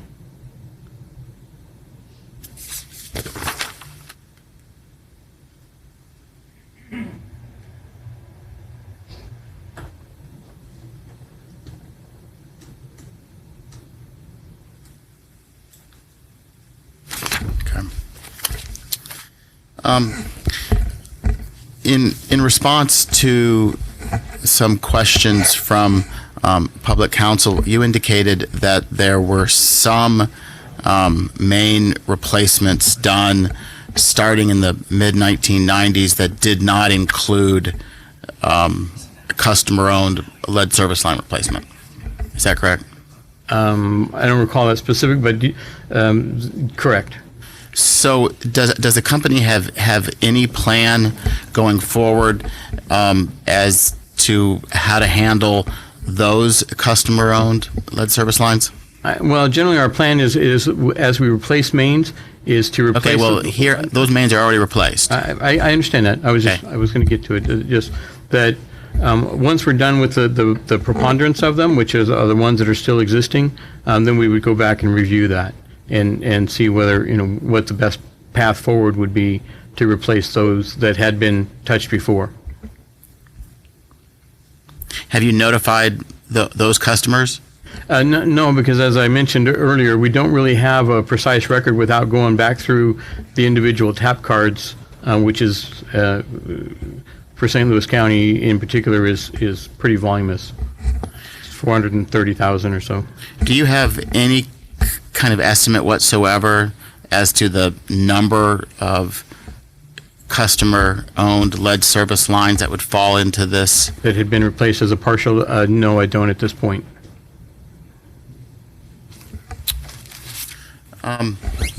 Looking through the flow charts that are attached to your rebuttal testimony, which at least it's my understanding that this is the extent of at least a written version of the company's lead service line replacement plan.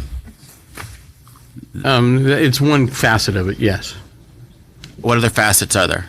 We have another document that was submitted through the data request that is, I'll say, a more concise written directive to our staff and to contractors. Could I get a copy of that? Yes, Chairman, we have copies, and do you want it right now? Sure. It was something that we had planned to go ahead and offer on redirect, Well, since I'm it had helping been you out. discussed.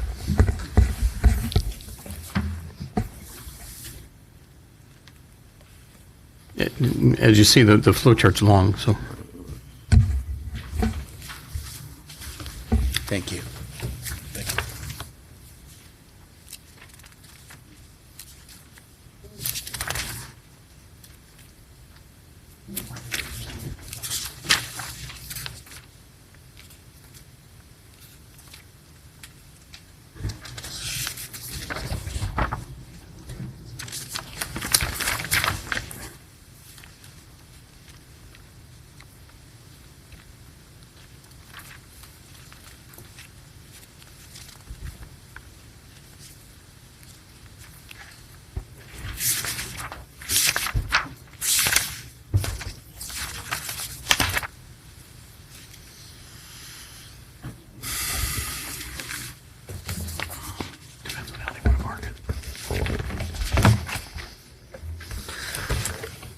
Mr. Cooper, is this going to be marked as Exhibit 40?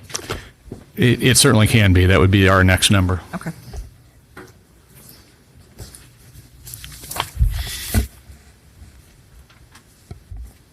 And the company is offering it for admission at this time? We would, yes, Your Honor. All right. Any objections? No? Okay. I'm going to mark this just as a description, data information request, OPC 0016. And it is Exhibit 40. It has been offered and admitted. My understanding is that the customer-owned lead service line replacement is essentially a byproduct of the main replacement plan. Wherever, I'm sorry, is that yes? I would say yes. Okay, so wherever the company is doing main replacements, when it discovers lead service lines, that's when it would replace those. In general, yes. We also would proactively look at where we believe lead service lines to be and increase those mains as part of the prioritization process. Okay, well, that's actually what I was getting at. Is I didn't see anything in the flow charts attached to your rebuttal, and I'm not seeing anything in this Exhibit 40 that outlines the main replacement program. Did I miss something? Probably not. Okay, well, where is the main replacement program? Is that a document that exists? It does. And as I mentioned earlier, we have that prioritization model. And that's really, we prioritize those mains on an ongoing basis. Okay, well, I'm really interested in understanding that prioritization model. Okay. So, what are the mains that you are prioritizing? So, I'll say four components primarily. We coordinate with the various municipalities. For example, in St. Louis County, there are a little over 90 municipalities. If they have a road project going on, then we will coordinate with them to, if appropriate, replace the main in conjunction with their road project that offers cost improvement over the long term and better working relationship with the municipalities, and we're not going to dig up a new street. So we do that. That's one component of that. And does that also save or reduce the expense? Yes, it does, because often we have fewer restoration costs. We don't necessarily have to replace the pavement because they're coming through and replacing the pavement already. So that's part of our coordination. Well, that would decrease the cost of the main replacement. Does it also decrease the cost of the service line replacement? It would as well, for the same reasons. Okay. All right. So that's one of the. One of those is, and what's the driving force behind the ISRIS is the high number of main breaks and the type of pipe that's in, particularly in St. Louis County with corrosive soil, but even outside of St. Louis County, the age of the systems require replacement of pipes. So we look at which pipes have had leaks and we believe are in the most need of repair. Multiple leaks, for example, in a single block or a single stretch would raise that in the priority process. In addition to that, now we're adding the presence of lead service lines. So two mains both have the same number of leaks. One has lead service lines, one may not. We would probably prioritize the lead service lines, particularly if it has an at-risk population on that block. So that's what we look at, primarily around the breaks and then also lead service lines. So road construction, coordination with municipalities, existence of leaks, and presence of lead service lines are the three main criteria that you are using, the company is using to prioritize main replacements. Correct. Are you also more interested in doing them in St. Louis because they're ISRIS eligible? No, not at this point. Maybe past practice, but no, we're really looking to get to that 1% pipe replacement across the state. Okay, could you tell me how that prioritization process might change if the commission were to determine that the company is only entitled to a return of its investment and not a return on its investment? Well, we do have a limited amount of capital. I think we discussed maybe in the AAO case that if we're not getting a return on that, then it becomes a challenge for us. I've both a fiduciary responsibility to maximize that. So we do look at both of those. So which of those three criteria? How would it affect the use of those three criteria to determine the priority for main replacement? Well, we may actually go to avoiding those areas with lead if we can't, if it doesn't make good fiduciary sense. So you would do main replacement where there is no lead? That would be the optimum, yes. So where does that exist? Oh, it exists in many places. We have 4,700 miles of main, so there are places that don't really have lead. Joplin, for example, doesn't have really any lead services to speak of, just because that area they didn't put those in. They may have a lead gooseneck, which would be our responsibility to replace anyway. It's on our side of the ownership, but the service lines themselves down in that area are galvanized. So, where else? Anywhere else in the state? The best information I have, there's not many lead service lines in Parkville. St. Joe has a lot. St. Louis has quite a few. Mexico, again, we don't have much data, but we've estimated how many we think we have there. Jefferson City has some, but not a lot.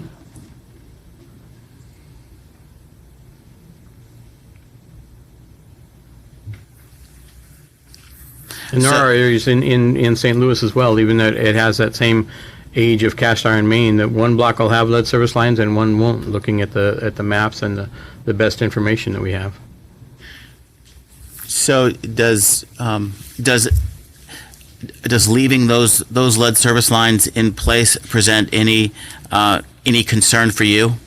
It does, because, we may not be disturbing it through a main replacement project in the near term. At some point, that may become a problem. And it also doesn't protect the customers if somebody else is disturbing that line. Say a different utility is digging through that area. It's the best practice, in my opinion, is to replace those lines proactively. I would agree. Thank you. I have no further questions. Thank you. No questions. Thank you. Okay. Staff? No? Public counsel? Yeah, I think just one here.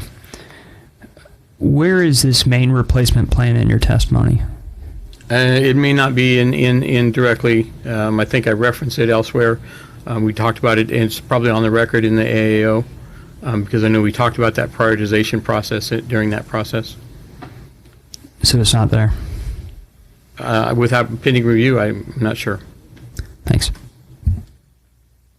Do you have another question? Redirect? Thank you, Your Honor.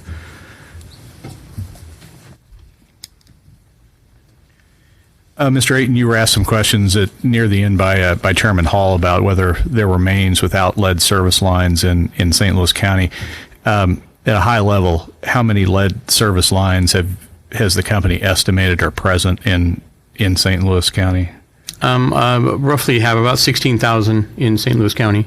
About half of the 30. Correct.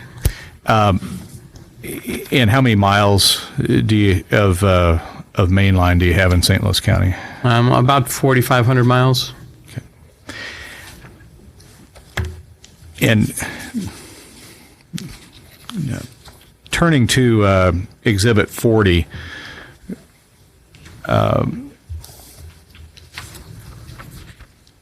I think on the first page in your answer, there's a reference to where that information was provided previously. Do you see that? Yes. Where was that information provided previously? It was part of the AAO case as a previous data request from the PSC, data request number 12. And okay. And if you flip over to page 2, what date was that requested? Do you see that? June 2nd. Of what year? Of 2017. I guess what I would call the plan document at page 6 of 14. Can you turn over to that? Yes, sir. You see there's a subtitle says St. Louis operations? Yes, sir. Is this plan only applicable to the St. Louis operations? No, it's generally the plan that we're using everywhere in the state. Going back to well, never mind. We'll leave that alone.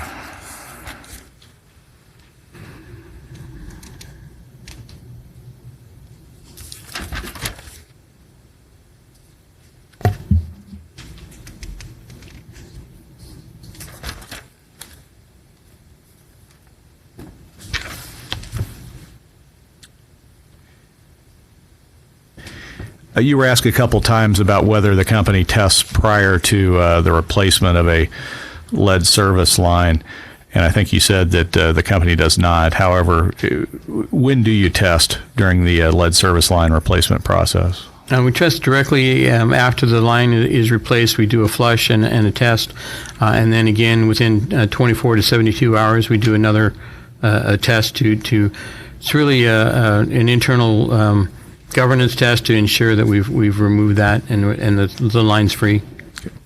You were asked some questions about filters. I think you started to talk about the limitations of filters and moved on to another question. But would you like to explain a little bit about the limitation of filters in homes? For example, the cheap version, which would be that picture, it doesn't really address the entire issue and has a fairly short life, depending on the number of contaminants or suspended solids that would come through that filter. It's difficult to predict exactly what the life of that would be. Not more than a month for sure.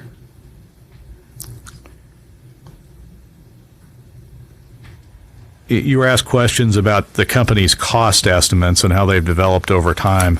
Could you describe for us the process you've gone through to try to control those costs? Well, the original estimate was, as I said, was just a quick quote from the local to offer order of magnitude of where the overall cost of the program would be. As we proceeded forward with the original, the initial few replacements, those costs were coming in quite high. We actually then competed that work across a number of contractors, particularly in St. Louis County. Outside of St. Louis County, much of the work is actually done by our own crews, but in St. Louis County, it requires a licensed plumber to do that work. So we've competed that work actually now twice, and again to refine that number and to negotiate it down to a lower number. And has the result of that process been some actual contracts that have firmed up those Yes. prices?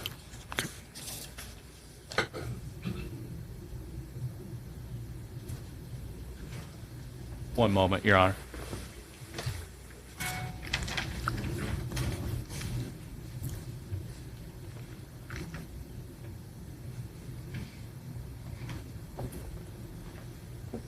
That's all the questions I have here. Thank you. You're excused. I know that we do have another witness identified on this issue, at least for the company, but Heppenstall is not available today. So I believe that next on the list will be staff's witnesses. Staff calls Jim Merciel.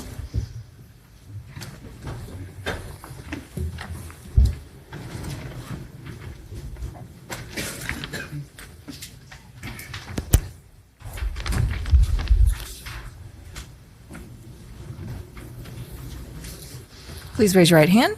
Do you swear or affirm that the statements you're about to give will be the truth, the whole truth, and nothing but the truth? Yes, I do. You may be seated. Could you please state your name? James Merciel, Merciel. And how are you employed? I'm employed at the Public Service Commission on the staff in the Water and Sewer Department. And did you prepare or cause to be prepared? Just a moment.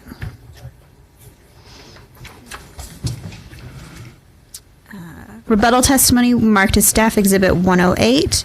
Answer rebuttal testimony marked as Staff Exhibit 125. Yes. Do you have any changes or corrections to that testimony? No, I don't. And are the answers contained in that testimony true and correct to the best of your knowledge and belief? Yes. If I were to ask you those same questions today, would your answers be the same? Yes. Judge, I move for the admission of Exhibits 108 and 125. Exhibits 108 and 125 are offered. Are there any objections? Seeing none, they are admitted. And I tender the witness for cross.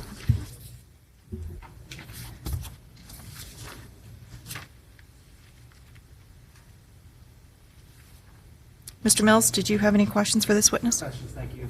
Mr. Poston? Public counsel? Just a few. Mr. Merciel, do you believe that the 30,000 number is understated? I don't have any reason to believe it's understated.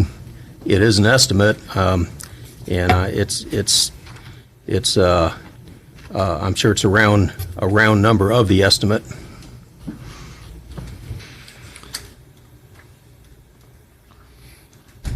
I think in your testimony, trying to find it, you indicate something to the effect that, in staff's opinion, that the costs do not exceed the benefits.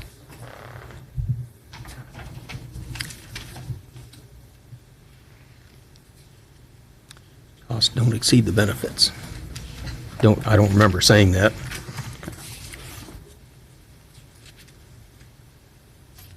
In your opinion, do you feel like you have a good understanding of what the cost will be to this project? I would answer yes, with further saying that this is a new activity undertaken by this utility or most any utility, so I think just service line replacement is not new, but ordinarily it's an individual customer undertaking the task. This is a case where this company is going down the street replacing a number of them in the context of other work that's going on. In the context that it's being done, this is a new activity. So I think we're all learning what the cost is going to be and how to deal with it and what's going to happen with it. So when you say we are all learning about the cost, do you feel like we have a good handling of that? I'm sorry? Do you feel like we have a good handle for what the cost will be? Well, yes, I think yes, I think we do have, but it's not one final cost that you can project into the future. I think Mr. Ayton spoke to that, and what I heard him say, I would agree with. This is developing and being updated continually. Did you author in part or in its entirety the staff report to the Public Service Commission on lead in the state of Missouri? I did, in part. I had a large hand in it, but I wasn't the only one. Who are the other authors of that report? The other primary one was Martin Hummel, who was in our department. He's retired now. Actually, as I recall, he started the draft, and the rest of us worked on it from there. There were probably 4 or 5 of us that had input. Martin and I probably did a lot of the technical work in it. Do you recall in my opening I had quoted from the report in which staff had put into the report a representation from the Department of Natural Resources? Yes. Okay. Were you the one who made that communication? I did. I did talk to. There's one person that heads up their lead and copper rule at Department of Natural Resources, and I had spoken with him actually, I think, a number of times. And do you agree with the quote that lead contamination is, in general, not a problem in Missouri because utilities are following the lead and copper rule and produce non-corrosive water? Yes. And going to point out the first part you said, lead contamination is not a problem. We're not problem-free. There are some utilities that have problems with the lead and copper rule, don't meet it. One of them is one of our regulated utilities, has some issues. So beyond that, contamination is a problem. That doesn't mean we don't have a risk of having a problem. To your knowledge, have any of the parties put forward witnesses with a medical background that could explain the extent of any benefit of removal of the lead service line? There have not been any witnesses in the cases here, but there has been quite a bit of documentation, evidence in a number of people's testimonies from a number of the parties. This is a national debate, national topic of discussion. It's It's in the news fairly frequently, particularly industrial news.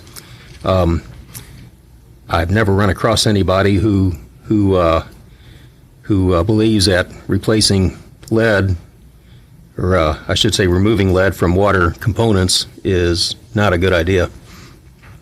Not a good idea in the sense that all other things being held equal. Well, what I mean is, if there's any lead there, you should get it out. All other at any cost? Well, that's another part of the debate. Exactly. But the lead in the water components is not a good idea. That's best I can answer that question. Can you afford to take it out? You know, what's it going to take to do it? That's where we have to work through what the problem is.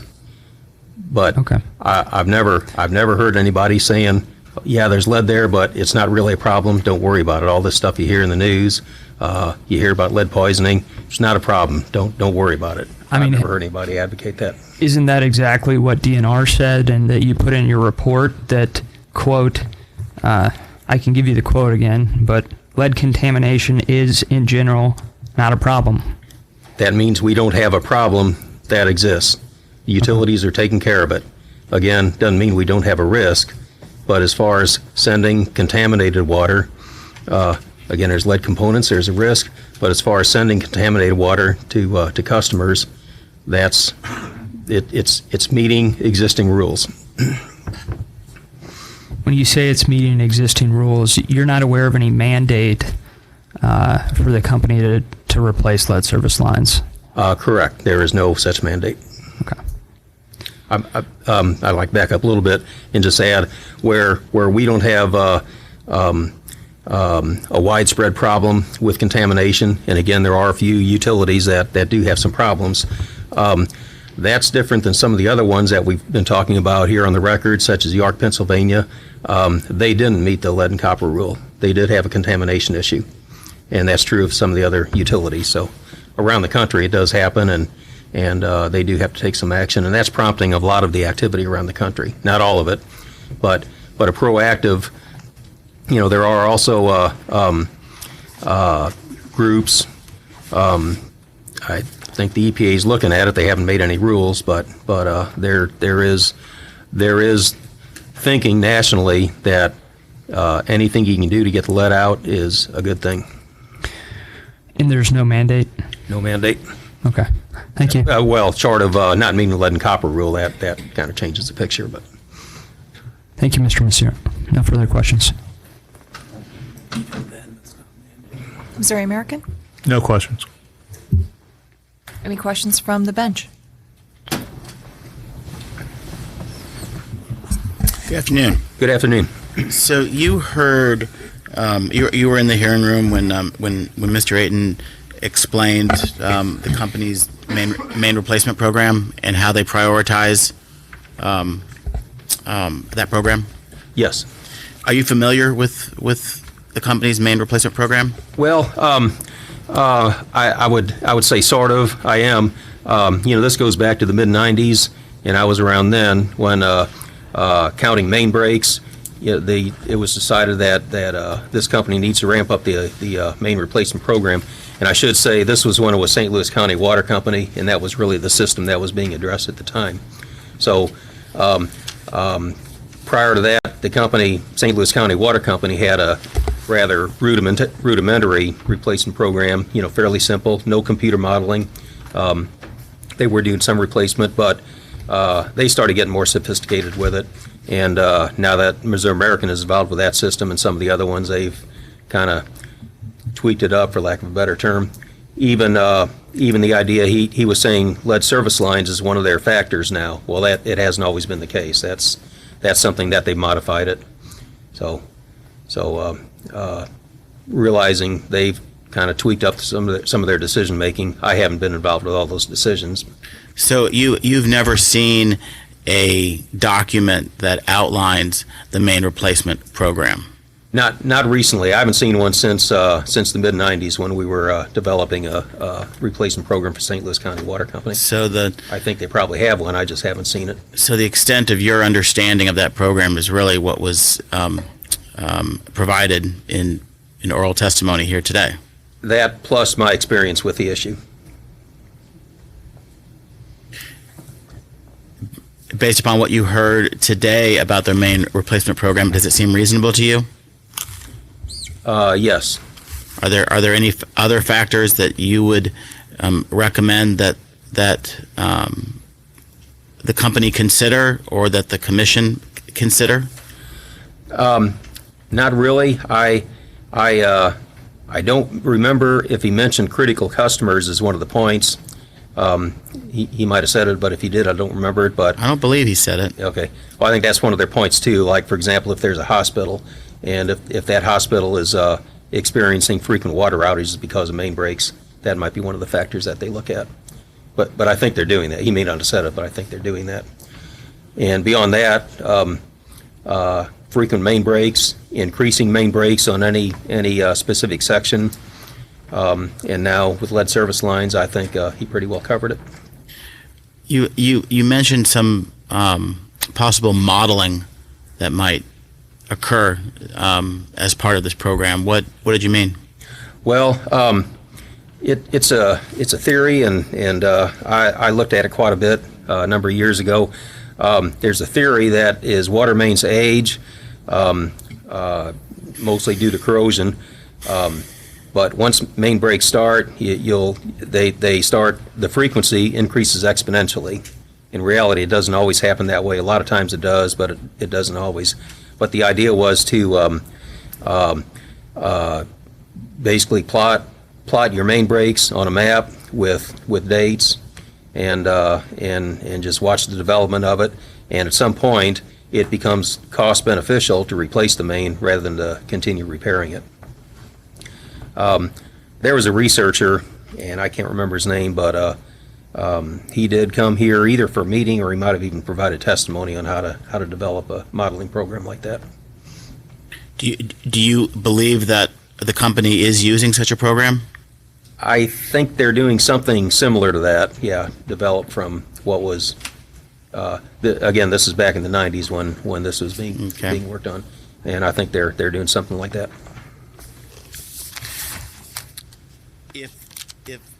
If there was a main where there was significant leakage occurring, would you believe that it would be imprudent of the company to not replace it? Well, I guess it depends on what you mean by significant. You tell me. Yeah, well. At some point, if there certainly at some point. That's where if your question was about leakage,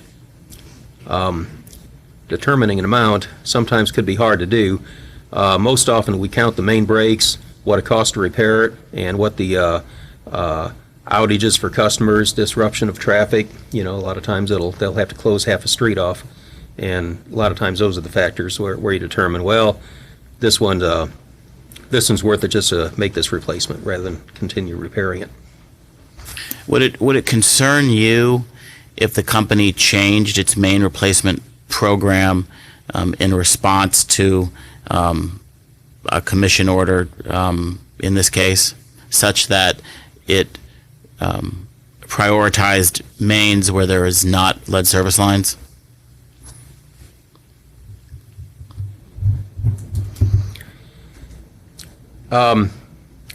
I think I would have a concern with it because it could impact distribution system performance. If they're avoiding the lead service lines, then I would hope the company would not let it get out of hand. But you could have a situation where you are having frequent breaks, frequent disruptions and outages, and I think we risk that getting out of hand. Now you've heard that the company has indicated that it would consider such a change to its main. Yes, I did. Does staff continue to hold its position that in light of that testimony that the commission should not allow a return on that investment? Getting into the accounting, and I'll defer most of it to our staff auditor, but I will say staff has a conceptual problem with including plant that the company doesn't own with their plant assets. Right, and I was intending to ask other staff witnesses about that. I'm just wondering, does staff continue to hold the position that it is inappropriate to award a return on an investment if that results in a modification of the prioritization for the main replacement program?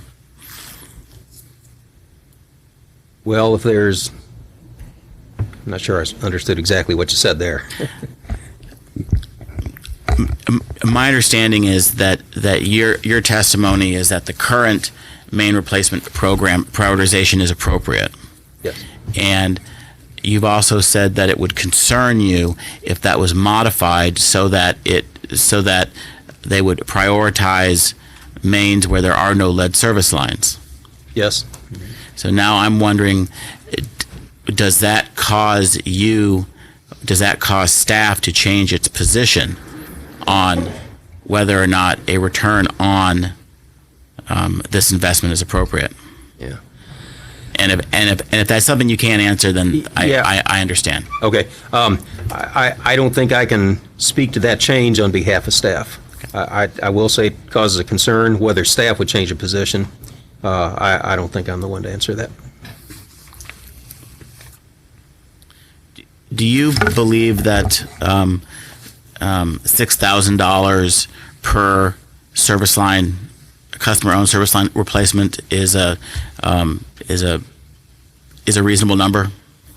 I think it's a reasonable number to use. I don't think it's quite that simple. That's the St. Louis largely drives the average cost, just because there's so many of them. But of course, in St. Louis, it's going to be more expensive because the customer service lines also cross streets and connect to the mains, whereas in other service areas, you're only talking about what's in the customer's yard, in the customer's property. So inherently, St. Louis is going to be a higher cost. Kind of depends on the assumptions you want to use to look at the cost. In other service areas, the company owns part of it, and the customer owns part of it, and that total thing might cost almost as much as St. Louis, but part of it's going to be the company property, and it would be booked as a company-owned service line. So do we include that or not when we're looking at this? You know, as far as just customer-owned, it's different in other service areas.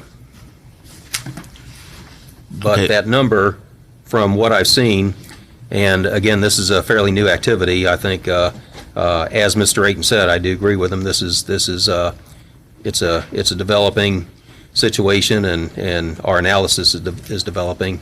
But from what I see right now, the answer to the question is yes. I think the $6,000 is appropriate.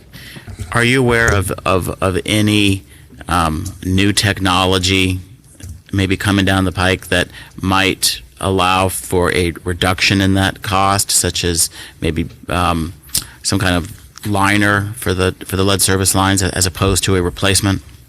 I did see something about a liner somebody was trying to develop, and this has been some time ago. I'm going to say within the past year, and I heard of it once, and I haven't seen anything about it since then. Okay, So I don't know what the status is.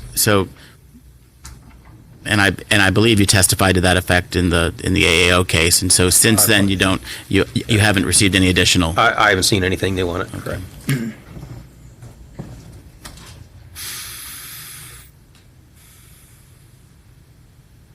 I have no further questions. Thank you. I have a few questions for you. Could you please just describe for the record what type of age range are we talking about for these lead service lines, the customer owned? How old are they?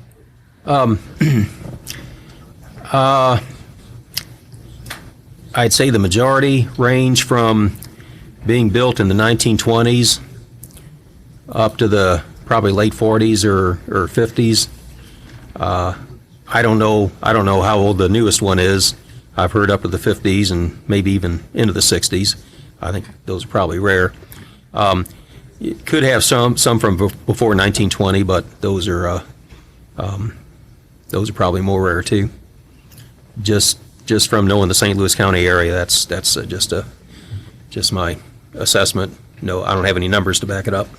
Would you expect to see more leaks in those lines? In those Well, customer lead service lines? Customer-owned water lead service lines?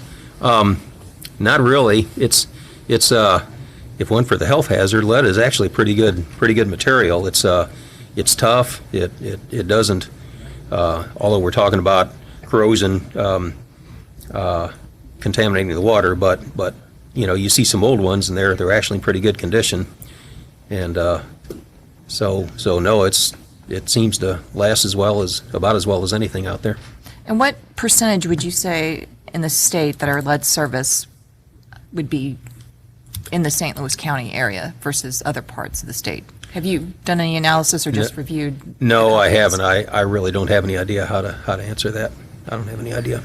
Okay. Thank you. Any recross from OPC? Just a bit. Thank you. There was some discussion with the chairman about prioritization of mains. Do you recall that? Yes. To your knowledge, when Missouri American Water did partial lead service line replacements, did they deprioritize mains with lead service lines? No, lead really wasn't, to my knowledge, lead was not part of the picture as far as determining any main replacements prior to about a year ago. So for decades, there was no deprioritization, to your knowledge, of mains with lead service lines? Correct. And this new priority that I guess is conditional on the commission giving a full weighted average cost of capital is new to you? It's as new as the lead replacement issue. Okay. Yes. The whole issue, what we're talking about, is a fairly new issue. The accounting is, accounting, whether you should replace them. Yeah, this is all new. Okay. No further questions. Thanks. Missouri American? No question. Staff redirect? Just briefly. Mr. Rusille, Chairman Hall had asked you about whether you had seen company plans as far as replacing main replacements or lead service lines, I believe, and you said you hadn't seen any such thing since the 90s. Do you recall that? Yes. In the Missouri Americans Exhibit 40 that was admitted just earlier this afternoon, did you see a copy of that? Is that the one? Yeah, I did. I didn't read it page for page. All right. If you would turn to that second page there, that's a DR that was issued by you. Right. And attached to it is plans for service line replacement. Do you recall receiving that? Yes. So you have seen some sort of program plans since the 90s. Well, Chairman Hall's question was about main replacements, not service line replacements. Okay. This is about service line replacements. All right. Thank you. And yeah, the issue is main replacements. Okay. No further questions. Thank you. You're excused. Okay. It is 5:17 right now. I don't know how much questions we have for the next witness, but I believe they're still doing repairs on the. Would staff like to call their next witness? Or do the parties want to recess until tomorrow morning? The commission is at your disposal. Let's recess until tomorrow morning, Your Honor. Okay, fair enough. We are scheduled to begin again tomorrow at 8:30. If the parties want to meet before we go on the record to discuss the procedural issues as far as scheduling, let me know. Otherwise, when we also go off the record today, I believe I can talk about potential hearing dates for next week as well. That being said, let's go ahead and adjourn for the day.